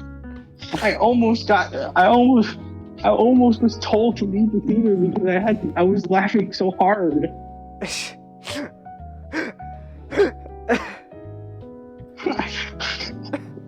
It's like so Alex Jones kid is dead. He got swatted. the lesbian the lesbian couple are next. They get basically the white woman in the relationship. Oh, I know okay. none of their names, so that's just as good as we're gonna get it. She basically told like her mother is dying of cancer, and she basically said her mother is dying of cancer, and so she basically said, like earlier before they had like the Skype call, the hackers got a video of her just saying, I don't want to choose between you or my mother. And so it's like, yeah, we're gonna force you to choose between you and your mother. Who lives? Go ahead, do it. Like, is it the woman you're about to marry, or is it your mother? Who's more important? And then she just goes. Who did she choose? She was a bit like she became a lame bitch. She didn't even choose anyone. Oh, okay. So it was like they both die. So they both. Her mother's I love how you say it. No, she was just a little bitch. She didn't choose. because the movie would have been interesting if she chose one. But no, they just killed both of her because like she was a massive pussy and then she didn't do anything. She could have saved one of them, but she did nothing. So her death, as far as I'm concerned, her death is on them. Their death is on her. She had a choice and she didn't choose. Oh, wow. So it's like, yeah, it's like her mother's life support gets cut off, and her would-be wife gets thrown into the tracks of a subway, the same subway train that Matthias's girlfriend is using to get to him. So yeah, What? like they're both dead. And then one of the hackers come into the white woman's house, and I don't know if they killed her or not. We don't get to see it. Presumably, she just got American History X. So, Oh my God. So now she's missing a bunch of teeth, and she's dead now. Oh shit. Oh my god. Oh my God. So it's like, yeah. So it's now down to Matthias and his British friend. They're the only one who survived. So Matthias decides, you know what? I'm just gonna go to her instead of waiting for my girlfriend to come to me. I'm gonna act even more dumb because that's just what I am. I'm destined to die like an idiot. I'm going to go to her. I'm going to take my bicycle. I'm going to ride all the way to the station to meet her. Oh, and then it's like the British guy is making like this long, threatening speech to the hackers. It's like, oh man, I was recording everything. It's like, whatever you do to me, they like, whatever you do to me, the police are gonna get to find out what happened on this night. And then all of a sudden, the lead hacker starts using Photoshop to crudely paste the face of Matthias with because Sharon 4 revealed what he looked like to a camera in the latest victim's house. Okay. So yeah, I'm gonna use this Photoshop to lazily put Matthias's face on Sharon 4, so he can be charged with the crime of abducting this girl. Like Yeah, so she's going to, we're gonna kill him, and we're also going to implicate all of you in these crimes. Oh, okay. So yeah, it's like Matthias is forced to watch as one of his friends is killed by the hacker known as 4chan, who comes into his house, and mocks up the scene to look like the British guy committed suicide because he was guilty of the crime of abducting that girl. Oh. So he just hangs him. So he just hangs him by the door. So it's like Matthias, he's desperately trying to get to his girlfriend, who the hackers, because they're so evil and they're so genius. They hacked into her phone and send a message that looked like it came from Matthias to go into the factory because they're going to abduct her. Okay. And then Matthias is just like, yeah, fuck everything. I'm gonna die. But I'm gonna try to still save my girlfriend. And so it's like he asks them, why are you doing all this? And it's like, and they guess what? Guess why they're doing this, Changhis? Do tell. Like, cause they planted the laptop for him to find. They kill all of his friends. Uh-huh. Because to them tonight was game night.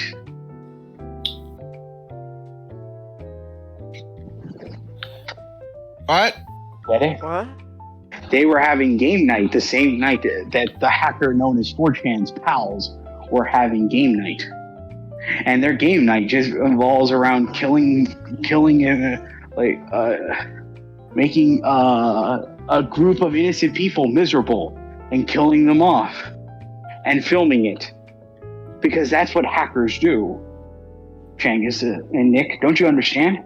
Hackers are evil. They're evil geniuses who commit great crimes. Because this is what this movie believes in. Fucking what?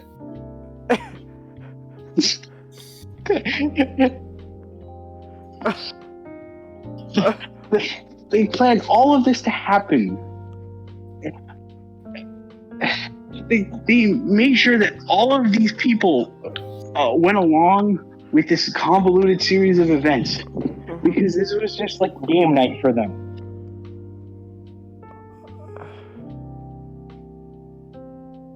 Why? So they have a final vote at the end. It's like, does Matthias get to live or die? And it's like Matthias doesn't care because his girlfriend Amanya, I didn't tell her name yet because she kind of really didn't matter throughout the entire movie. She was no abuse. So Amanya gets kidnapped and presumably going to get tortured because why? Who cares? Doesn't matter. Literally, this entire movie can be summed up by Carl saying, "This don't matter. None of this matters." Okay. So it's like they all vote for Matthias to die, and so like a dumbass, he has his bike parked in the middle of an empty street. And guess what happens to him? Oh, is it a hit and run? Yes, Changhis. It is a hit and run. A fucker got flattened by a black van. Because he was the dumbass who parked right in the middle of a street.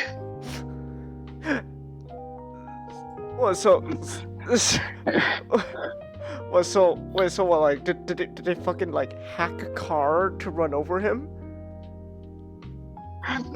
No, I wish that happened. That would have just been the perfect cherry. I wish that happened because that would have been the cherry on the top of this absolutely garbage Sunday. But no, it's like one of the hackers just had a van. They either hijacked the van or they had the van the entire time because all hackers, because hackers and child molesters are alike in that they just have vans. They just own and they were just giant panel. So some guy was just waiting for him to get on his bike so he could run over him. Yes.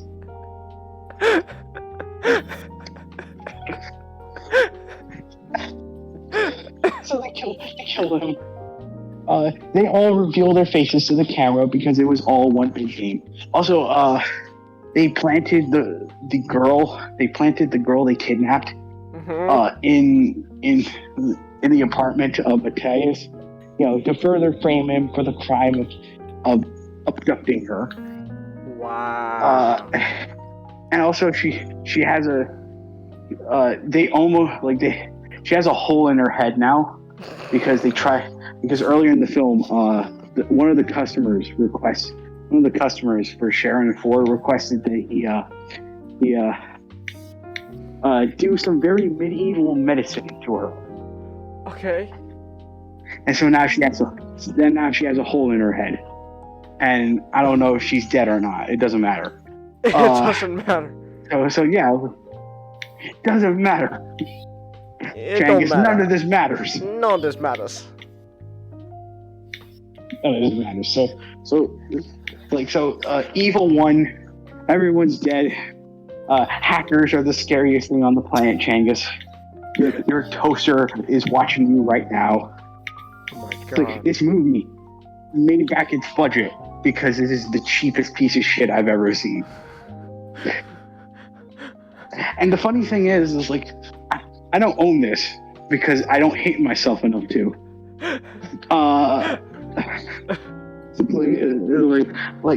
There are alternative endings. Why? There's an entire ending which I would just call the happy ending, where it's they capture Amanya and they lead Mathis to a field, and they have a poll. It's do you want them to be together? Do you want them to survive and live together? It's it turns out that the poll is overwhelmingly yes. We want these two people that we tortured and killed their friends to just go away, to just survive. They're mentally scarred, but we decided to let them live. So it's and another ending involved Matthias finding this being locked in the same factory that Manya was in the original ending, and they have a choice. He has a choice. The poll is the choice. Is is Mathis going to kill himself with the revolver that we placed in front of him? So yeah, that's it. That's Unfriended. That's Unfriended 2. The dark net. This was a movie, ladies and gentlemen. This made back its money. I'm possibly going to see an Unfriended 3, and that excites me, and both makes me sad at the state of cinema.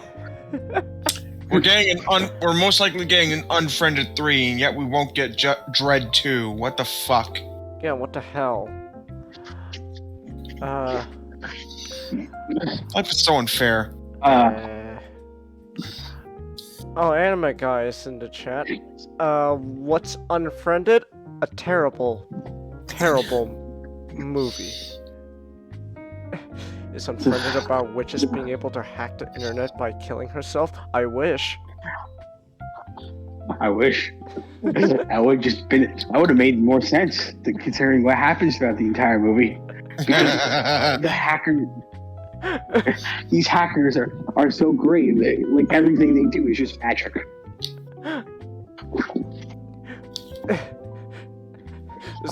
Which is why I'm bummed out that they didn't hack like the fucking van to run over the guy. I know, right? That would have been great. They hacked the van and they drove it remotely into one of the guys. It's this stupid guy like he'll park his bike in the middle of a road. That would have been amazing.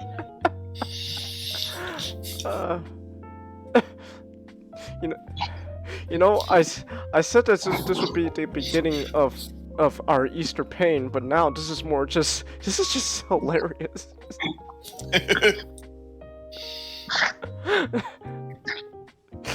Because like you expect bad movies, like this is gonna be painful. It's like it sounds painful, but hilarious too.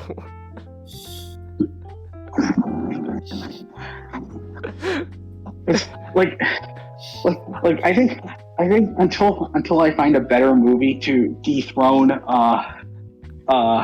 Malignant as the best bad movie we've ever seen, like that's still gonna be our gold standard. Oh my god, Malignant. We should talk about Malignant sometime. There's just a point where it just becomes the Matrix.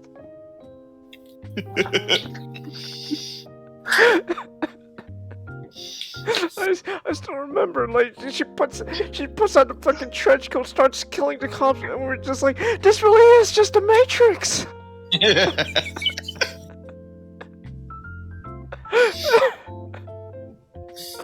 Oh my god. Oh, that's amazing. Oh, I don't ever want to watch this fucking movie.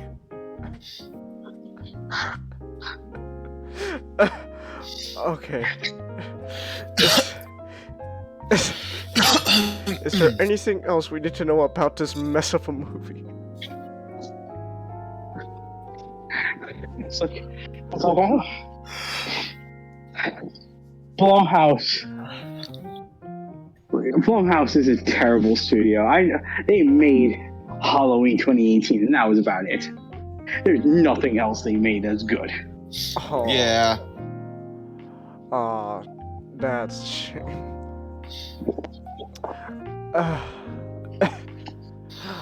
Alright. Well, I guess...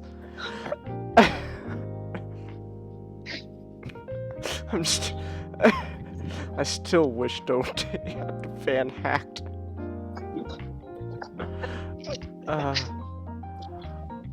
Oh my goodness.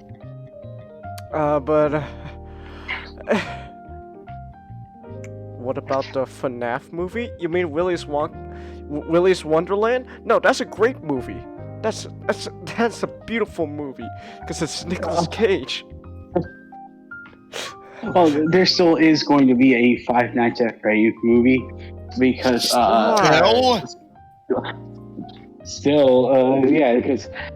Scott, I think it's just Scott Coffin. Like he I think he sold the movie rights and he's laughing all the way to the bank, which good on him. He deserves to. You know what, good for Scott. Doesn't Scott like have like pretty much now fuck you money? Yeah. Yeah. I still remember, like, people were like, we gotta cancel Scott Cawthon on Twitter for some stupid reason, and I was like, and I remember it's like, he has fuck you money. It doesn't matter if he gets kicked off of Twitter. He has fuck you money.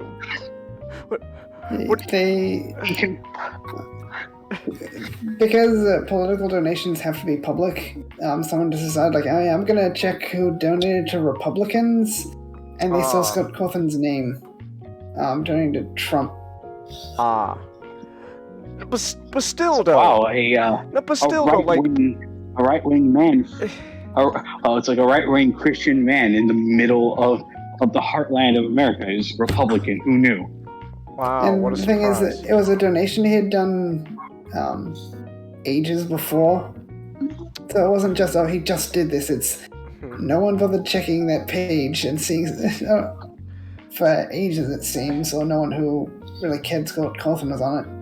So, They checked that for ages. so some guy just decided, let's check who donated so we could cancel them. Probably. Okay. But people say people say it got leaked. Like, no, it's public information. But still, though, like, whether no matter what side you are on of this whole stupid ordeal, like, it's stupid because it doesn't fucking matter. Because Scott Cawthon has fuck you money from FNAF. All that Five Nights at Freddy's games gave him fuck you money. I think it's because of what happened with J.K. Rowling. It's like because things with J.K. Rowling going up and down, and it's like, oh, we suddenly have to take grievance with people who made franchises we like doing things we don't like. Anime guy says, what's It doesn't worse? matter if they stop now. Yeah, it doesn't matter. Look at it. Oh, No, I was just reading the chat. Anime guy says what's worse that apparently most of his games fans were people of LGBT. Like, how did you guys not know that? He was an open Christian. I don't know, but like at the end of the day, it doesn't matter. That's at the end of the day, it doesn't matter. He's got fuck you money. He could do whatever he wants. You could kick him off of he Twitter. can It buy doesn't his own fucking micro. matter. He can buy his own micronation and just turn it into Apocalypse Now. It's like he's got that type of money.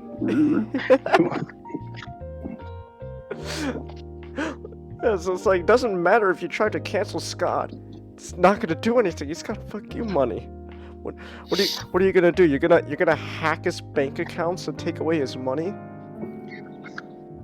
I think things have all settled down since then, and those people have gone, don't want until J.K. Rowling does something again. Now this still though, it's like, what exactly do you plan on doing with a guy who could just literally buy anything he wants in the world? That's easy, Changhis. Just say Hatsune Miku made FNAF. Hatsune Miku made FNAF. Okay. No, but if you do want a FNAF movie, though, watch Willy's Wonderland. I love that movie. My favorite part is my best part of the movie is when Nicolas Cage is about to fight the animatronic. His watch beeps. It's break time. Just hands the knife to the girl to fend for herself. He goes off to play the pinball machine.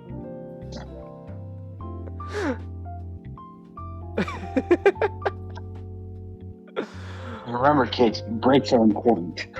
Exactly. Okay, but so... Alright, I thought we would be starting to get into pain with your movie, but no, I guess we're gonna have to start getting to painful Easter with Nick's topic. Yeah. Anime guy says, if I remember correctly, there's an animation YouTube channel that had Scott on as a guest voice on it. It was hilarious. That's pretty cool. I mean, Scott can do whatever he wants now, so hey, that's neat. Also, before we continue, I found it in quote generator, so I decided to input some names, and this is the Vakama, croissants dropped, no comma, road works ahead, Matto, barbecue sauce, and my titties, Onua, Vakadu, Frey, Wanua, Miss Keisha, fucking dead, Nuju Grumpy. I didn't understand a single word of that, and I hate every single one of you. Yeah, but Nuju Grumpy sounds about right. Exactly. Nuju, the only character that learned a language of birds because he hated talking to everyone. I love Bionicle. Nah, but we can't talk about what. Oh, I found another good one. Time for Plan G. Don't you mean Plan B? No, we've tried Plan B a long time ago, Nokama. I had to skip over Plan C due to technical difficulties. guilties. Mato, what about Plan D? Vakama, Plan D was that desperate disguise attempt half an hour ago. Onawa, what about Plan E? I'm hoping not to use it. When Nua dies in Plan E, Nuju. I like Plan E. Why is this generator getting Nuju spot on? Everything Nuju's saying sounds in character.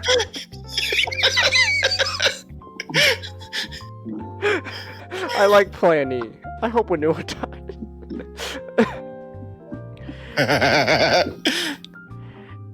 Are we talking about Bionicle now? No, Anime Guy. This is another one of Nick's side tangents that derails us off the topic. Can I copy your homework? Comma, I could help you with it. No comma. Yeah, sure. Mato, bold of you to assume I did the homework. Onua, LOL, nope. Winua, wait, we had homework? Nuju, read, 5:55 p.m. You can't keep delaying the pain forever, Nick. I want to read these! Yeah, we've been going for like 5 hours now. I still gotta talk about the raid. Hold on. Vakama, would you guys be there for me if I was going through something? No comma. Nope, absolutely not. Mato, I hope it sucks whatever you're going through. Onawa, I hope it emotionally scars you for the rest of your life. Winua, I hope you reach out to me so I can ignore you. Nuju, I can't wait to go to your funeral knowing I could have changed the outcome.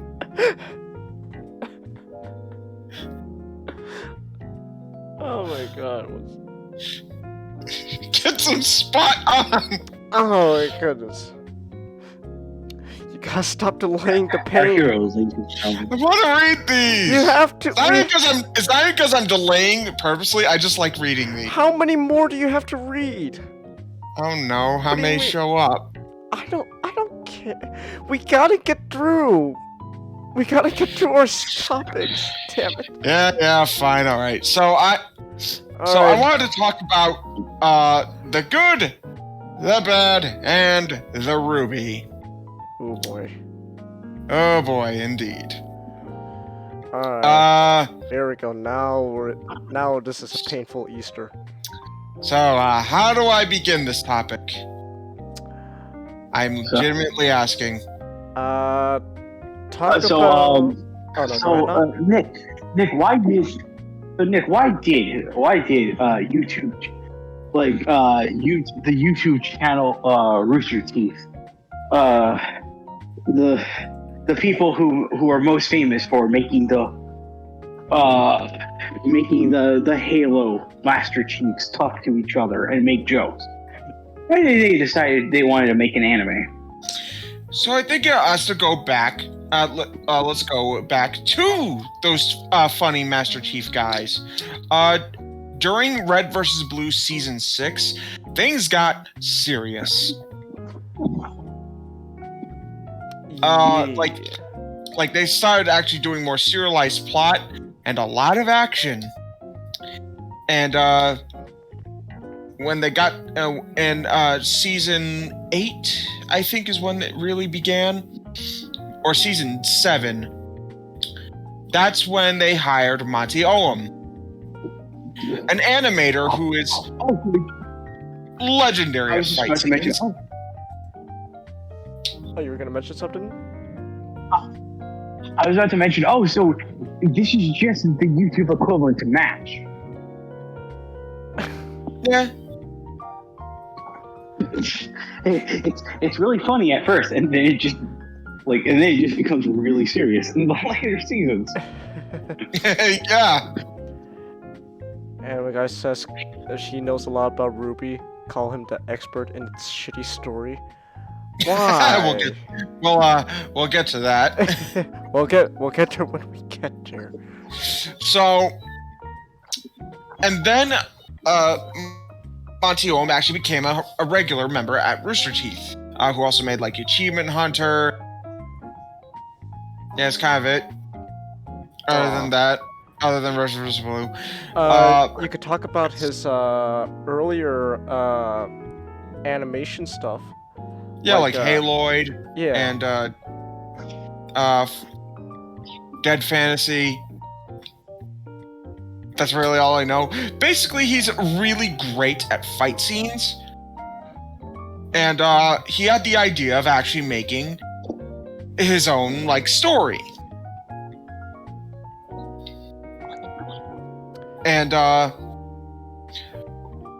let's just say the idea he had was really good for fight scenes.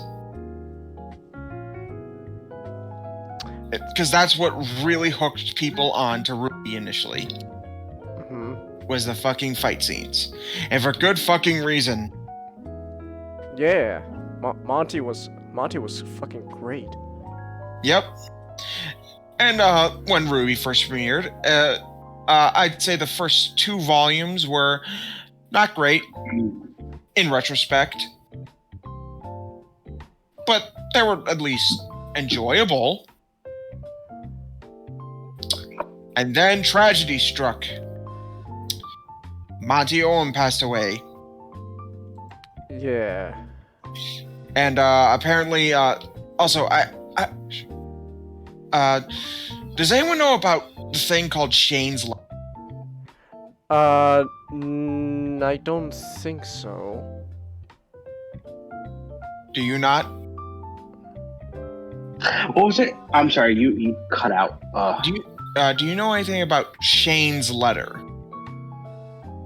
Oh, Shane's Letter. I read bits and pieces. I read bits and pieces of it, but I didn't get to read all of it. Even. I'm assuming it's. Would you guys say that's relevant to what we're talking about?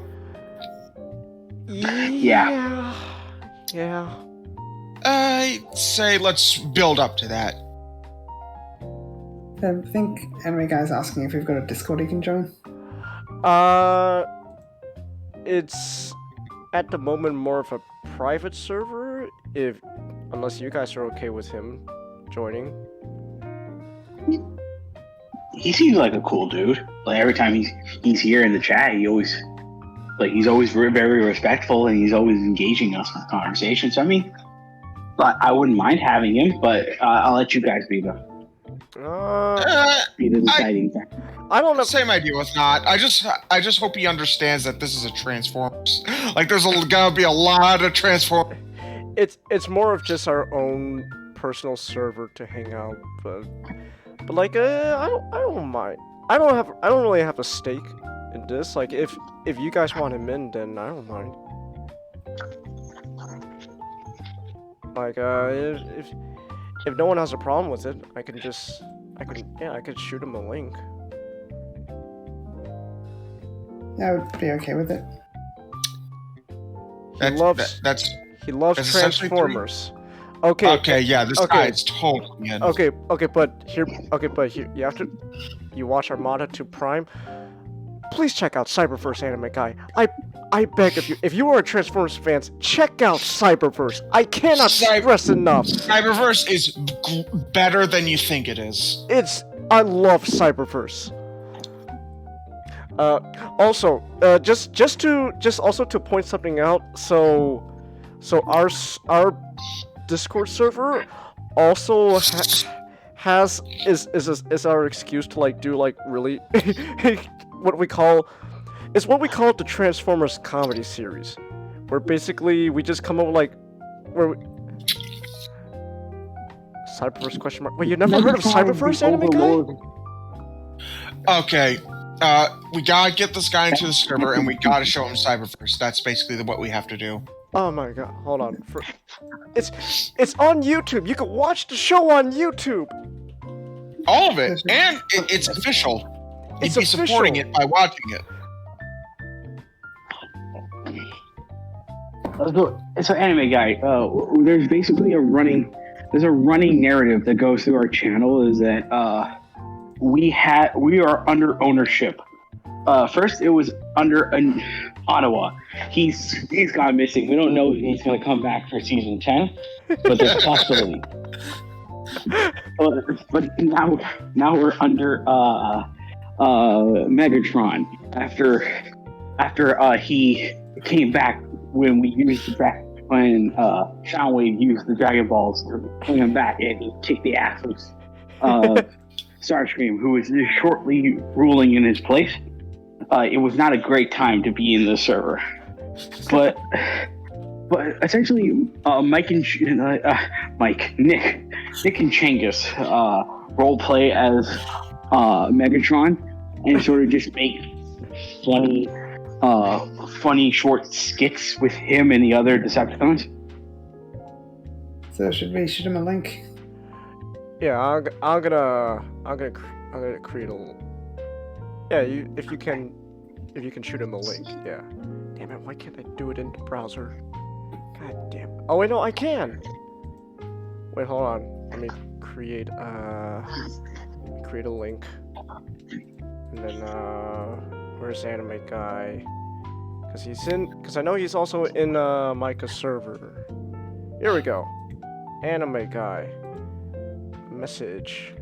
A link.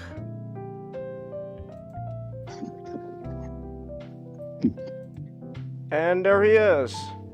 All right, now we gotta sign you. Yeah. We gotta sign you Also, to Viacon roll, and there we go. Also, we have an image we always like to send people to announce their arrival. Oh, hold on. Let me see if I still have it. Welcome, Flex. Tuna. Here we go. Welcome to the fucking basement. God, I love that image you made, Nick. Back when Megatron was 3 times Mr. Universe Grand Champion. I thought it was a good idea to spin off on my gladiatorial days. I love that image so much, Nick.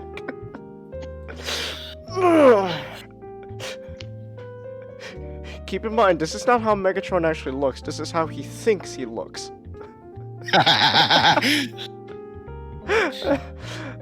But yeah, so like we add a little. No, Changhis. The image I sent you, that's how Megatron thinks he is basically the first one on the left. I know, but with the bigger fucking bulge. Christ.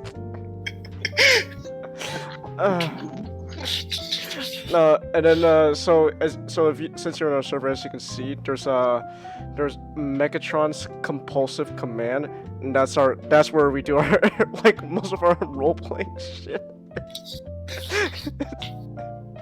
Like we do really funny shit, like for example, Thundercracker and Skywarp are technically have a gay marriage, not because they're actually gay for each other, but because they want to get on Obamacare.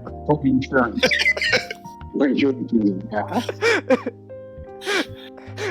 Congratulations, Skywarp. You're officially on health. We're officially married. You got Obamacare now. It's not official until we consummate it.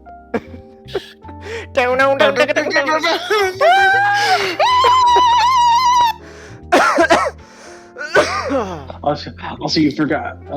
You missed the Ireland arc, Anime Guy, in which Shockwave was driven mad because he had the coronavirus.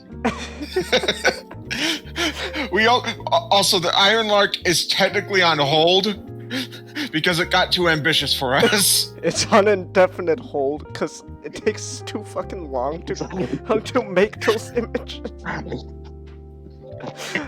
It's like the non-canon arc in Berserk. We're eventually going to get back to it one of these days. Hopefully, we don't die. Rest in peace, Triple Master. Oh, now I'm sad. Oh, I made myself sad.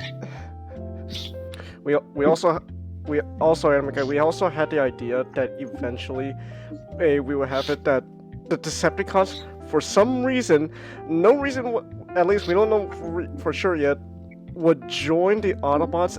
No, I had the reason. Basically, it was a major battle. They had to unite briefly, But like in doing so, Optimus had to endure like this huge ass explosion, and so Megatron had a big brain idea that he would save Optimus's life, and in doing so, have him and the other Decepticons join the Autobots, forcing the Autobots having to deal with the fact that they're now roommates with the other Decepticons. So it's just cheaper by the dozen. Exactly.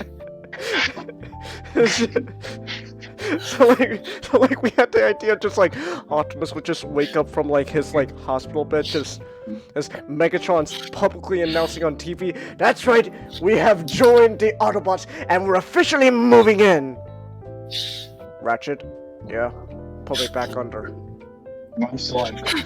I can't do that. Pull me back under. No, it's like Ratchet. Yeah. Am I still in a coma? No, Prime, you aren't. Can you put me back into one? I like the idea that it's the reason why Optimus is annoyed. It's not because you know, oh, Megatron finally sees the error of his way. Like, no, it's because Optimus knows Megatron's a terrible roommate. It's like, Megatron, you for the last time, clean up after yourself! No! No! Megatron was just Iron Jaw from the Venture Brothers in college. No, he was Brock in college. Exactly. And Optimus knows this too because he was roommates with Megatron in college.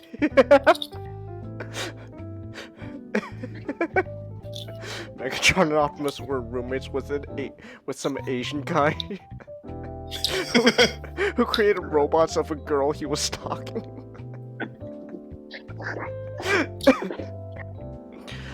God damn it! I don't want to go back to talk. I want to talk more about Transformers, not Ruby. We could do a bonus. We could do a what was I gonna say? A bonus. A bonus topic after we're done. This stream's already long enough as it is, man. We could do it. So where was I based on all this? Oh yeah, Maji died, and basically, really, it all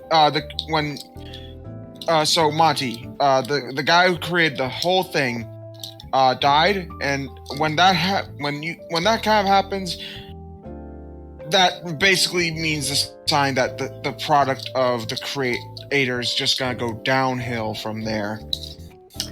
There were initial signs of the quality drop in Volume 3. However, production was still in the works when Monty was part of it, so obviously there was still that little touch of Monty in there.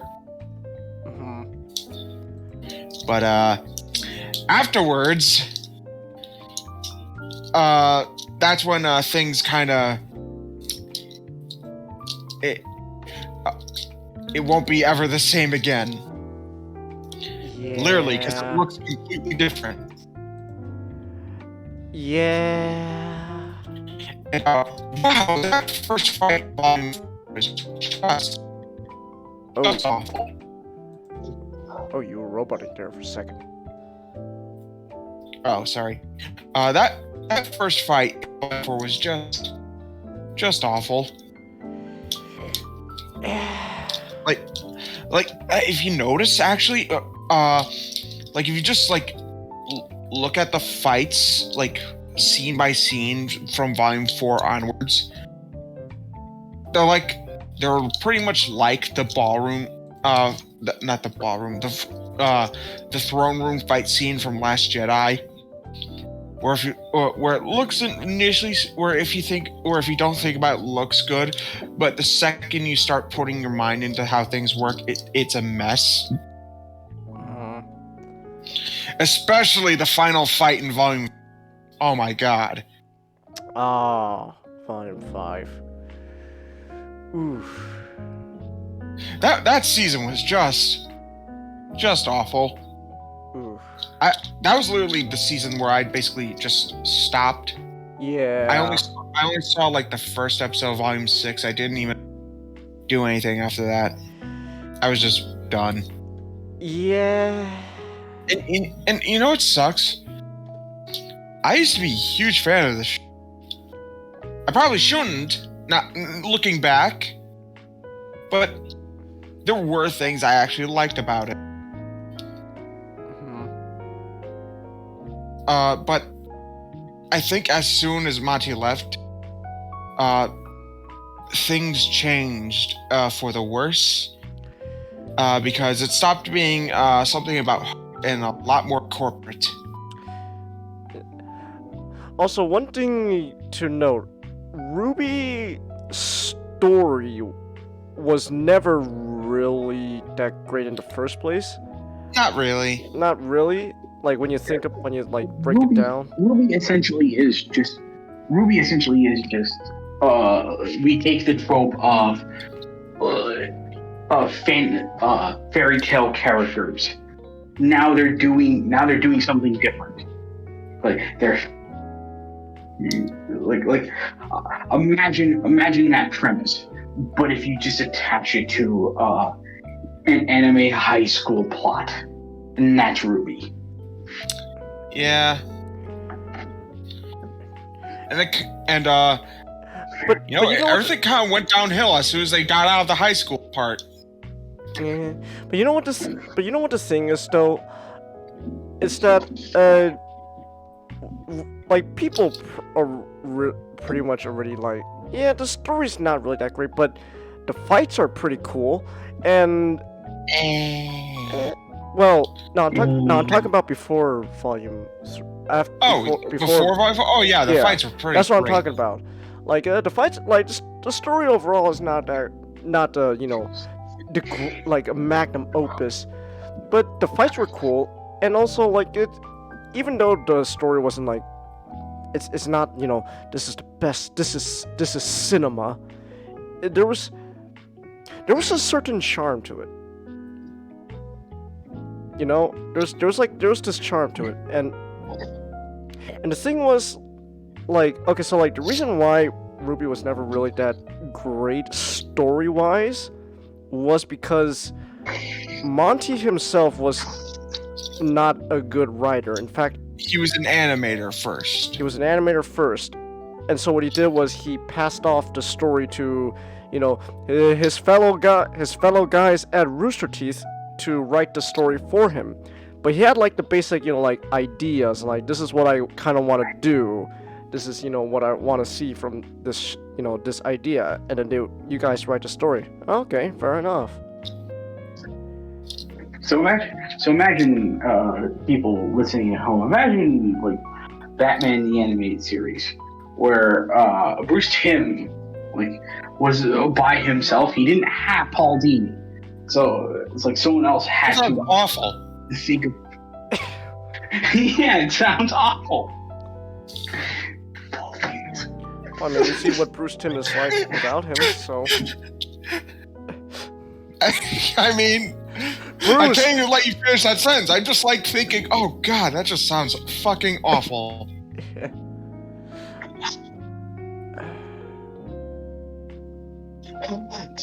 It's funny. It's like, yeah, Bruce Timm without Paul Dini. He's like Dan Aykroyd directing his own movie. It's oh god, no. Miles Carey and his fellow writers made a whole 2016 election plot in Volume 7. Why? Yeah, that happened. Why? Yeah, so another problem with Ruby is obviously how ingrained the politics are and how poorly they're handled. Wait, what? So originally, what current volume are we on? I think 9? 7. I think we're on 20, and we just don't know it yet. I have no idea.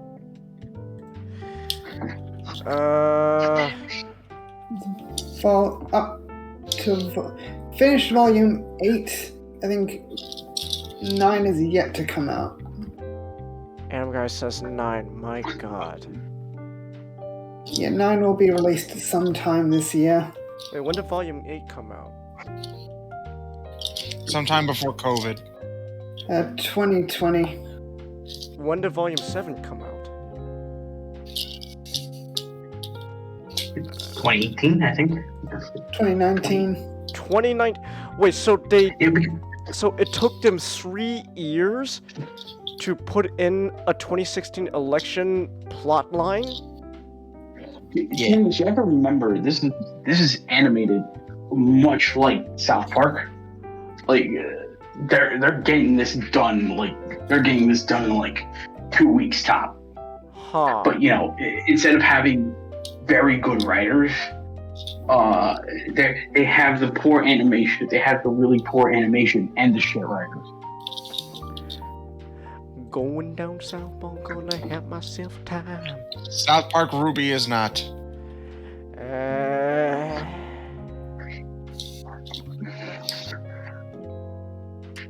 Like, Should we? There's a lot of things we could talk about that's wrong with the show, like Cinder, Team Ruby, Blake especially. Oh god, no, not Blake. But I feel like we should all. But I think holy shit, we could be there for hours.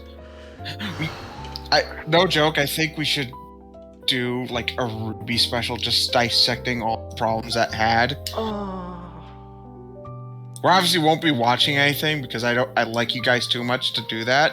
I'm not strong enough, Nick. So basically, we'll just be discussing problems that had. You're roboting again. How's this? You're Yeah, better now. you're good now. All right. Rooster Teeth tried to destroy you because you said something bad about Ruby, and presumably because of your past sins when you said something bad about the Netflix Transformer trilogy. Those fucking assholes. Those bastards. I've watched a lot of bad TV and seen things I'm not willing to discuss with you guys. I think I can handle anything you throw at me. But like that's a whole other thing we could do later. I think we should like we could talk about stuff involving the voice actors and stuff like that, stuff involving the actual creators. But I think what we should start talking about is a certain letter. And I feel like someone else could say it better than I can. I gotta remind myself of this because I internet drama goes from one year out the other. Yeah, fair enough. I think it's like just based on what I can remember. So after Monty died, and then they continued Ruby without him. Eventually, Shane, who was another employee of Rooster Teeth, he got let go from Rooster Teeth for reasons. I think it was either he quit or they fired him. I don't remember which one. Was he one of the Red vs. Blue voice actors? Or am I thinking of someone else? I don't remember. Because I know one of the Red vs. Blue actors was fired for political beliefs. Oh, that's... Yeah, I know who that was in Changhis. It was I Caboose. found it. They fired Caboose. What? Yeah, Caboose? they fired Caboose.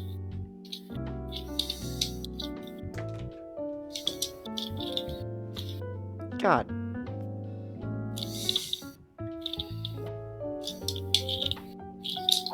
Here you guys go.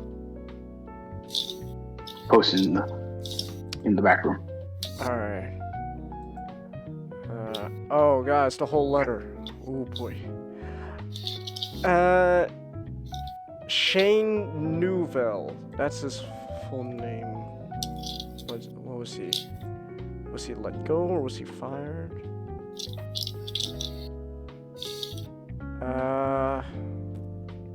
Shane was let go from Rooster Teeth in 2016.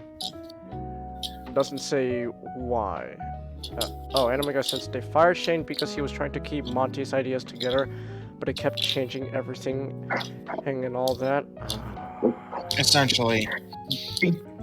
Basically, Shane basically proved something that that we suspected for years, and that was once Monty died, they just started claiming his work for their own.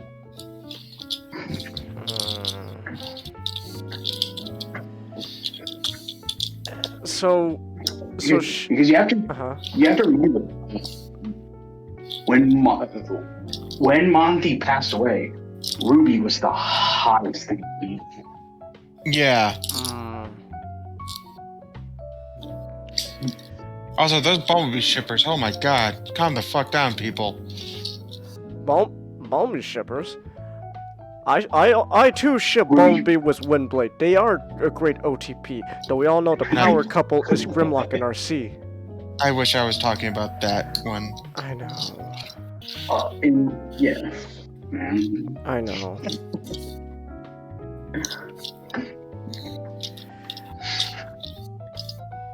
And unfortunately, they have Monty's brother under their thumb with money. Okay. Also, this is just allegedly, and I hope I'm wrong. Okay. And obviously, I'm not accusing. I'm just heard this, but Monty died from an allergy. Yeah, he died from an allergic reaction. Yeah, and allegedly, his wife had something to do with it. Yeah, it was something to do with treatment of the allergic reaction, because he had so many allergic reactions before that, and apparently his wife did keep bringing strays into the house. Okay. Apparently that had something to do with it. I don't know. YouTube is all easy. That's not definitive proof, though. That's just, obviously, I'm just saying. That's just. This sounds more like something to dig on anyone who was related to Rooster Teeth. Yeah, that's what I'm just saying. It's just something I heard. I'm not. Did some things, and I'm not sure it's true, but he's not a small name. So I don't think his wife killed him, but she did do some very shady things after he died. But moving on. You could tell. Real quick, Anime Guy. You said left-wing nut jobs. So just a heads up. So we try to keep these streams as politically neutral as possible. We don't give a shit if they're left-wing or right-wing. If they're nut jobs, just call them nut jobs. They're nut jobs. They're opportunistic assholes. Because apparently, whether or not allegedly whether or not Shayna actually did contribute to Monty's death, Rooster Teeth actually locked her out. Oh. The Monty died of an allergic reaction, something to do with a surgery. They didn't disclose the details, but it could have, there are things that can cause allergic reactions when it comes to medical stuff. So it may have been something they weren't aware of, he wasn't aware of. It could have been a sudden thing he developed. And found out. I don't want to try bloody murder here, but it's just, whether or not it actually happened, she possibly screwed herself out of it. So people got screwed.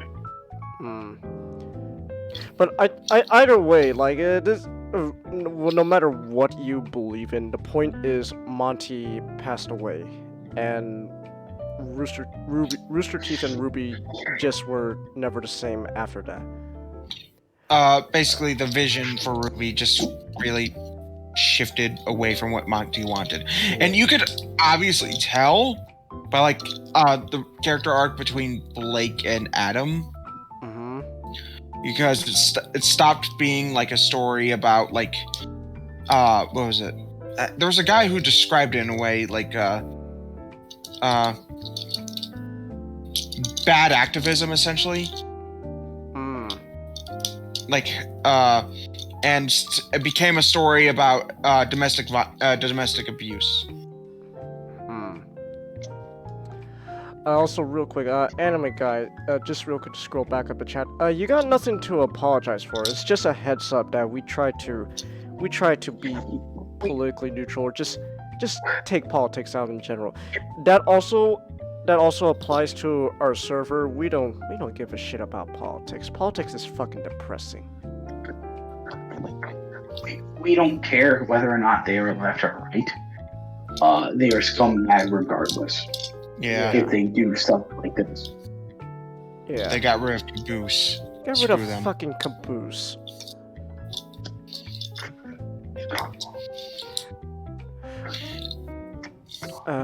But so we were talking about like the changes they made.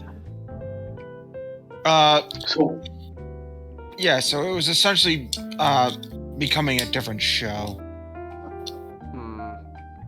And I think I think the reason why I wanted to cover this is because I think talking about the show itself. And I actually want to talk about how Oh boy. Despite everything I've said. You're roboting again. Shit. You're roboting. Yeah, sorry. How much did I robot out? When did I get cut out? You started clearing up towards the end. No, but when did I start roboting? Like, pretty much. I think you started roboting when you... Oh, no, go ahead now. Yeah, when you started speaking... When you started speaking, like, about how much the show changed. Yeah, the show changed, but I think, the reason I wanted to do this topic wasn't actually because I wanted to talk about the show and the stuff around it. I mean, I felt like I had to just because. But I say this because it's one of those shows that, despite I've said basically very few things positive about it, yet it is one of those things where I can't say I dislike the show due to certain things around it. Because the first 3 volumes I really, really enjoyed. Yeah. Ruby has that distinction of if you just close yourself into a vacuum and like forget about who works on it. Forget all the drama behind it. It's like you close yourself into a vacuum. It's like it's very unspecific that is lifted because of, like, to be honest, like, if you go back to watch the first 3 volumes, the animation doesn't hold up. Yeah. It feels like they ran that show through MMD. That's what I initially thought they used.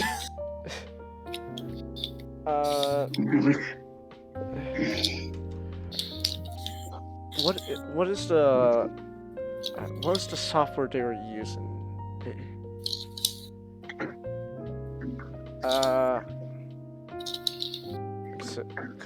So they switched to Maya starting volume 4. So seasons 1 to 3 were anime using Smith Micro Poser.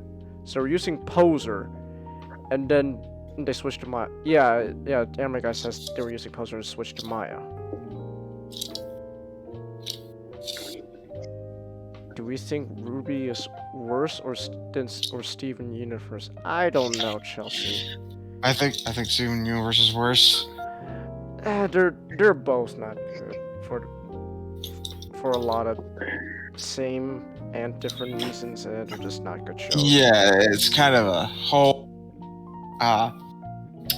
Steven Can of Universe is worms. another can of worms that we could just talk about. exactly.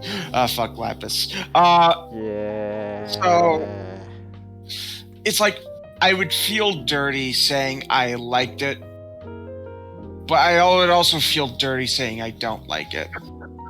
Just because. So, one of the things I think really I have this hard time saying, like, Ruby is bad is because of one simple thing. And it's this personal thing I've alluded to you guys before.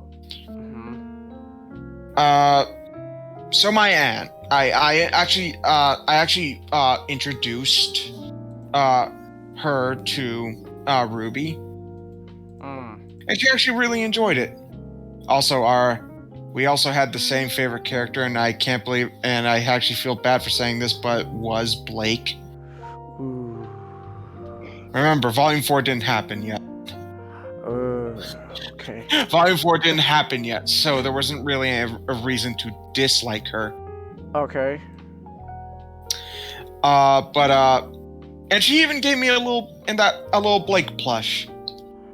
Huh. It was just one of those things we were able to bond about. We were able to bond about several things. It was, it's just, this is the one I want to talk about specifically because it relates to it. And, then she passed away. Oh. So it's one of those things where I can't exactly say it. I dislike it just because it was one of those things we really enjoyed together. Oh. Yeah. Like, I will say, like, just you know, just speaking of term, there's nothing really wrong about Ruby. It feels very what's the word? Inoffensive. Yeah.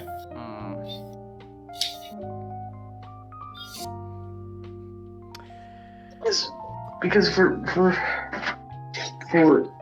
better or for worse, Monty really just wanted a show. Yeah. That showed off how well his animation is. Yeah, he did. And, you know, for the fighting, that's what worked out good. It's just like obviously those scenes when not fighting were rough. Yeah, but there was a charm to it. Yeah. But like I feel like the charm that Oh, no, go ahead. Ruby always had, like the charm that I always felt like the charm that Ruby always had was it was a show. Like it was sort of a high-ish profile show made on YouTube. And it was during that period of time where there was this idea of, like the sort of resurgence of anime-inspired animations.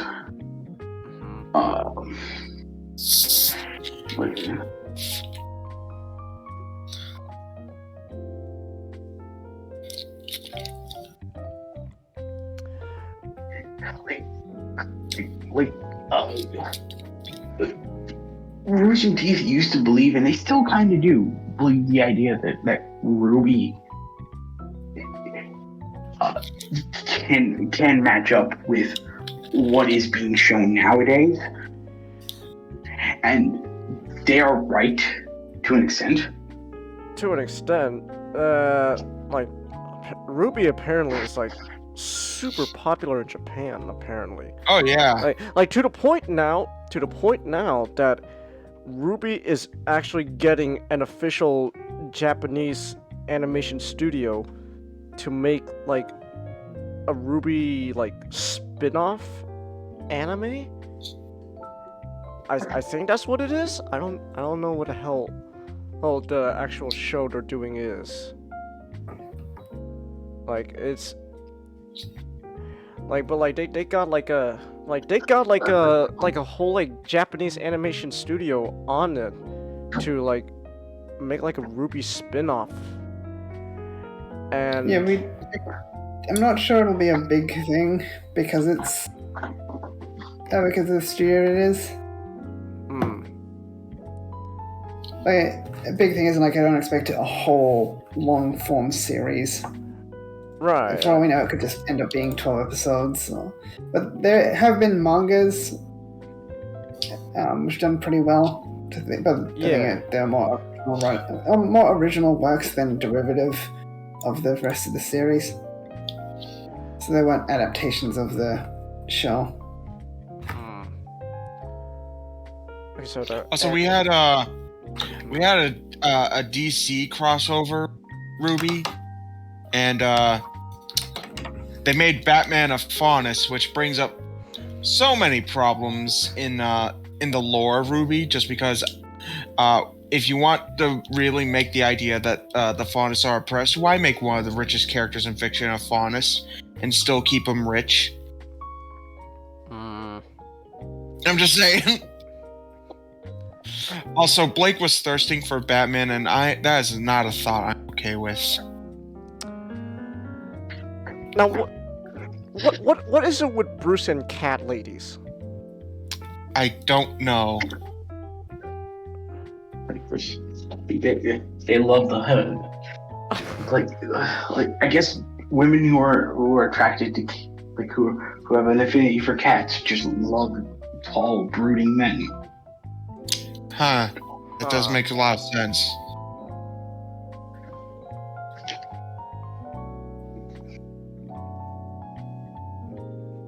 You know what this is reminding me of, though? And it's a good thing. The Batman comes to HBO Max Monday. Let's watch that. Yeah!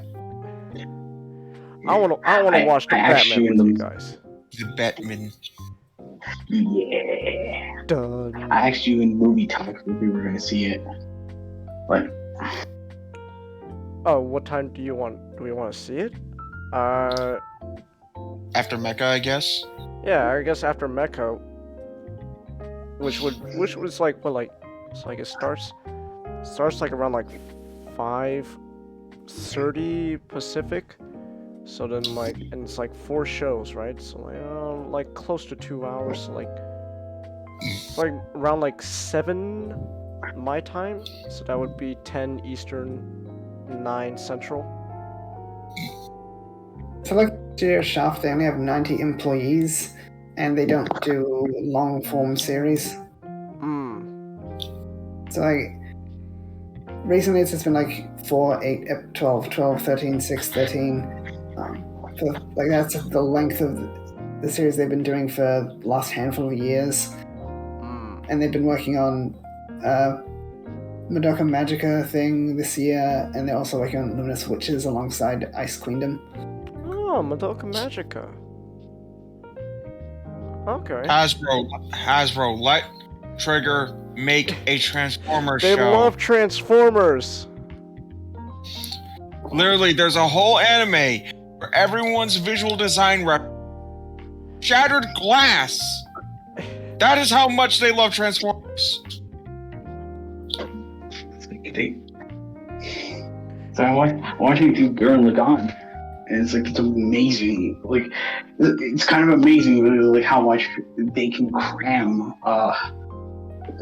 like some Transformers and some Brave references. Yeah. Plus Brave is derived from Transformers, so it all comes full circle.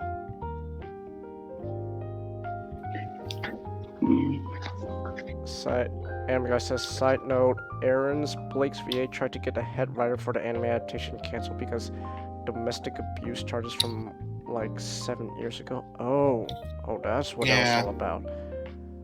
I thought it was because of other anime he'd written. Oh. Okay. Okay, that is surprising to hear. To be fair, I think she was also a survivor of domestic abuse, so... her actions make sense, but like, or at least her motive makes sense. Okay, but then so if this is like a known thing with the head writer, why did they get him on the show in the first place?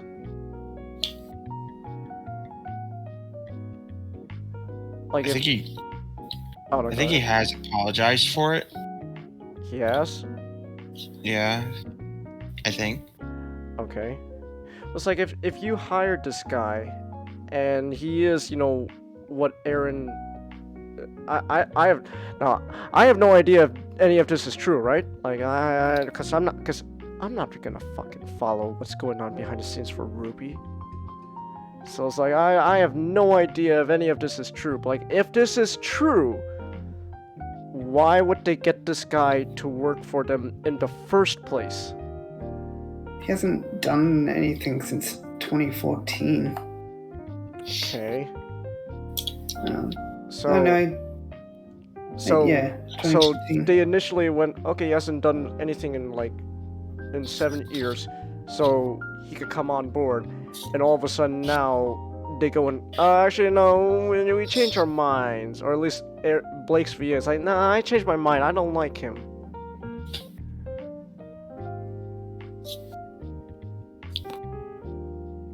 Like if this is true. Like, I have no idea if any of this is true.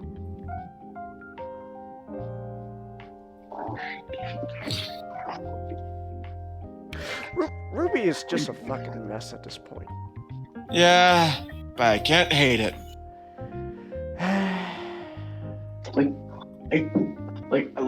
Look at the new show, Ice Queendom. Mm-hmm. This is a dumb name. Dumb name.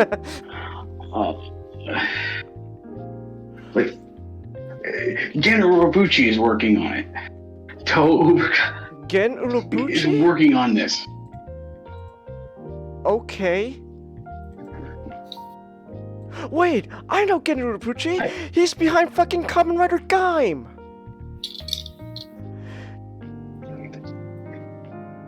I know this guy. I like this guy, Gen Urobuchi. Just live more. At first you had Changhis' interest, but now you have his erection. You bastard. I know this guy, fucking Kamen Rider Gaim. I'm just don't say no, just live more. It's great. I love this. I love Gaim.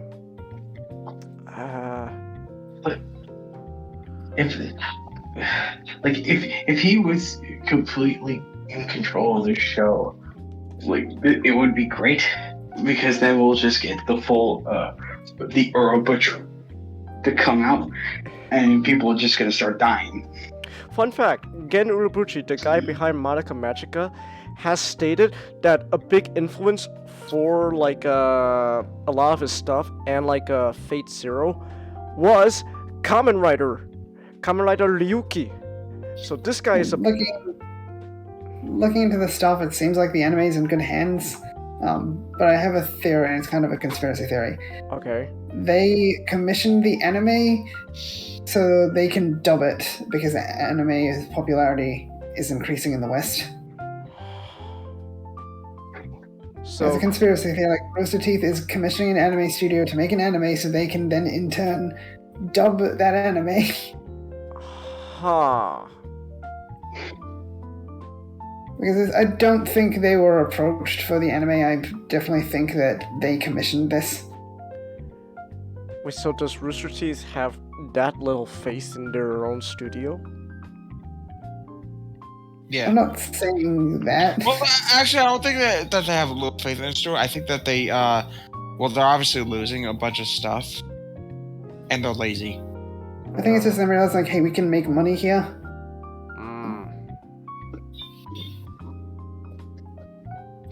You get Gen Urobuchi, and you got the guy who wrote Murdoch Scramble to be part of your production. This must eat at them. to now is like you have like two great creators possibly making a better show than the crap you make. Damn.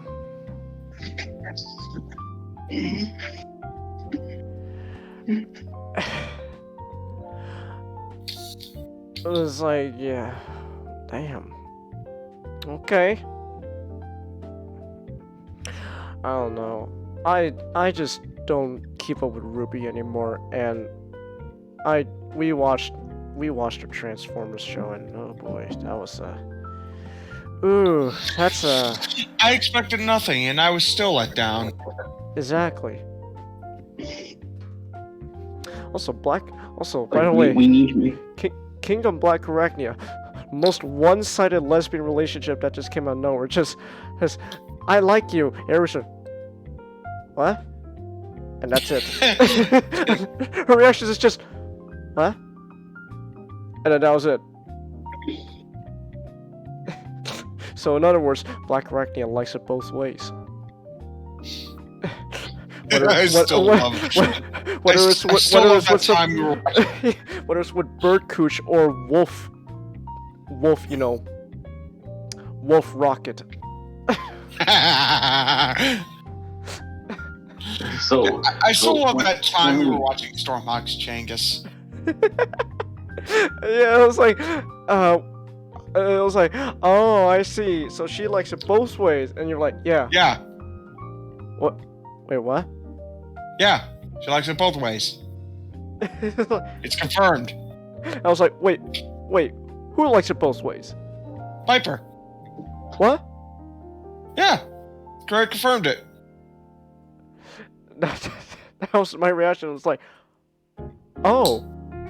Hell, they even confirmed that Master Cyclonus is both a lesbian and thirsty for Piper. She's thirsty for Piper.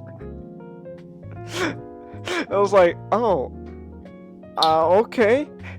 And then you showed me, and then what was funny is like the next episode after that, where I had to show you the opening clip just for that one scene. What was her name again that came in? Starling. Starling comes on, and Piper, oh, hey, Starling, oh, I didn't see you there. I was like, oh, I see now. This changes everything. Exactly. It just changes everything. So I think that it was even better when we watched the official episode and Ninjato didn't know, so he was like, oh, I guess you were really thirsty for Piper. And once again, I'm like, yeah. What? Yeah.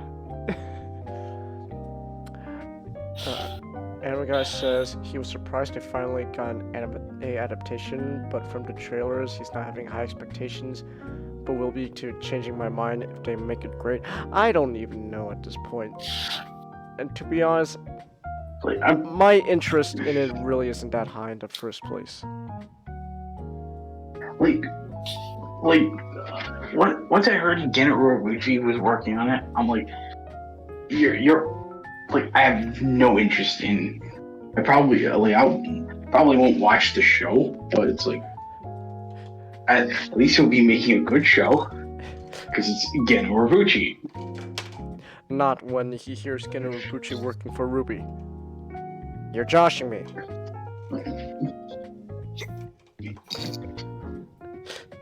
Not was just as confused as Starscream was when Megatron died in that car accident. Oh my god! Ah! Oh my god! Ah! My mustache has steam that you get my Wario steam.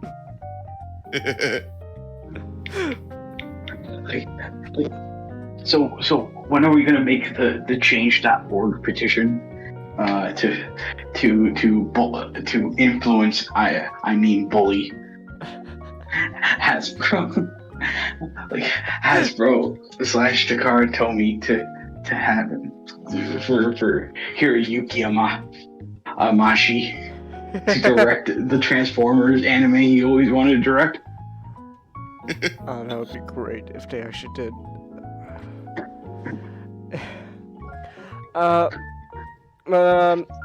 So is there anything else we can say about Ruby though that hasn't been said already? If you really want to see like as someone who makes good criticisms about Ruby almost daily, check out Adele Aka, Adel space AKA. Let me look. Adele Aka. ADEE. Here, I got his channel. And then I'll put it in the chat. He also recommended a like some sort of Ruby remake that is in development by some fans, but I don't remember what it was. All I know is that Blake doesn't sound American. Huh. She immigrant. Oh. Which, you know, would actually help her fucking, like, case. Especially considering that, I'm pretty sure she's no longer, like, fucking rich. She says she's oppressed, but she's one of the most well-off faunus there is. Oh, I know Celtic Venus products, anime guy.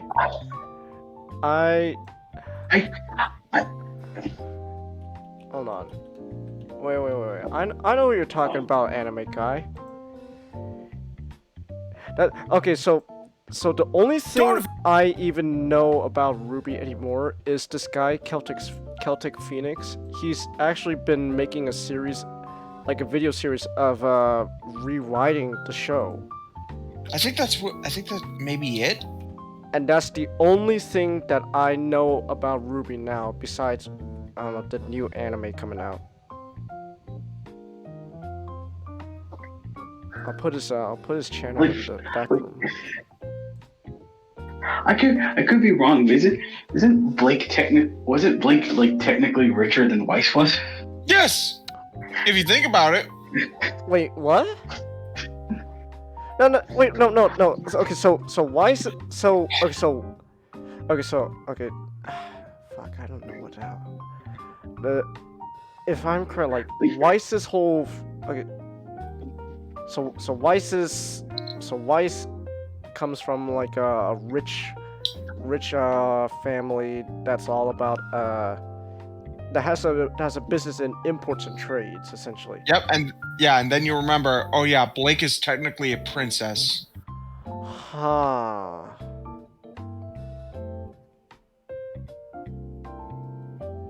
It's like Weiss and her supposedly racist racist bigoted father is no richer than the group they're oppressing. Let that sink in for just a moment. So if Blake hasn't been in everyone else, they're still oppressed. Exactly. Just saying, she is a white millennial woman. Oh no! So I would have made a joke. Wait, hold on. It's not worthy of a. But that would have gone against our rules. Wait, real quick. Do I have to press the button? If I were to say the joke, yes. Okay. Okay. Also, anime guy. Just also to be fair, in case like someone does like accidentally like make something somewhat political, we have a button. Most likely Matchstick. Match. I can't talk about Gundam 00 and Matchstick anymore. He's just gonna keep making a bunch of comments about the Middle East. Like, I'm talking about what's happening in the show, Matchstick. In the show. The Earth Federation's wiping off Middle Eastern countries off the map. It's like, yeah, but it's like something about real life Middle Eastern. Like, Matchstick, I'm talking about Gundam. I'm talking about Gundam, Matchstick. But I like Matchstick, but like every time something like that happens, we have a button for that. So, welcome to the Abyss. Road trip. There we go. Button's been pressed.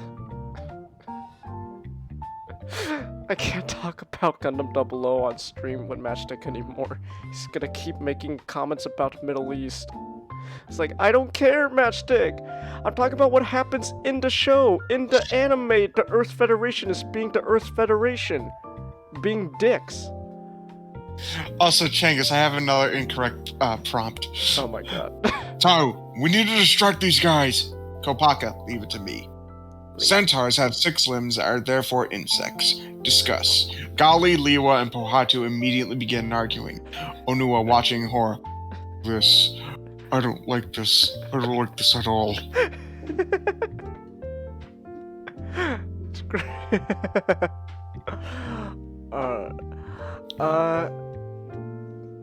I guess with all that said, really, I think we can now move on to the next topic. Unless you got one more thing to say.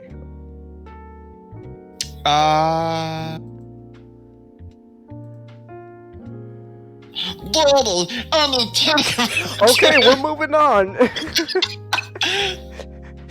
I need the titty milk, Daddy. Are you ready? Are you desperate for the titty? Yeah, I'm desperate. Wait, did you want me to make the joke? Or did you? I don't know. Okay, for the best. At this point, I don't care.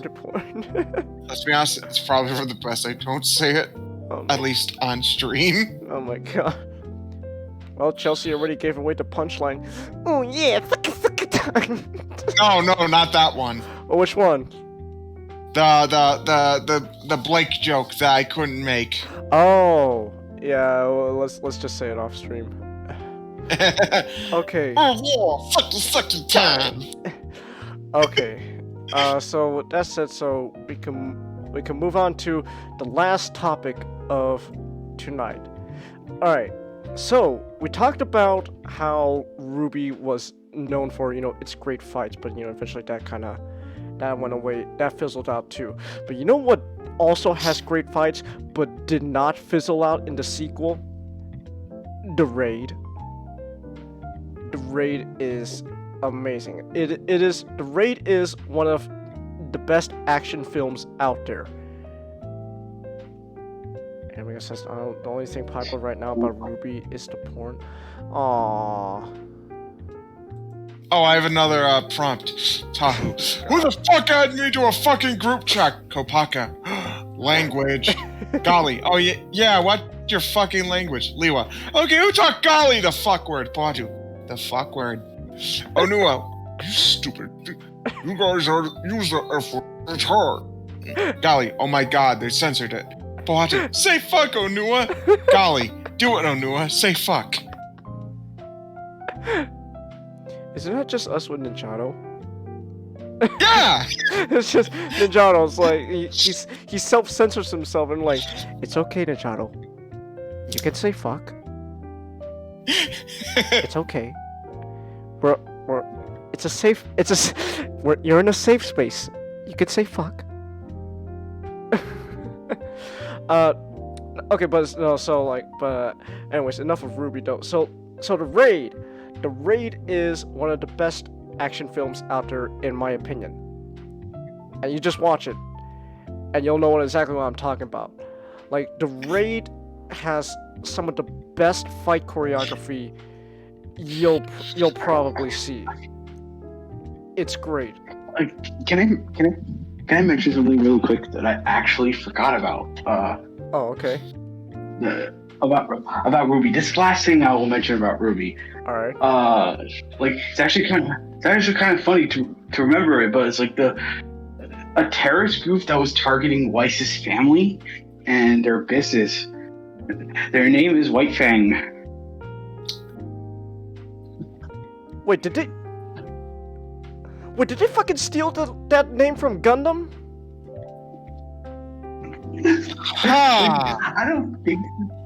I don't think so. It's like I like the idea. I just like the idea that randomly Miliardo just decided to. Oh my god. Dude. It's like to stalk this family guys. in the Epion. Guys. What? Adam even wore a mask. Oh my god, no! So that's how we make Gundam. That's how we make Ruby better. If we just put the Epion and Wing in there, so that way, it all makes sense now. Why is this just Relina? And I guess Yang would also be Relina then if Blake is hero. Just Zero. Should I kill? Zero. Should I finally have a lesbian night out with Yang in bed? Maybe. Not good enough answer. I'm gonna go ask the Epion now. Did you kill the Wing Zero? This place is a fucking nut house. This place is a fucking nut house. I just like the image. I just like the image of Miliardo stalking this one family. Like, he has to go wage his war against Earth, but this one family really pissed him off, so he's just torturing them with the Epion.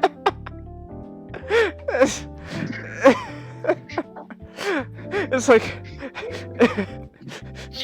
Oh my god. Changhis. You know our running joke with Taraga Duma? Yeah. There's an actual fucking Reddit for that. What? r/the Duma. r/the Duma. It's amazing. Wait, you mean our running gag that we just turned Taraga Duma into Donald Trump? Yes! r/the Duma. Metro Nui first. That's amazing. The camera, listen to me, alright?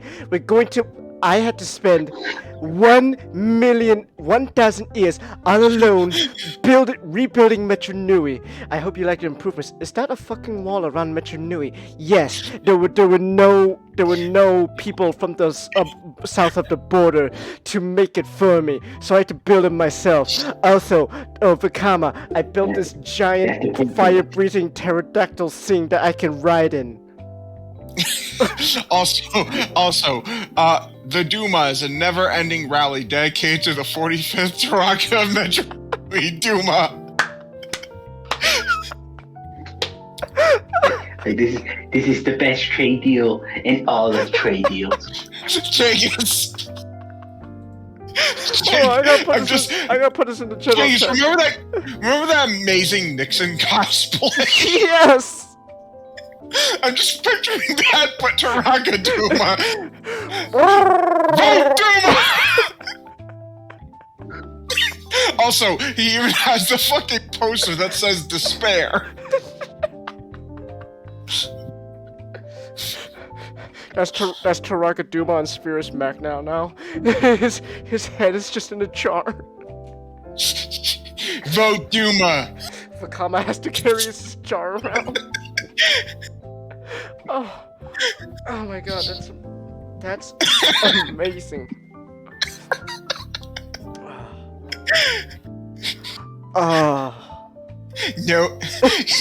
No immigrants. Oh my god. Okay, now I have to press the fucking button. So, welcome to the Abyss. Road trip. The Coliseum to remember peaceful, no violence. Remember, we are the party of law and order. Respect the law and our great Vaki. Thank you.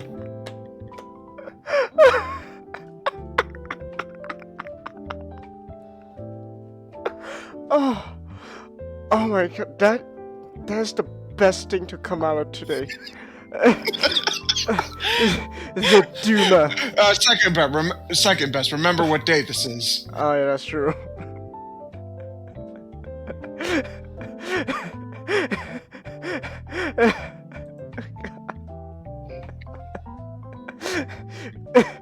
Vote Duma.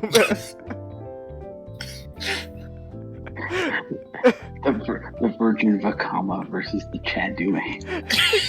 Our brave soulless automatons risk life and limb every day to keep you to a admit true.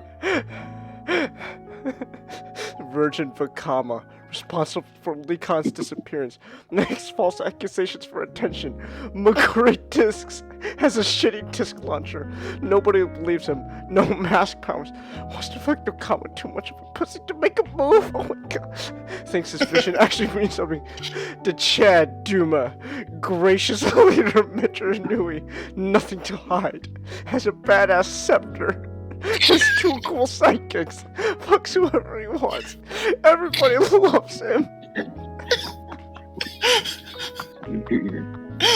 I am Taraga Duma, 45th Taraga Metronui, AMA. And under it says fucking God Emperor!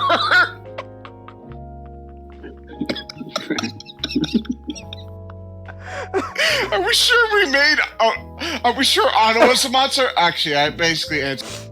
What do you mean Anno was... To be fair, why are you Duma asking isn't if Anno far was... off.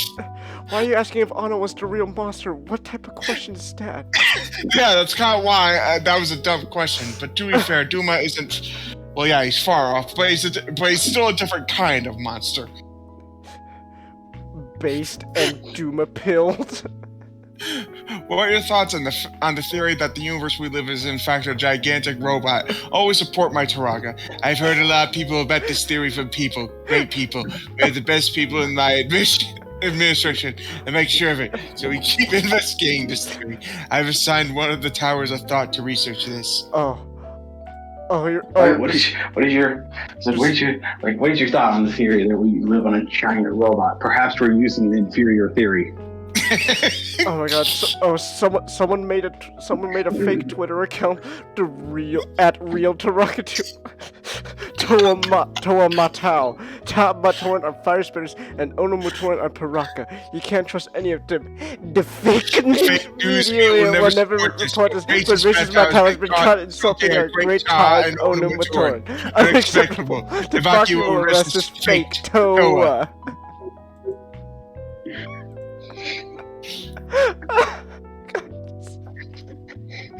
Taraga were urged to step down after homophobic tweets resurfaced.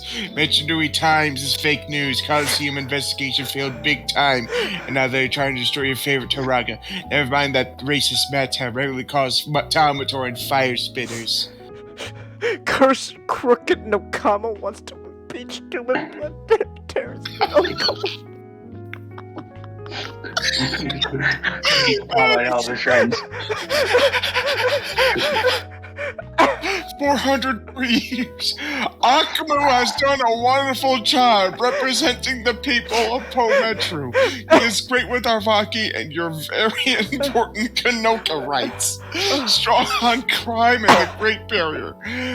Akumu has my complete and total endorsement. Oh my god. Oh god.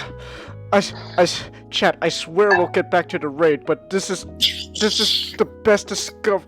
This is one of the greatest discoveries of today. Just a whole subreddit of making Taraga Tuna act like Donald Trump.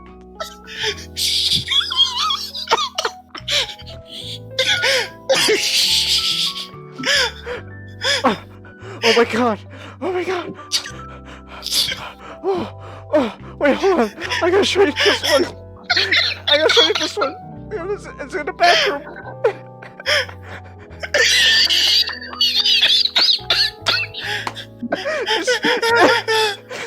Ottawa, how would you feel if I were your daughter? No wonder you have not completed a mask of time. Toa must prove themselves with teeth, sensible gifts.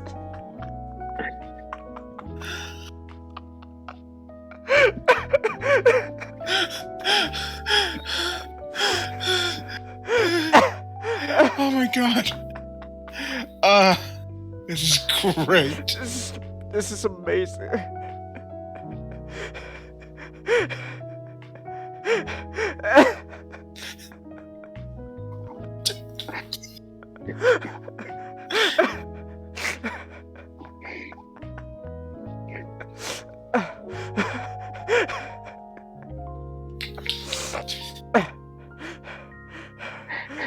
I keep losing his Yu-Gi-Oh crap. using I have a giant pterodactyl robot that will ride in and breathe fire down upon people. That looks more like a condor. Or deport him.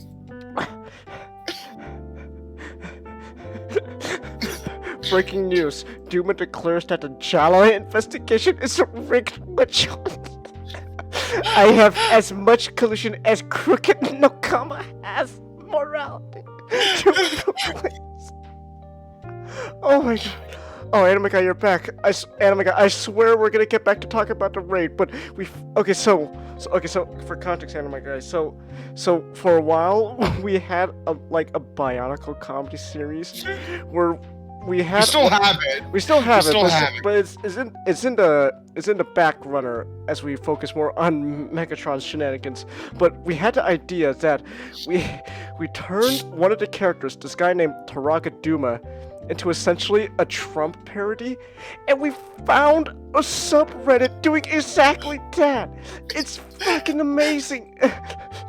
Taraga Duma announces plan to build a coliseum on Destro. It's a nice place. Pterodax is a tremendous man with great friends. Do you see how Nuju you see Nuju have great friends? I don't.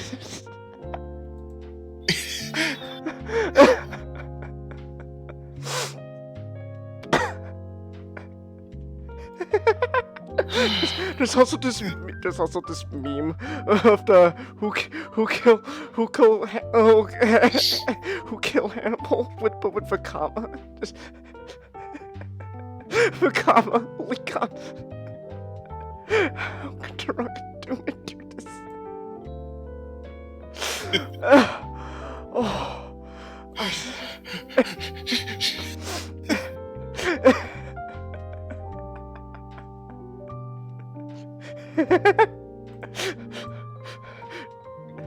Duma sweeps the election with the map. Likan 0, Vakama 0, Duma all the votes. Dear sir or madam, boring, stilted, formal, enforces gender binary. Gathered friends, listen again to our Legend of the Bionicle. Grabs attention, gender inclusive, pure interjection, bonkles.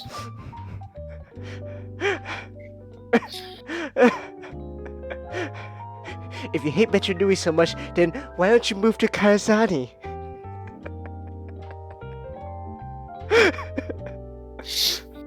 Oh my god, someone made one of those political cartoons, but with Duma. It's the Donald Trump train to swamp, but with all the Toa, and then there's a sign saying no Kama-ism. And there's good guy there as well. Oh my god. This is amazing. Oh, this is the best. Oh my god, this is probably one of the fucking best subreddits I've ever discovered. Oh yes, I want to join the subreddit. Oh, that's amazing. Oh, Chelsea, we have a video series talking all about Bionicle. It's called Bionicle 101. Let me see if hold on. I should have the link to the playlist somewhere. I think I remember sending it to like Charlie or something. Yeah, here we go. Here's the copy link address. We have a whole playlist. We're just doing Bionicle lore videos. It's called Bionicle 101. I put the link in the chat. Oh, that's amazing.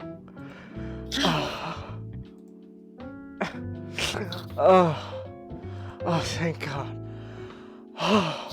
This is one of the greatest things ever created. Oh my god, I am actually a little light of hair because I laughed so hard. Right? You know, Changhis, now we gotta do r/Onawa's heavy petting zoo.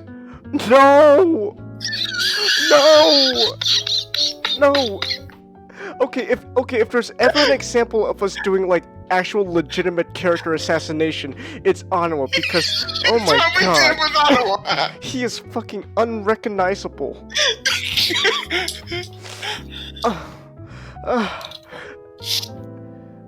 Check out Anime Guy says check out the meme channel. Okay.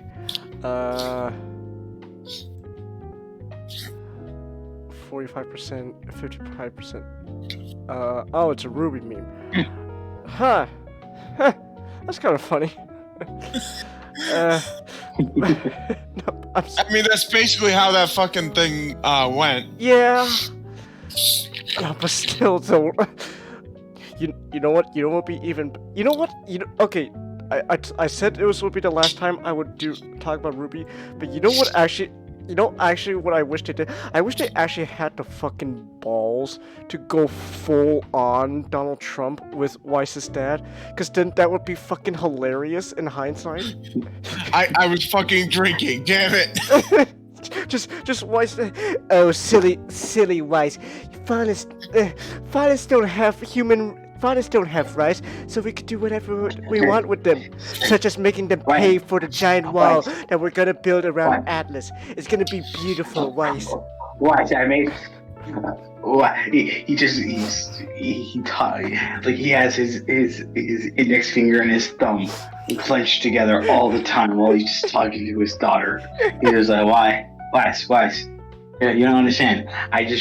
I tricked the finest out of millions. I made it. It was one of the best trade deals in the history of trade deals. It was the best trade deal in the history of trade deals. Maybe ever. Who knows? By the way, Weiss, have I ever told you to meet my mentor? This man named Taragaduma. Wonderful man. Tremendous person. Taragaduma, meet my daughter, Weiss. Hello, Weiss. I'm Taragaduma. Oh god, you smell too much like that Nokama bitch. Ugh. Get your daughter away from me. like if they had the balls to go full Trump with Weiss's dad, it would be. I would find that more hilarious, cause like. Okay, but. Anime says, is that supposed to be Anawa or Onua? Because Anawa's spelled with a E instead of a U. Taraga Anawa. Oh, Taraga Anawa. I will protect the forest at all costs. ATF. Allow us to introduce ourselves. Oh, Anime Guy. Oh, I don't think you are prepared. Well, if you are prepared, we do have an Anawa archive channel. You can Anawa Wisdom Archive. You can just sort through that fucking mess. Oh my god. Now, again, if you want to talk about character assassination, just look at that. It's a fucking nightmare what we did. It's a fucking nightmare.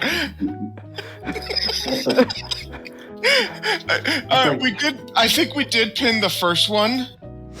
Yeah, I pinned the very first tweet, and it's the second.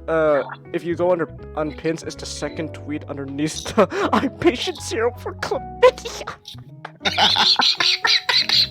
It's the first wisdom we ever did was the one I use every time I have to take like a really terrible shit. Like I'll be like Changhis, get in VC. Like I'm literally struggling on the toilet. Like, what do you mean? And I would just send him. I'm having an Ottawa. Just shitting is a white knuckle ride of terror that leaves your ass in tatters, and your toilet full of. Oh, here we go. I'm crowning. Painful shitting is the curse of all men. When God expelled Adam from the Garden of Eden, his punishment was to bleed once a month. Yeah, once a month, and always here at Denny's. It's like, Dad, that Ruby girl keeps trumping me, like in everything, and slaps his daughter across the face. Matoran does not only gets by through deeds, not gifts.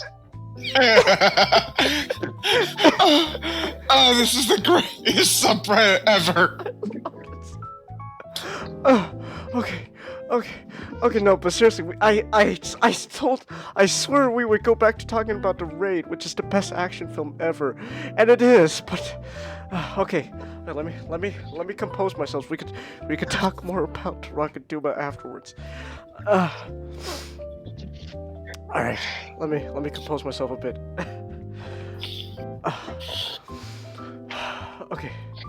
Okay, so the Raid is so the Raid was released in 2011 by a Welsh filmmaker, Gareth Evans, who made an Indonesian action thriller movie, and it has some of the best fight choreography that you could possibly see in cinema.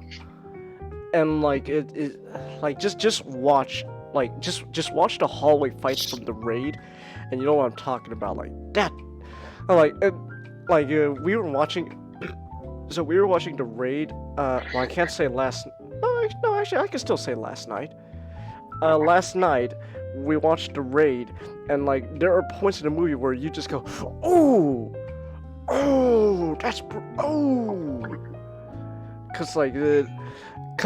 so The Raid focuses specifically on a type of Indonesian martial arts known as pencak silat. And now pencak silat is an Indonesian martial arts that's all of that. If I'm correct about this, correct me if I'm wrong. The whole philosophy behind this particular martial arts is about how can you fucking kill a bitch. Where basically the martial arts focuses on, other type of martial arts, like if you throw a roundhouse kick, you usually aim for the abdomen area, because it's safe.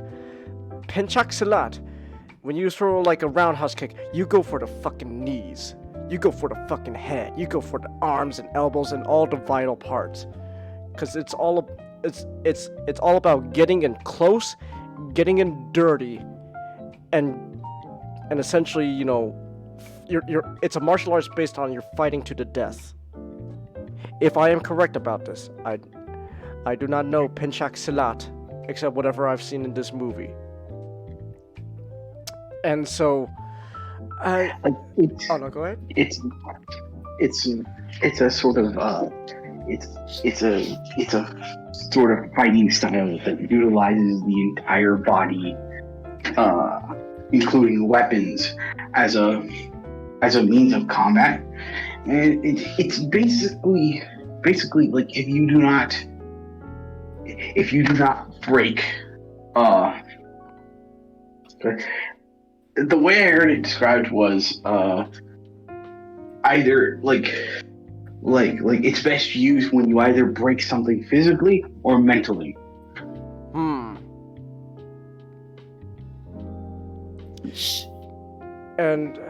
And so yeah, and so that's the main martial arts that's this movie focuses on. In fact I think you told me it was this movie that made this form of martial arts popular. Yes. Yeah.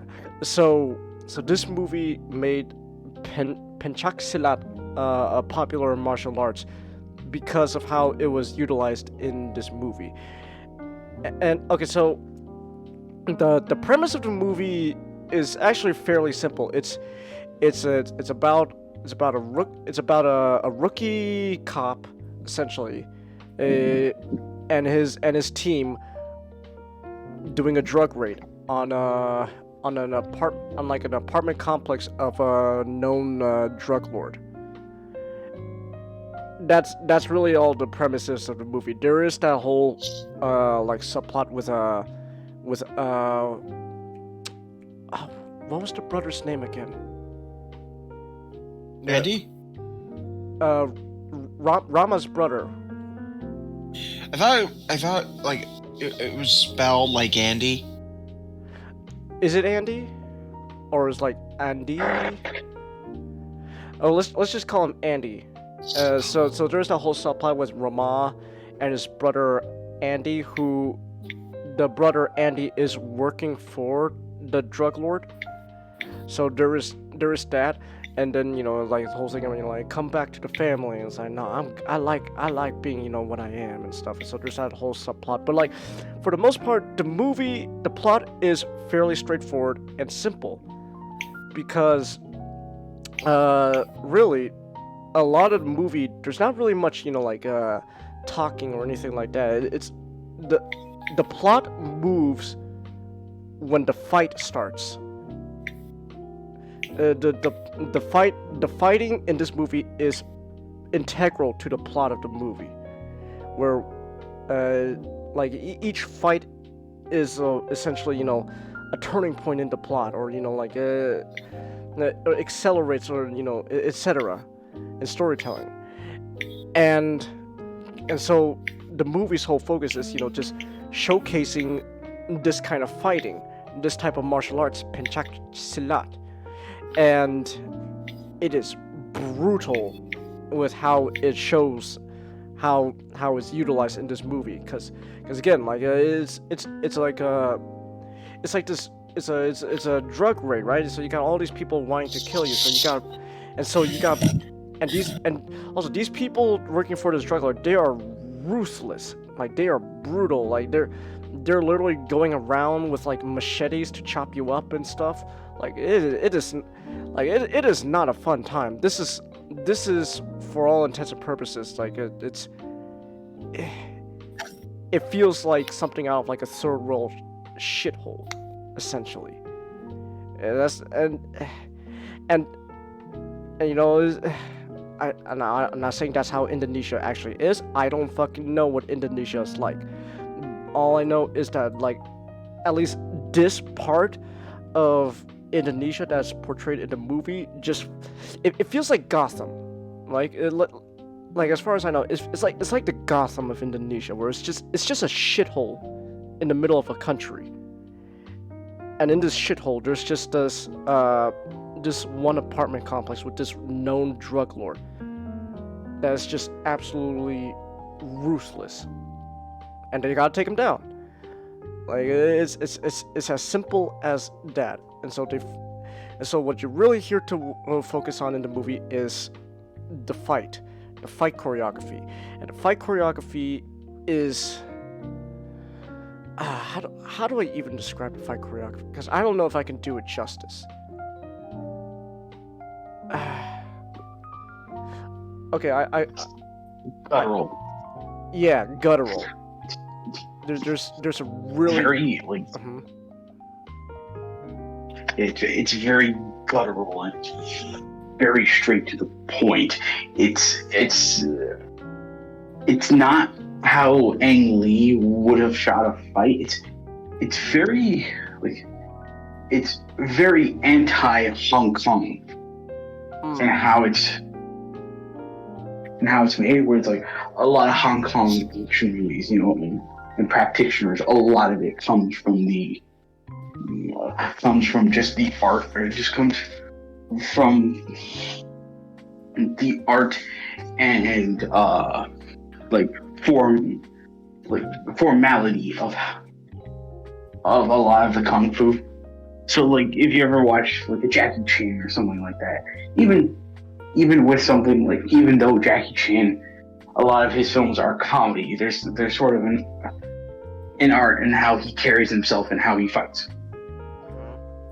The Raid is sort of very interesting, like an antithesis to that sort of idea, where it's like a lot of how the sort of fighting is presented in this movie is just like, well, there's no staging, there's no staging, there's no like dance element. It's guttural, it's straight to the point. It's you kill or be killed. Yes. Like, I think like the only like quote unquote like martial arts, like how is this like if you're looking for like a proper like martial arts like duel in this movie, there's there's like only like 2 of them. It's when what's his I forgot his name, but we joked about him. We like to call him the 4'11" guy. When he was fighting the police commander Jaka, where he fought hand to hand with him, and then the other one is the 2-on-1 fight with Rama and Andy versus the guy.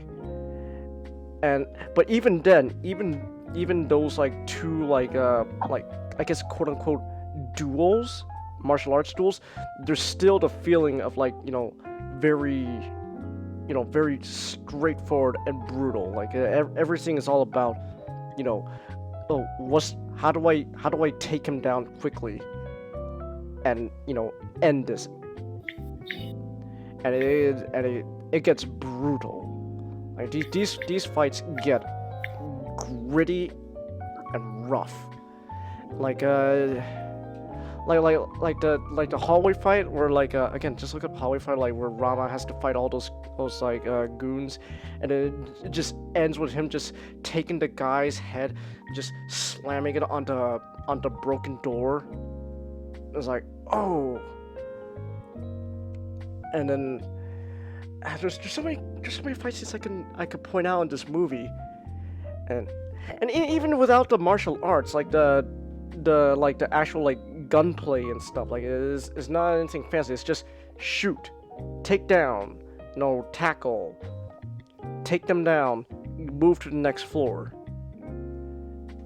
and man, I don't know what else to say other than go watch this movie, because like the fighting is amazing, and also the cinematography also for the fight is amazing too. Like okay, so like you know how like some like films these days, when it comes to like portraying a fight, there's a lot of cuts and heavy editing going on, because like they're filming from like multiple angles to try to get the best shot, so they could and then edit it down and to make it look like a cool fight.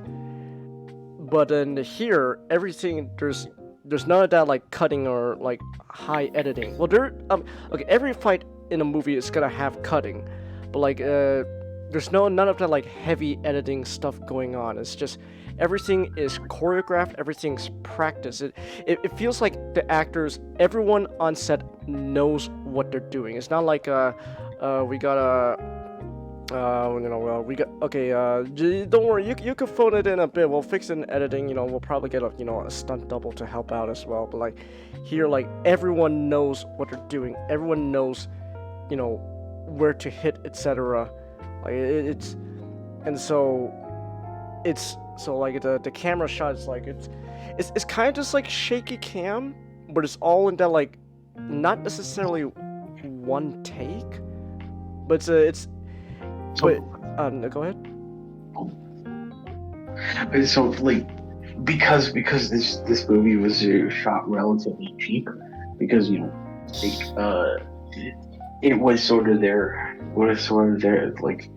answer, because they couldn't make the high budget ambitious movie they wanted to make.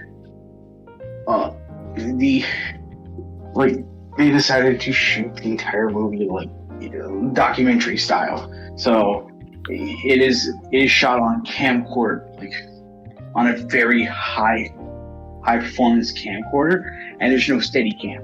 So it feels like that type of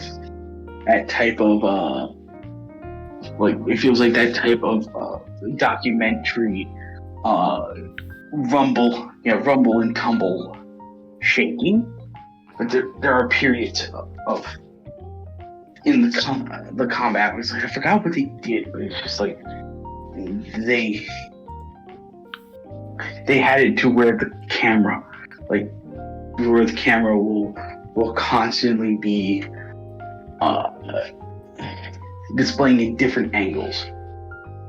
But they reduce the shakiness to have. Okay, here we go. This is from Wikipedia. So you're right about documentary and camcorder, which just recently came out to market.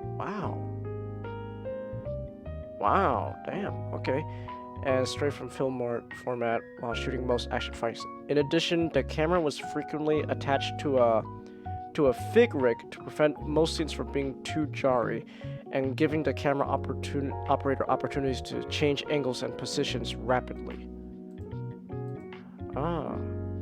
Yes.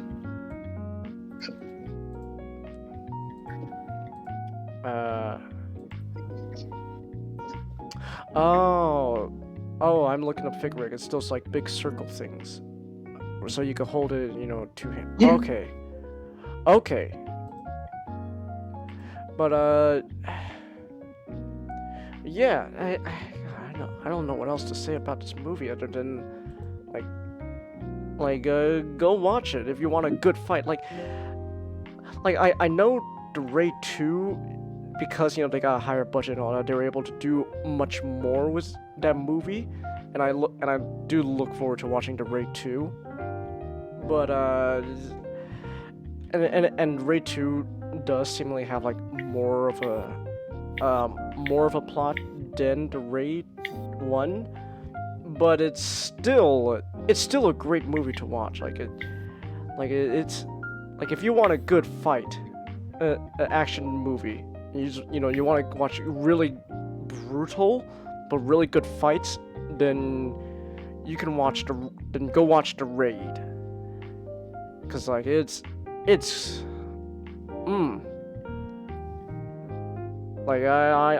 I don't know what else to say. Go watch the Raid.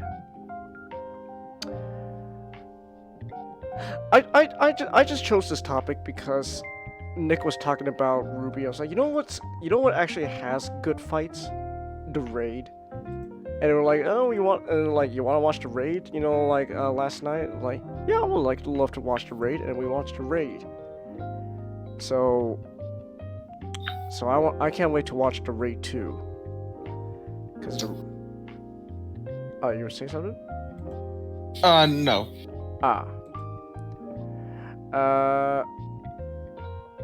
And then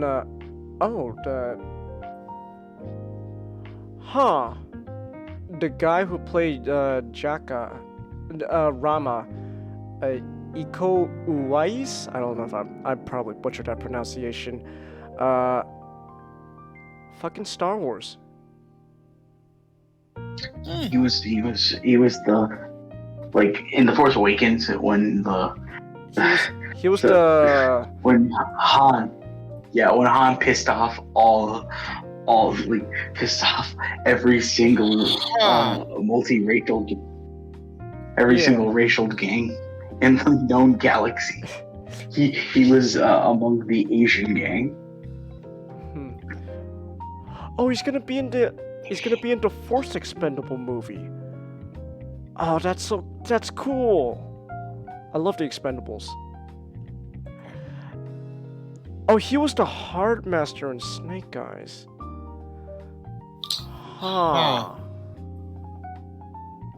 Don't watch Snake Eyes.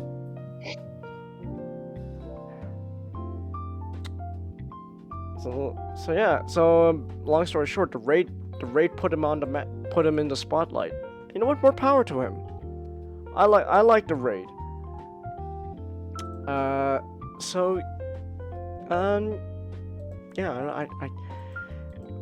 don't really know what else to say, so I think that's really it. All I have to say about the Raid. You can go watch it. It was like a $4 rent on Amazon Prime Video. I don't know what streaming services have it. Let me look that up. The Raid is on HBO Max. Oh, you know. So it's under the title The Raid Redemption, but that's the US title for it because they didn't have the rights to the Raid. Cause yay. But other than that, if you want to check out the Raid, go check it out on HBO Max, or you could rent it for $4 on Amazon Prime Video. I also recommend the US version called Dread. Oh, Dread is also cool. I love Dread too. We should talk about Dread. Yeah. I call it the US version because it's based on a British comic book made by a British director, wrote by a British writer, starring a British man. Mama thinks she's the law. I am the law. I am the law. I am the law. Carl Urban's great. Yep. Oh, Chelsea's headed to bed? Alright, have a good night, Chelsea. Yeah, we're about ready to wrap up the stream now. We had hiccups. OBS crashed on us a few times. My desktop fucking crashed on me, so I gotta fucking fix that. I'm probably gonna have to like I'm gonna probably have to like hard reboot this damn computer, like manually shut it down, boot it back up. Maybe that'll do the trick. By next week, Changhis would watch all 3 IP Man movies because he needs to get prepared for Donnie Yen in John Wick 4. Oh, John Wick 4's coming out.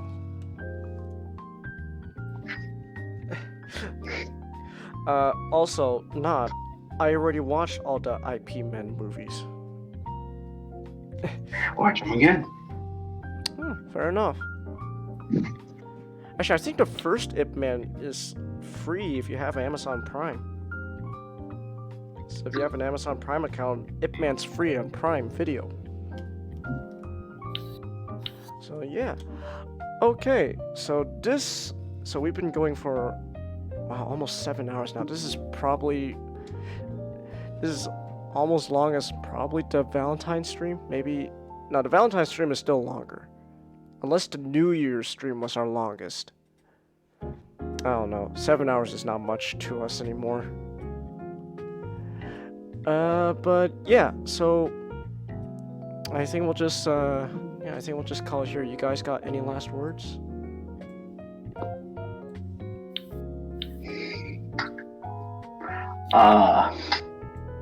Don't, like, whatever you do, like, don't pay for garbage horror movies. Like, watch good stuff. Yeah, you watched damn, you watched Unfriended. What about you, Nick? You got any last words? I do not. What about you, SGD? Just a reminder that it is your moral obligation to bonk your horny friends because you might just save their life one day. Alright. So let me turn down that jazz music. And, okay. Let me close. Oh, you won't let me close the tabs? The windows? Oh, you... God Go damn. play some voodoo curse. Oh, this damn computer, I swear to the Lord Almighty. Okay, I'm gonna have to fucking fix this computer. So with that said, thank you everyone for coming, and have a good night.